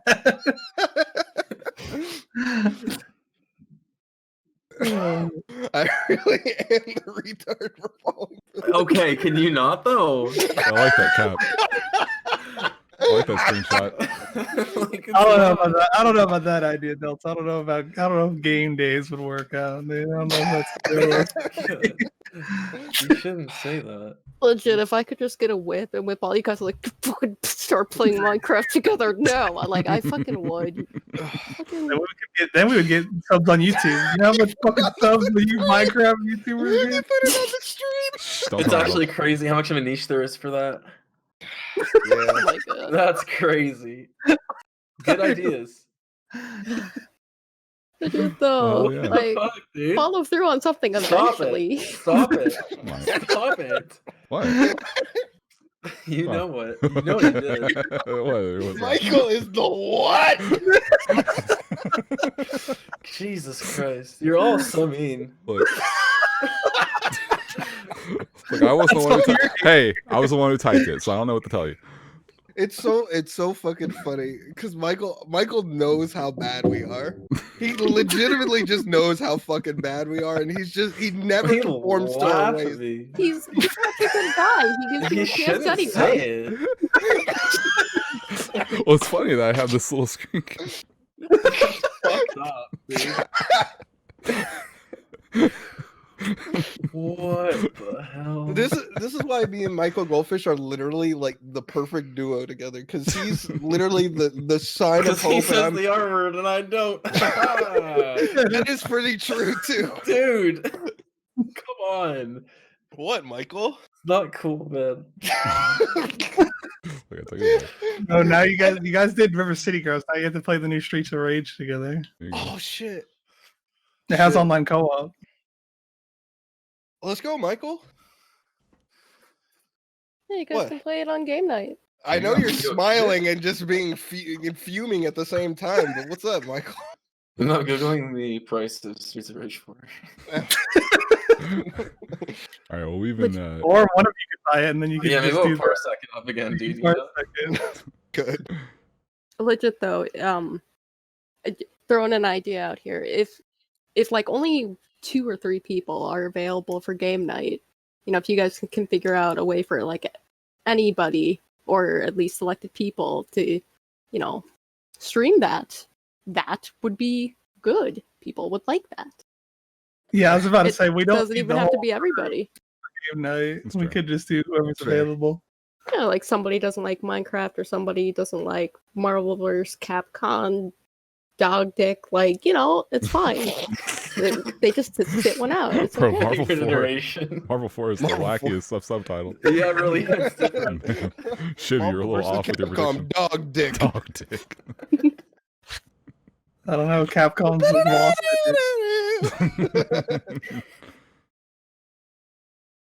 Well, hell yeah.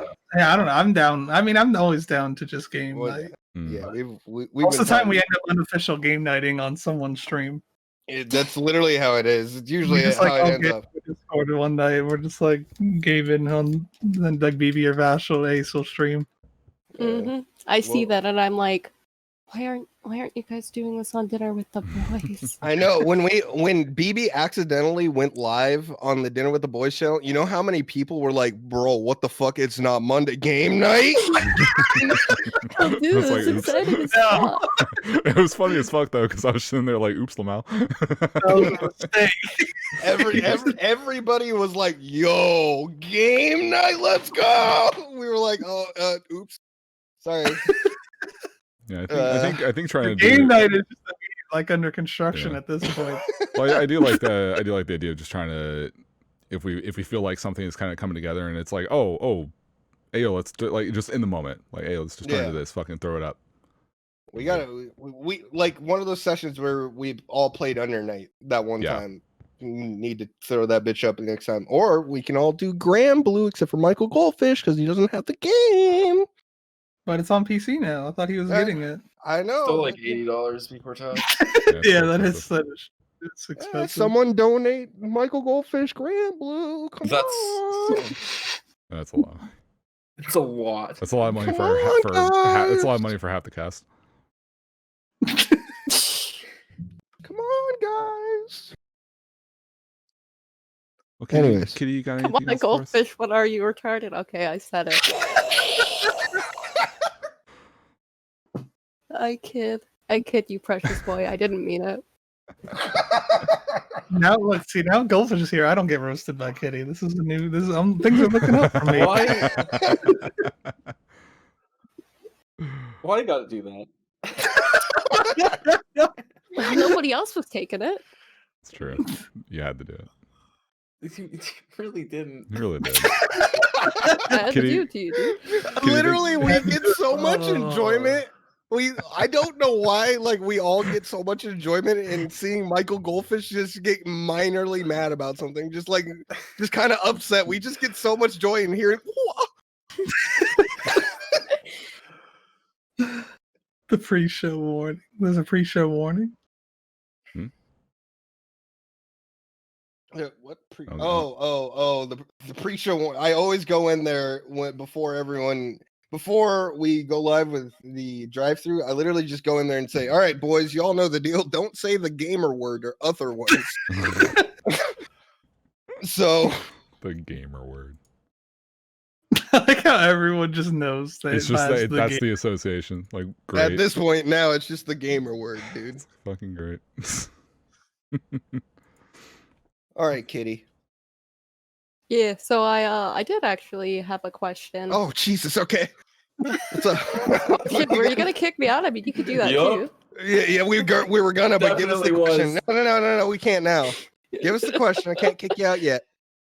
Well, at first I was going to ask, hey, last time when you showed me a story, it really helped. It made me laugh. Haha, could you tell another? But I'm not gonna lie. Do you know what a good story is? Tell me all about that fucking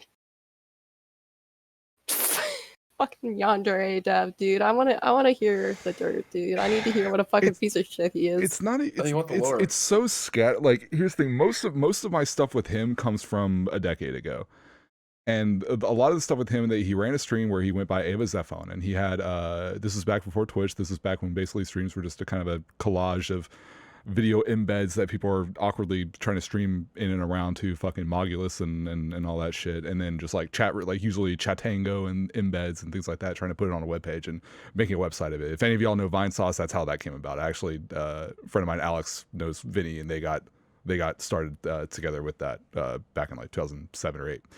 And Aceuhh was one of those, and like a lot of us, he would advertise on 4chan because that's where you went to just like advertise. Because if you try to go on like Something Awful or E-Bombs or anything like that, you just got your shit flagged. So people would make threads on 4chan and be like, "Hey, we're streaming this," and of course people were like, "I don't understand what the fuck you mean, playing it live? Like, how do you do that?" Like, it was a very foreign thing.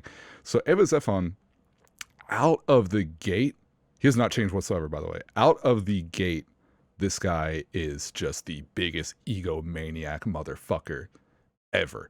And it's in this weird niche space that we're all kind of figuring out, and yet he's the one who's just being such a fucking asshole for no reason. And so he developed this really nasty reputation, and so we would go over there And it like we just get bored on our streams because we have a little community stuff going on, and sometimes we be streaming games, sometimes we just hang out in the chat and have like videos and stuff running. And we would get bored and be like, let's go see what fucking Ava's doing. And of course we would go in, if he's streaming, like if you say it, you know how like people are doing world record for posting the cum chalice gif in his Discord, seeing how fast you get banned. It really was that. It really was. We were doing those games back then in 2009, going to stream and seeing like how fast can you get banned, and you say the littlest thing. And it's just like and he follows it up with this rant on the mic about you and is saying all this shit or whatever. And he's just this just pathetic fucking loser. And he went so far out of his way to like talk himself up. And of course he's just of course everyone rips on the nose and the jawline and all that shit. That's what I mostly knew. I didn't know he was Yandere Dev until like a year and a half ago. And then I found out like, oh, well, that makes a lot of sense because all the same tendencies are there. And basically with the Yandere Dev shit, it's just this fucking shitty ass game he's been air quotes working on and it's not just a matter of like him not putting this game together or taking forever to put this shitty fucking game together, because no one else would care if it wasn't that. It's the fucking attitude and always acting so superior to fucking everyone and never responding in any sort of positive way to any amount of criticism. And it's just God, like, seriously. But he would still get so much fucking attention because people were he boomed on YouTube for 1 year, and then everyone was doing playthroughs of it and things like that and fucking around with the builds and whatnot. And he started to get a real hot head, and it just exacerbated the problem. And he's just the funniest thing is seeing coders go into the game and look at his code and being like, what the fuck is wrong with you? What is wrong with you? This is a fucking mess. I wish I knew I wish I knew basics of coding so I could go through it and be like, oh my God, I'm going to vomit. Because that was the reaction from friends of mine who were in those spaces, especially web designers and things like that. Or even people who were working on their own games. And they're like, this is the big, no wonder you're never getting anywhere. Holy fuck. Because you could look at that and be like, oh, there's work being put in. It's just incredibly misguided, and he won't accept help from anybody because he's an asshole. He's just a huge fucking dick. Yeah, like, you can fucking tell. It's like, he's doing something, but clearly he's not going to listen to anybody else. Ava Zephone is the embodiment of when Square Enix was making the original Final Fantasy XIV. In which they basically said, we're not going to look at what anyone else is doing. We're just going to do what we did in 11 and just repeat it because that's what we want to do. And that's what the Japanese want. And that's what fans of our series want. And that's what they want. And we know what everyone wants. And the game came out and everyone's like, this is dog shit. This is not only did you ignore anything that was interesting or done in other games, which is perfectly fine to borrow from. It's not Simpsons did it. We all watched that fucking South. Come on. It's not a big deal. But also you didn't even implement any general quality of life. Like you didn't research anything and just use your knowledge of 11 to make 14. That's how it felt. It felt so fucking archaic and miserable to play. And that's that and that attitude, that whole fucking rationale is Ava Zephone to like an extreme in his fucking attitude. I hate that motherfucker. I wonder what's gonna become of him. Like, are we going to get like a Chris Chan documentary of him eventually? And it's like, well, you see, his mother did this to him. Either, honest to God, there's going to be a report one day where it says he kicked the stool, or he got drunk and got into a fight and got fucking killed.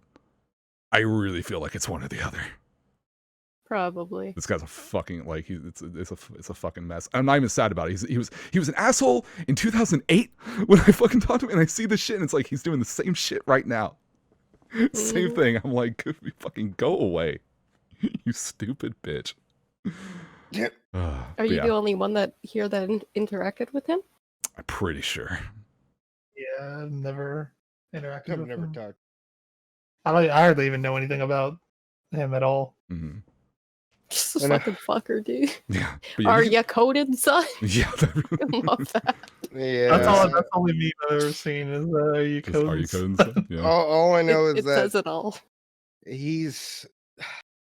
I didn't even know who he was, but Yandere, like the Yandere simulator, seems kind of cool. I'll give it a whirl. I even gave it a whirl, but I was like, dude, this plays like shit. This is not like, this isn't fun. This isn't anything. So I started fucking diving in, and I started seeing all the shit that he did with his coding, and I was like, oh my God, this guy doesn't know what he's doing. And he's like, literally, this game is never coming. Yeah.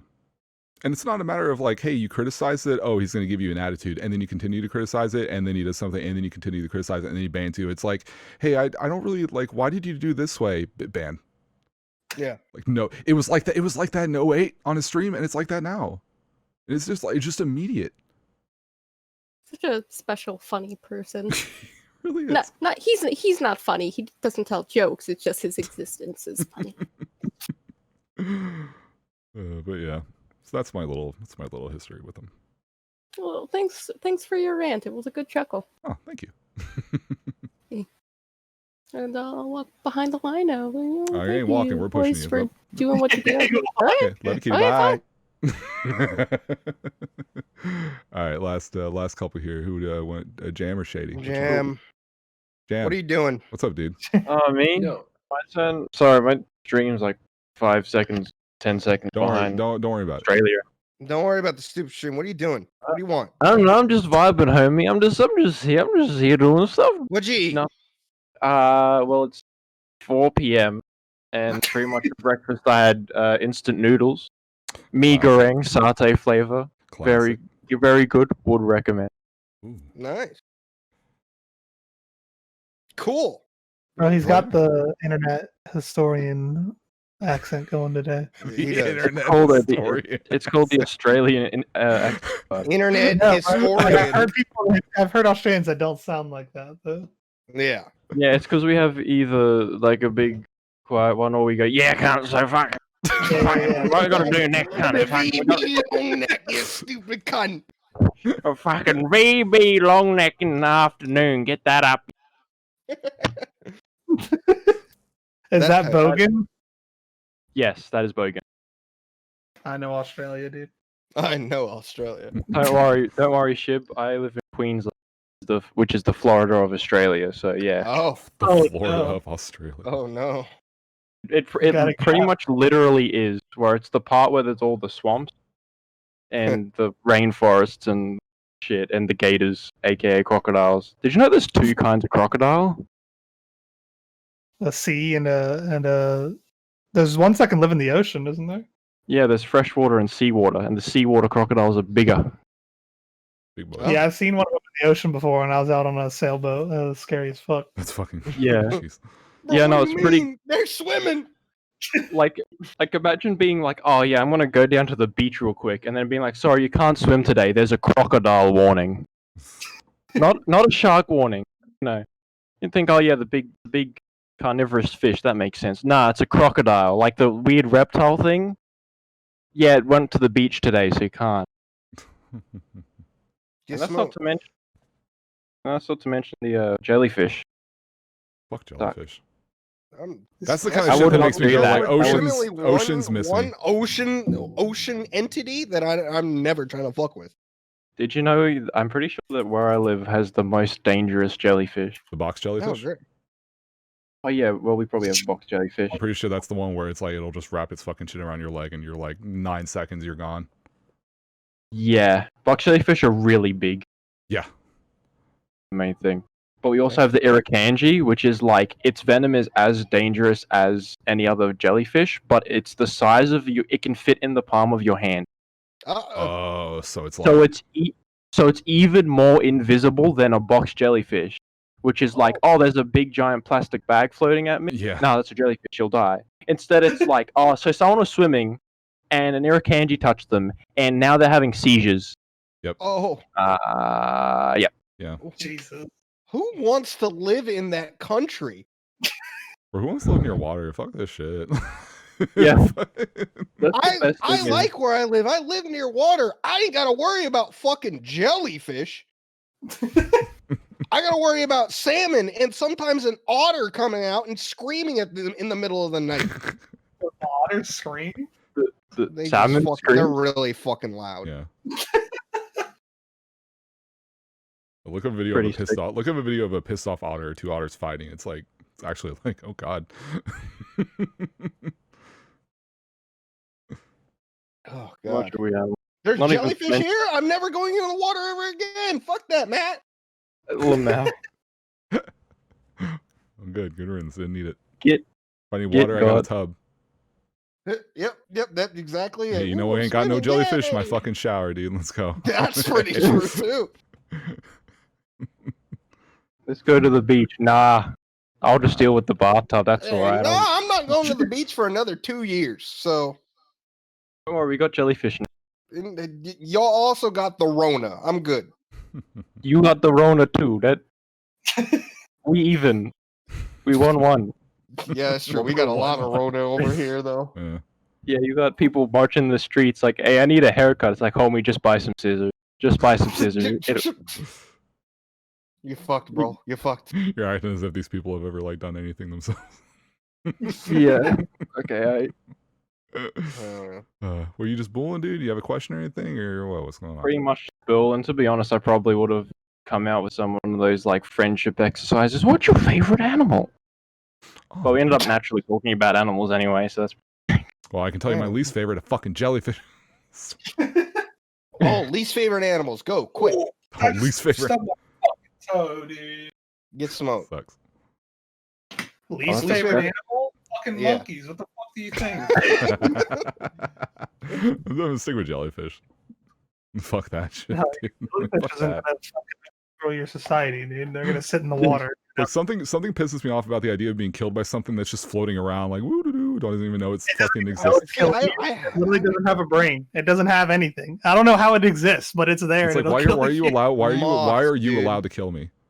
Moths. dude. I hate moths with a moths burning. are cute. Like moths don't do anything. They just come cute. in, They they hang just out. fuck around.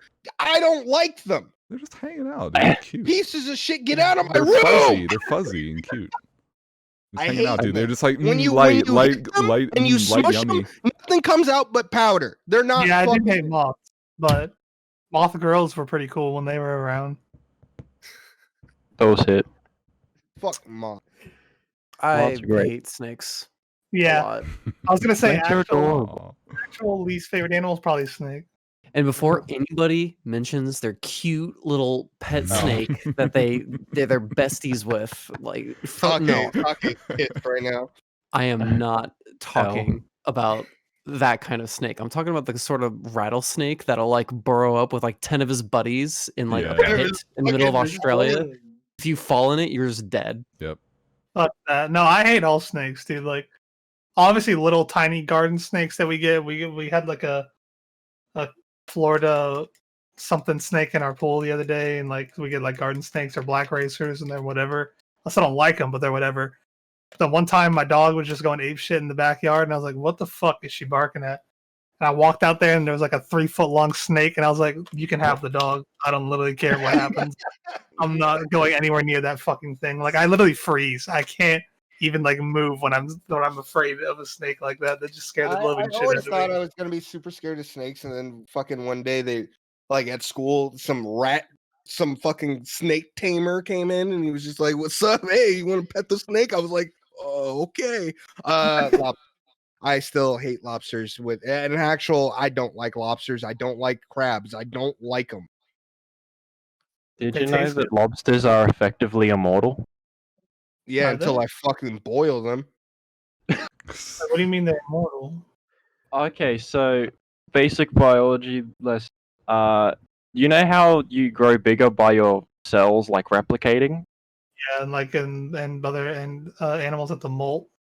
Yeah. So at some point your cells like there's this certain bit of basically blank DNA that can turn into any other cell or something, and eventually that little bit of replicatable DNA gets smaller and smaller until eventually you can't stop replicating it anymore, which happens to humans. That's why you get really old and start like losing function. Lobsters don't have that problem. They have like infinite amounts of this stuff. That's why you can get lobsters that are like that are like a kilogram big. Yeah, they're Mad. They just don't stop growing. Their DNA just decides, yeah, no, I'm not stopping, homie. I'm good. They just sort of get so big that they can't move. Like they literally crush themselves under their own weight and then go, oh, and then they just like lie there dormant till they die. Wow. Not eating. Yeah, So, yeah. and up until I put a knife through their fucking head and they die. Yeah. crack. I don't fuck with no damn lobsters. That's the one animal in this world I permit clubbing. What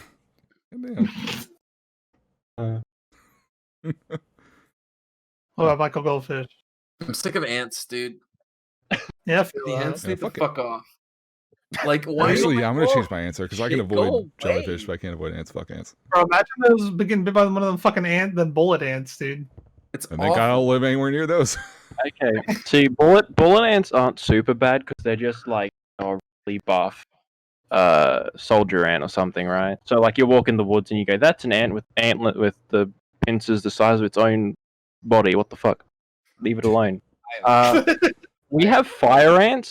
So imagine like a little black ant in your kitchen, except there's like a million of those, and if you step on their hive, they have a horrible bite and then a bajillion. Yeah, we have fire ants, but like they aren't too bad. I mean, if you step in a hive of them, yeah, you're gonna get fucked up. But yeah, fire ants are motherfuckers. We have an actual like active hotline where it's like, if you see a nest of them, please call us because we need to exterminate them immediately. Yeah, well, y'all got the advanced fire ants where they all talk to each other and they bite at the same exact time. Yeah, they start doing fucking SAS call out. Fuck that. They literally will get into position and then they all like that. They all attack at once and they just fucking kill whatever the hell they're trying to attack. Fucking leader ant turns to his buddy, dude. Last bite, Ramirez, make it count. Fuck that.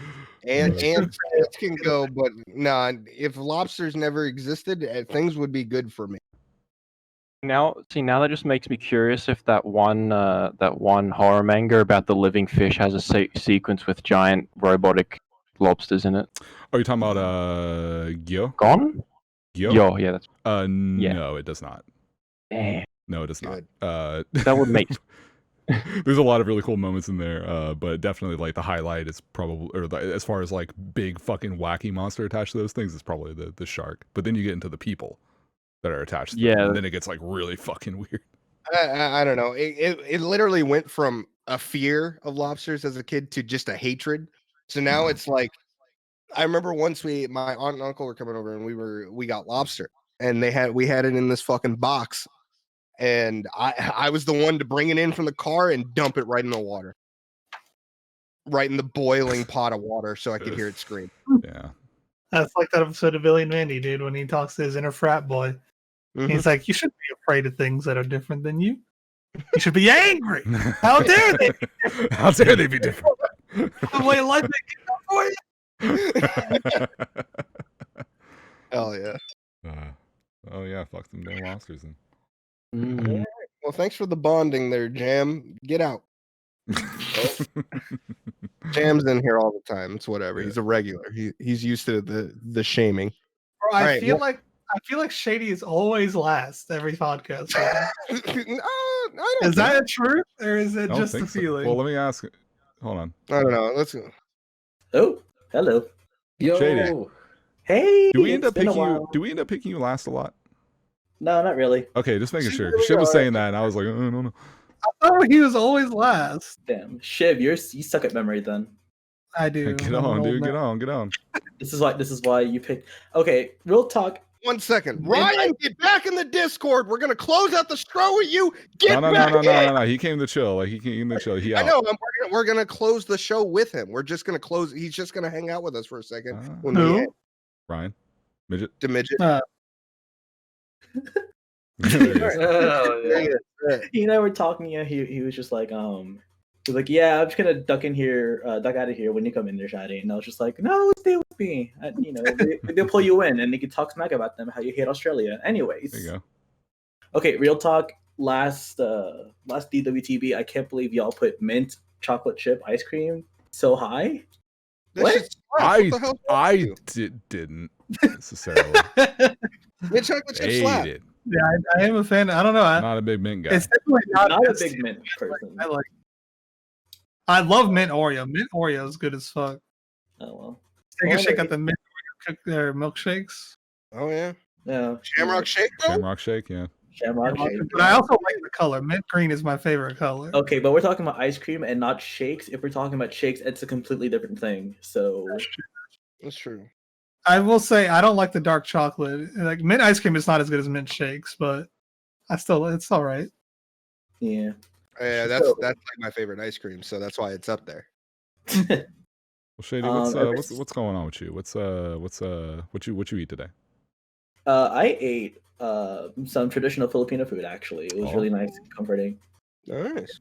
Yeah. Good thing about me that happened last week-ish. I graduated from college. Hey, let's go.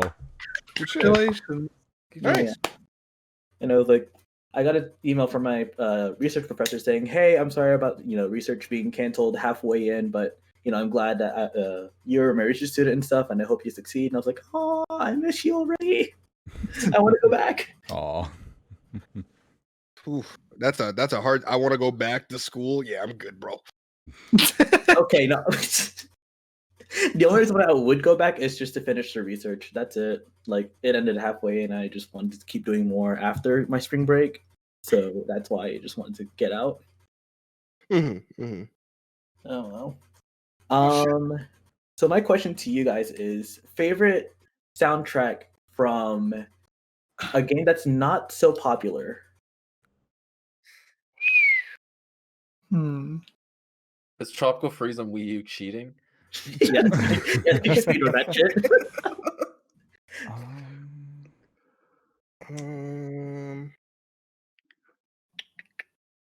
Dark Cloud 1 has a slapping soundtrack. That is true. Yeah. Bro, I cannot. I think that one's up there. It's up there enough where I have it like on my computer in my like main just list of big video game OSTs. It made the list, Lost Odyssey. Ooh. Lost Odyssey has a pretty fucking cool soundtrack, and not a lot of motherfuckers play that game. Danganronpa. Ooh, Danganronpa's pretty well popular amongst. It's still niche, yeah. Yeah. Soundtrack. That and Tokyo Dark VN. Ooh, Gravity Rush. Ooh, that's a good Both one. of them. Both of them. Yeah. To me, I think it's The World Ends With You. It's also a very good one. That's an excellent one. The World Ends With You. What is the question again? Favorite soundtrack out of good soundtracks out of unpopular games. Yeah. World of Final Fantasy. It's also a good one. Yeah. I was about to say that too. Yeah. God, Waff is I don't really want to have to put that fucking game in good, that. dude. I don't want to have to put that game in that category. Oh, Toronto hits the perfect. Well, I one, mean, dude. it sucks, dude. It's just League. the timing and the advertising and marketing for that game just like it was basically working against itself, even though it's awesome. You know what I was thinking of the other day is that what is incredibly ironic is that World of Final Fantasy is actually a Final Fantasy for fans and first timers. We've been saying that since it came out. And not Final Fantasy 15. Yeah, even though 15 is the one that starts off with this is a game for fans and first time. It's like, no, it's a game for none of them. It's a game for no one. Get that shit out of here. Get that shit off the airwaves, son. Snow is a great soundtrack too. Oh shit. I did love the little Lisa Easter egg League, that they put in World of Final Fantasy. That was one of the big, oh my goodness, thing. I like the Bloodstained OST. It's pretty good. Yeah, Bloodstained's got a good Indivisible also. Yeah. There was one in my head that I was jamming out to on a car ride back to my house, but I just forgot what it was. All the Shantae soundtracks are great if those aren't considered popular, but every Shantae game has a banging soundtrack. There's pretty much any like, game, honestly. For me, like most of the time, what I'll do is I'll find a game. Like most games, I'll find like one or two or maybe even three like songs in it. Then I'm like, this is a bop. I'm gonna listen to this shit all the fucking time. But the rest of the soundtrack, I don't give a fuck about. I literally just don't ever listen to the songs ever. Like after I get done with whatever playthrough I'm playing, like the Call of Duty Advanced Warfare, like fucking multiplayer music is literally the biggest bop Call of Duty has ever made. That shit hits different. But everything else about the game, who gives a fuck? I don't fucking care. Yeah, for me, somehow, if the game has an amazing soundtrack, I don't give a fuck about what it's trying to convey. Yeah. Oh my god, I'm so stupid. What? Ace Combat 0. Oh, there you go. Oh, there it is. Oh, you want some Mexican guitar, dude? Oh, fuck. Just good. Oh, there's. Yeah, I've been going through like my bootleg games and stuff that I've owned since my parents are like, "Oh yeah, here's a video game for Christmas, happy birthday," or like "Merry Christmas," and I'm like, "Thanks." And so like I've gotten games like Pimp My Ride on the PS2. Hell and I played from beginning to end, and let me tell you, the soundtrack is great on an ironic standpoint. Does it have the theme? Yes. So you want to be a player, but your wheels ain't fly. Come on. You better hit it up. You gotta pimp my ride. That's literally the first thing you hear whenever you That's go in the awesome. game, and I love it. That's great. I might just show it off, maybe. Oh well. It's also really funny. This is a side thing, but going back and researching episodes of Pit My Ride and seeing how like I mean, I knew there's a bunch of bullshit, but how much bullshit it was is actually like astounding. Like nothing was real, nothing was legit at all. Like usually even the cars they came out with were not the original cars that they brought in. They usually just like got something similar and then overhauled it, and then like a week later they'd be falling apart. Yeah. Damn, really? Yeah, it was super common. There were a lot of people like not happy with the turnout. And every time exhibit showed up at the front door, like it was like they always set it up like a week in advance. It was never there was never once a surprise. But yeah, no, it's all bullshit. I do fucking like a lot of those bullet hell shoot 'em up fucking games. Those soundtracks actually bump differently. Yes. Like it's so good. Like Dodonpachi probably has one of the coolest fucking soundtracks out of them all. Like one day I was watching my friend stream the game and I was like, Jesus, dude, this soundtrack hits different. What the fuck? And I started researching a lot of fucking like bullet hell shoot 'em up fucking games, and I was like, damn, all of their soundtracks are fucking good, dude. Holy shit. Dude, I don't care about the tism of a game that those things are, but goddamn. Toho soundtracks are the bomb, especially like with some of the I don't think the popular ones, they make sense, but some of the more hidden gems, they slap. They slap hard. Yeah. It feels so good to not be going back to school and doing more schoolwork at home. It's draining. I wake up, I go sit down on my desk, and I'm like, okay, what's my next assignment due? Tomorrow? Okay, I'll just check it. Okay. There you go. Oh, but now it's like I'm free, but I have to go find the job, even though it's really hard to do so. Yeah, it's gonna be really hard. Just chill for a while. I would just chill until this whole quarantine thing is. I might take a break. I think a lot of people. This is a good time to take a break, people. Yeah. Nice. One way or another. Yeah. All right, Shady. Anything else for us, my man? Not really. Except I love you guys, and I hope you guys are gonna be great during this week. Stay safe. We will. You too, man. I'll try my best. No promises. You too, my friend. Promises. Hey, so what the fuck? Don't. You're. Wow. Question me. All right. Bye, Shady. I hope. Thank you for the question. Appreciate it all. All right. Let's move Midget in here and close out. Hey. What's up, dude? Hey, guys. What's up, bud? What's up? It's been a while, dude. Oh, yeah. It has been a bit. I miss Midget. This is my boy right here. Oh, I miss you guys. Mitch, I miss wrapping our arms around each other when we were downing Jaeger bombs. I still remember that was one of my favorite magical moments at a GDQ with someone, and I really want to recreate that. You guys don't understand. Midget this guy is a small boy. This man can handle liquor better than all of you. As long as we don't speak of what I said while under the influence of said liquor. That's true. We won't say it. We're good. You didn't say anything. What are you talking about? Exactly. I don't know if you remember that phone call I made to Vash. Oh, Jesus.